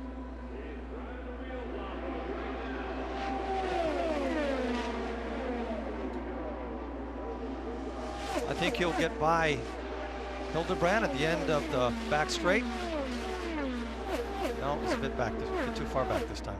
Carlos Munoz, the 24-year-old from Bogota, Colombia, made a splash here in Indianapolis in his rookie season when he qualified in the middle of the front row and nearly won the race. Race for the win in the final laps before settling for 2nd place. Had that race gone on maybe another 400 yards, he would have won. I think Kanaan would have finished 2nd. He's not afraid of putting his car anywhere on the circuit. And I don't think it's going to be somebody that's going to take his foot off the gas, as we see now the 6 of J.R. Hildebrand going around his teammate. Remember, just came out of the pit lane, so fresh tires certainly could probably go off there and lead. And is he going to lead and maybe break a little bit of the air for Joseph Newgarden to save a little bit of fuel? That might help, being a teammate car. The 26 of Munoz now is starting to get a little bit close. I asked Carlos the other day, I said, how is it now that you've had a couple of seasons underneath your belt? He said, this is the first time I've come to Indianapolis, and I think I know what my car needs. I know how to relate it to my engineer. And he said, I know how to be patient and set the car up for the end of the race. And that's exactly what it seems like he has done. Newgarden wants to put a car between him and Munoz. Munoz will follow him through. Probably not what Joseph wanted, I would think. That one didn't work out the way he thought it would. They're both really strong at this crucial part of the race, and there's only 11 laps to go. Tony Kanaan is just 9/10 of a second back, though separated by a lap car from those front three. Actually, yeah, by one lap car from the front three. That's Townsend Bell between the white car of Hildebrand. Check that, Hildebrand's up there, but he's also on the tail end, right? Yeah, so he just made his pit stop. And guess who's in the lead? Carlos Munoz goes to the front with 10 laps to go. And really no surprise, guys, because he's an Andretti car. And Andretti, you think about from a year ago how they really struggled in this race, but came here with a new Honda package, and they have been so strong ever since they unloaded off the trailer. A lot of lead changes late in the race in recent years. We talked about this being the most competitive time in the history of the 500 this last decade. I don't think we've seen the last lead change yet. Question is, will there be more than one before the checkered flag? How Right many now, will there be? He's opening up the air for everybody behind him, so they'll be right back on him probably in a lap and a half. It's very difficult to lead Alan around here. As you guys were mentioning before, they've all pitted on the same lap of Carlos Munoz and Newgarden and Kanaan. Hinchcliffe, who's a bit further back, so everybody's much in the same boat right now. Closer we get to the end, the closer you'll see cars taking different lines. Kanaan's pit crew has just put tires out. Tony Kanaan's pit crew has put tires out in front of us on the pit lane. So look for the third place driver to dive in here. Here he comes. 9 laps to go. Scott Dixon also pitting. Matty Brabham was the other car leading into the pit lane there. Under 77, guys. Jan? And even though they put out tires for Tony Kanaan, look for those who stop now with only 8 laps to go. They may not take the tires because all they need is fuel, but they're going to go for Tony Kanaan with tires. He won't need a whole lot of fuel, so this is a strategy call. I think there'll be others who might try a splash without taking tires. Kanaan had a little bit of trouble getting going, it looked like there, out of his pit box. You know, always, when you know there's a car coming that you'd like to beat out of the pit lane, you're a little anxious and lit up those rear tires and just didn't get enough traction by the looks of it. So Newgarden leading Munoz, now Munoz by Newgarden. 7 laps to go. So it looks like you managed to keep the lead for a lap and a half. There's the gap from Kanaan back to the race leaders. Kanaan's trying to do is he's trying to run some great laps right now. He'll try and get past Matty Brabhams, who's going a little slower than him. But Kanaan wants to just put some laps down. So when the other guys come in pit lane, he hopes that he's made enough time up that he comes out and he's contention with them for the victory. So with the shuffling of all that's happened in the last 100 miles of this race, Hinchcliffe is third, 3 seconds behind the leaders. Oriol Servia is up to 4th. Alexander Rossi is 5th. Now Rossi passing Servia as Oriol pits. Will these two run out of gas? Will they come to pit road? If so, when and how will it shake out? Everyone here at Indianapolis on this front stretch side standing up as the pit stops begin to unfold in the pit side grandstands. Newgarden in the pits. Simon Pagenaud ahead of him. 5 laps to go. Hinchcliffe also pitting this lap.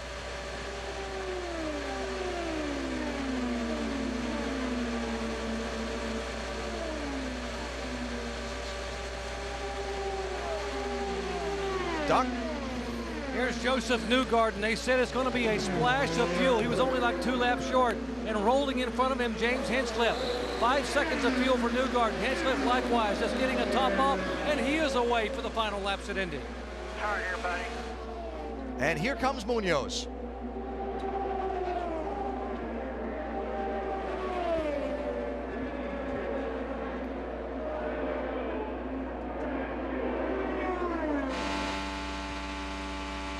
Doc?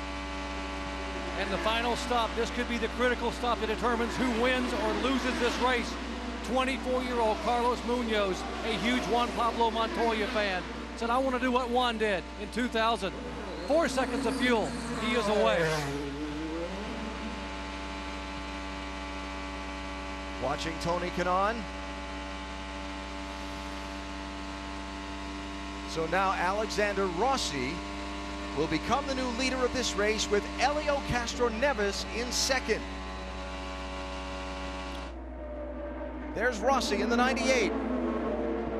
Graham Rahal is a lap down to him.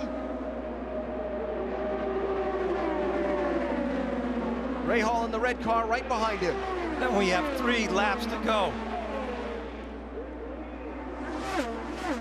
So the question is, was he gentle enough on the fuel mileage to be able to make it to the end?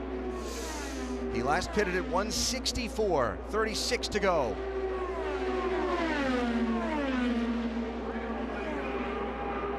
Much like the other guys did at lap 164, they came in. Was he far enough back and, like I said, soft enough on the gas pedal to maybe not have to come in for the splash of fuel? He looks like he's starting to run just a slower pace, guys. 2:14 that last lap. Tony Kanaan was about 2:21. 2 laps to go.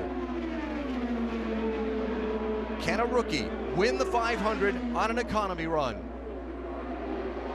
What a story that would be.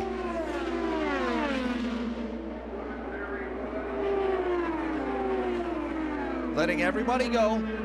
He had a half a lap lead on Carlos Munoz, who came off the pit lane ahead of those who were the leaders. He's coming to the white flag. 1 more lap to go. Coast, half a lap lead, clutch and coast, save fuel, clutch and coast. Boy, I'm just thinking about Robbie Gordon running out of gas back in 1999. There's Munoz in the blue and black car.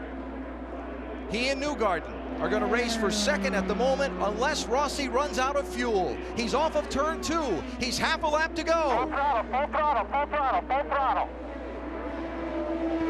Message is you're now going too slow. Got this, bring it home, he's down to 2. Hey, push, push. He's done it.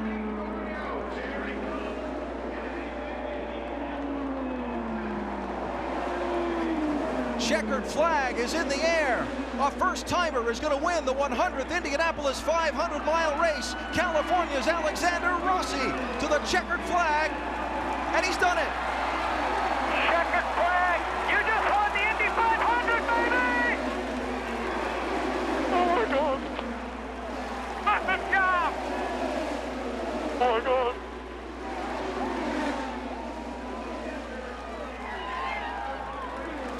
Oh my God, you guys. Awesome job, buddy. Great job, everybody.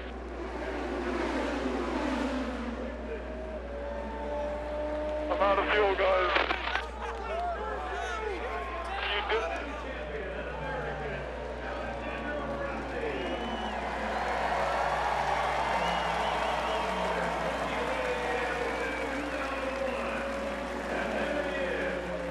Alex, you are the champ. 100, baby.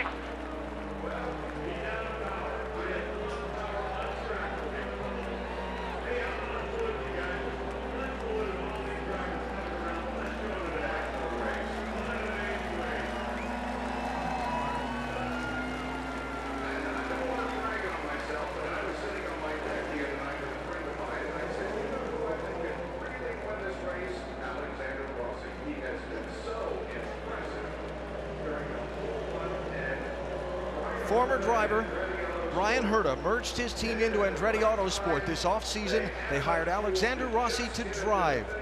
They just engineered the strategy that has won them the Indianapolis 500.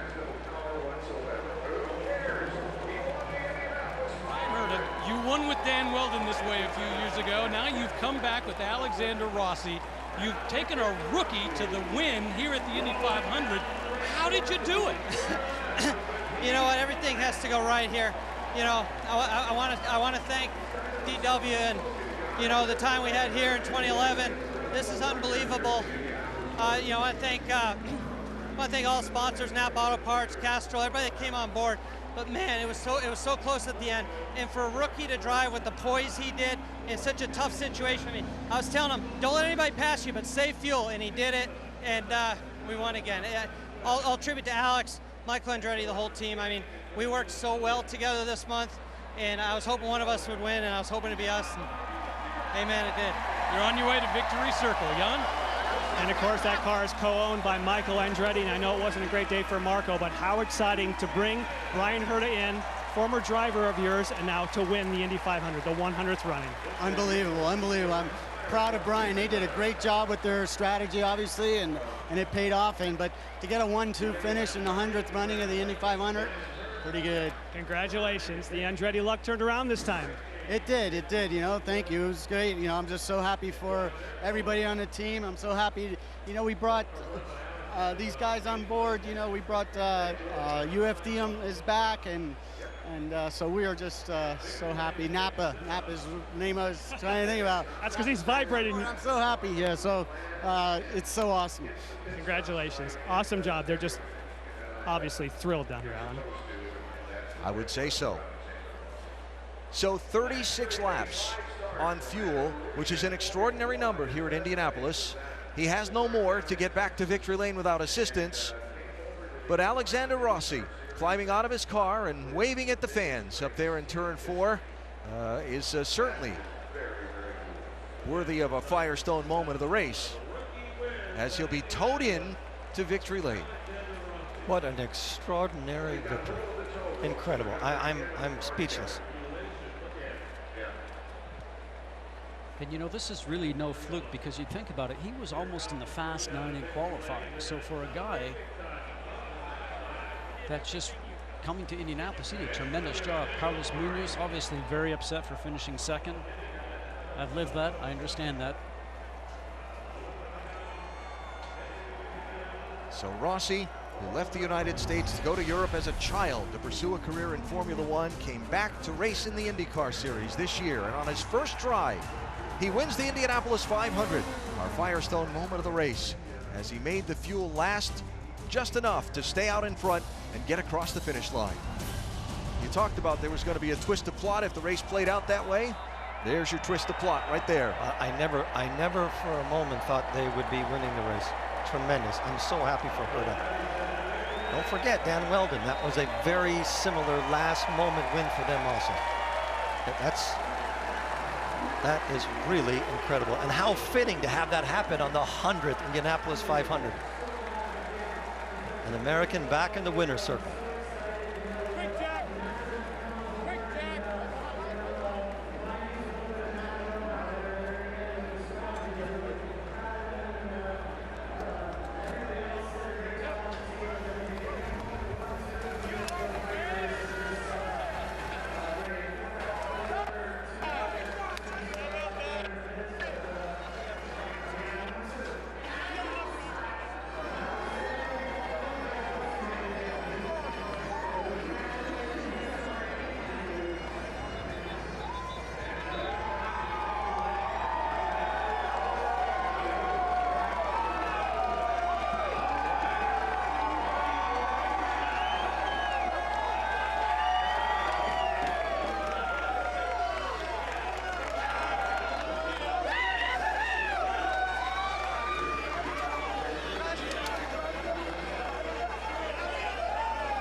Finally moving into victory lane.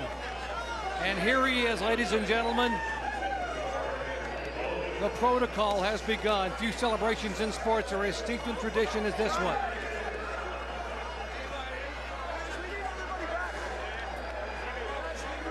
That is his dad, Peter, leaning over to talk to his son. Ladies and gentlemen, the winner of the 100th running of the Indianapolis 500, Alexander Rossi.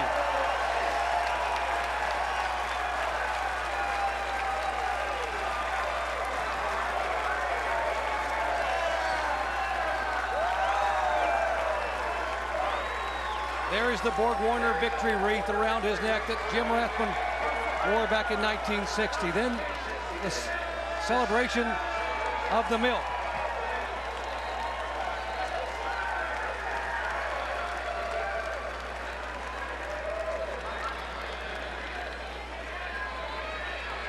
The kiss from the Indy 500 princess. Alexander, you have won the Indianapolis 500. How would you describe this moment? We did it. We did it. I have no idea how we pulled that off. That was, we struggled a little bit in the pit stops, but Brian came up with an unbelievable strategy. The car, the Napa Auto Parts curb Honda was fast from the beginning. You know, Castro did a great job in helping us all year get here, and I just can't believe that we've done this. Take us back to those final 3 laps, and you know you're close on fuel, you're saving fuel. Did you have any idea you would make it? What are you thinking? I didn't know. I mean, Ryan was unbelievable in helping me get to the finish. He was giving me a tow at the end, and it's an amazing result for Andretti Autosport. And you know, I'm just so thankful to do this on the 100th running, and I have to thank Verizon for giving the fans such great access to this event and making this the best Indy 500 ever. You told me a year ago you were sitting in Monaco. You were trying to find a place to watch the Indy 500, dreaming that someday you would be here. How did this happen? How did you get here, and how did you win this race? It starts off with Andretti Autosport giving me the opportunity to come here, and you know they've been strong all month. All 5 cars have been strong, and you know I'm driving for the best team in IndyCar right now, and this is unbelievable. This is for all of them. They say this day, this race will change your life forever. When you reflect back on what you've accomplished, what do you think you'll cherish most about winning the first Indy 500 here on the 100th year? I'll cherish the fact that at one point we were 33rd and we rolled the dice and we came through and we made it happen. And this is just, it's phenomenal. And I had no idea I'd be in IndyCar. I had no idea I'd be in the Indy 500. And now I'm here and we won. And I'm at a loss for words. It will change my life for sure. Hey, well done. Congratulations. Thank you very much. A young man from Nevada City, California, 24-year-old Alexander Rossi has won the 100th running of the Indianapolis 500.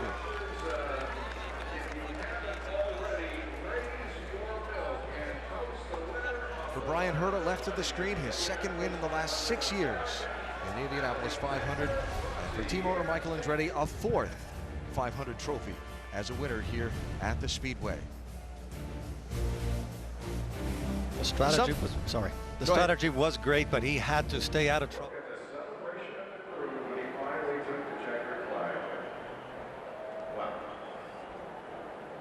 Okay, let's go to the Katie.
Those fuel numbers, I can't believe it. How he did it, I know. I mean, he was coasting.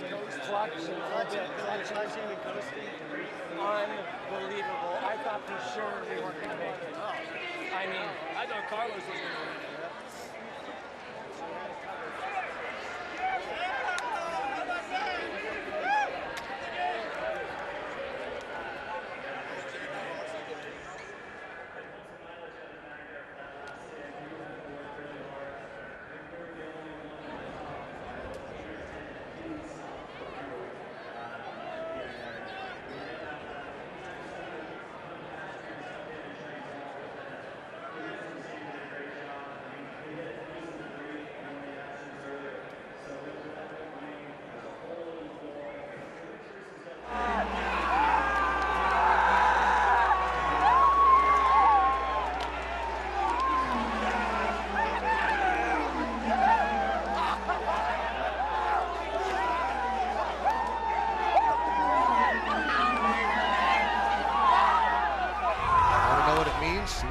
Indianapolis 500. That says a lot.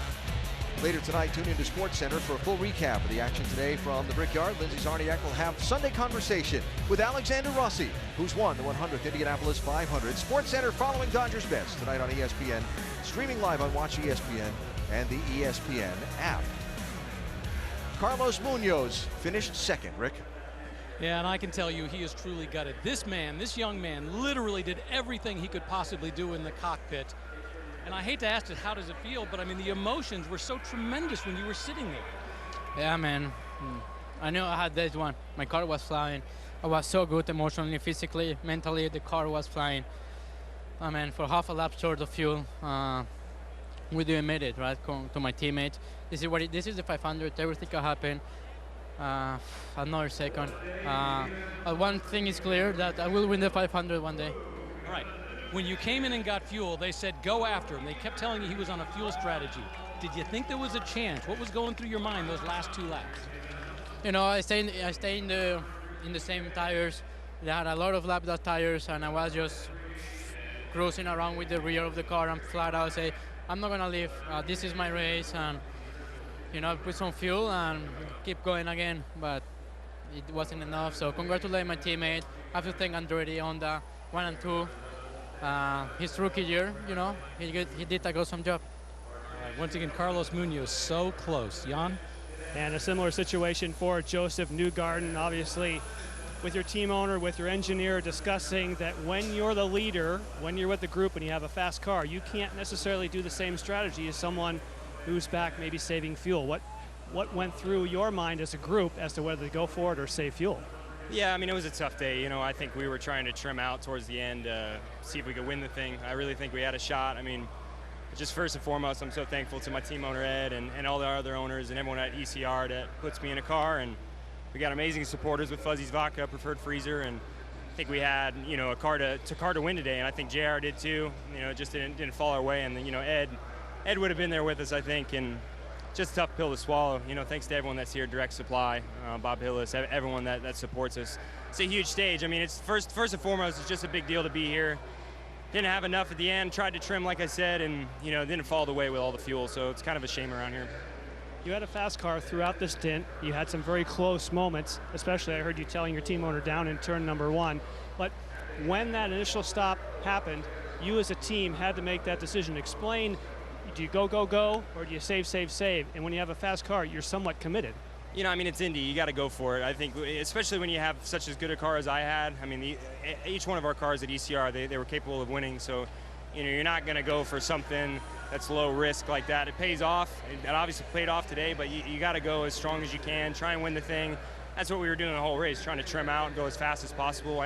I knew we could outrace people today, and I was so excited for that last 10, 15 laps. I really wanted to have a shootout, you know, battle to battle with someone, and didn't get that opportunity today. I hope, you know, I can come back one day and have that shot, because, you know, I think if we have cars like we did today, we'll have an opportunity to win this thing one day. Well, thanks for putting on a great show. Thanks so much. Alan? Joseph Newgarden has to settle for third. How hard is it to win the Indianapolis 500? Well, in 100 runnings of the race, 70 different drivers have won it. Not a lot of people repeat or get a chance to win. Alexander Rossi becomes that 70th winner. And the traditional celebration will go on long from now in Victory Lane at Indianapolis.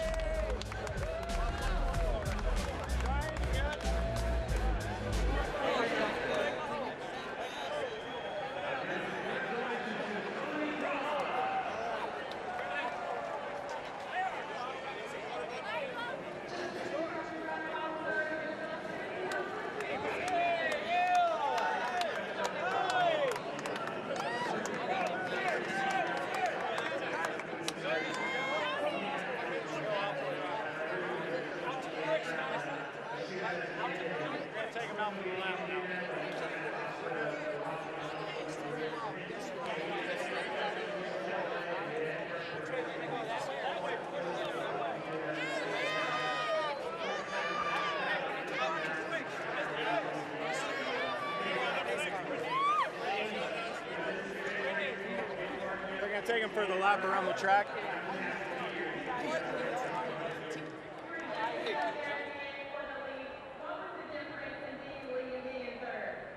Yes.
drink this, you said, I made it. To be able to drink this milk in Victory Circle, it's one of the traditions that everybody here wants to do and wants to be a part of. Oh, that's some good memories right there. You don't win to drink the milk. You win just to beat everybody. But this is the best tasting drink in the world. Milk will never taste as good as it does in Victory Lane. You betcha. And Alexander Rossi has the traditional swig of milk in the Victory Lane of Indianapolis Motor Speedway after becoming the surprise winner of the 100th Indianapolis 500-mile race in his first ever attempt at it. A look at our Sunoco race results now. So Rossi with the win, Carlos Munoz, Joseph Newgarden you just heard from. A couple of notes, Charlie Kimball in 5th place and Will Power in 10th used the same fuel strategy that Rossi did, but didn't get the win. They got 5th and 10th respectively. He was given mission impossible. They had one strategy to play and he executed it perfectly. Kept enough speed going.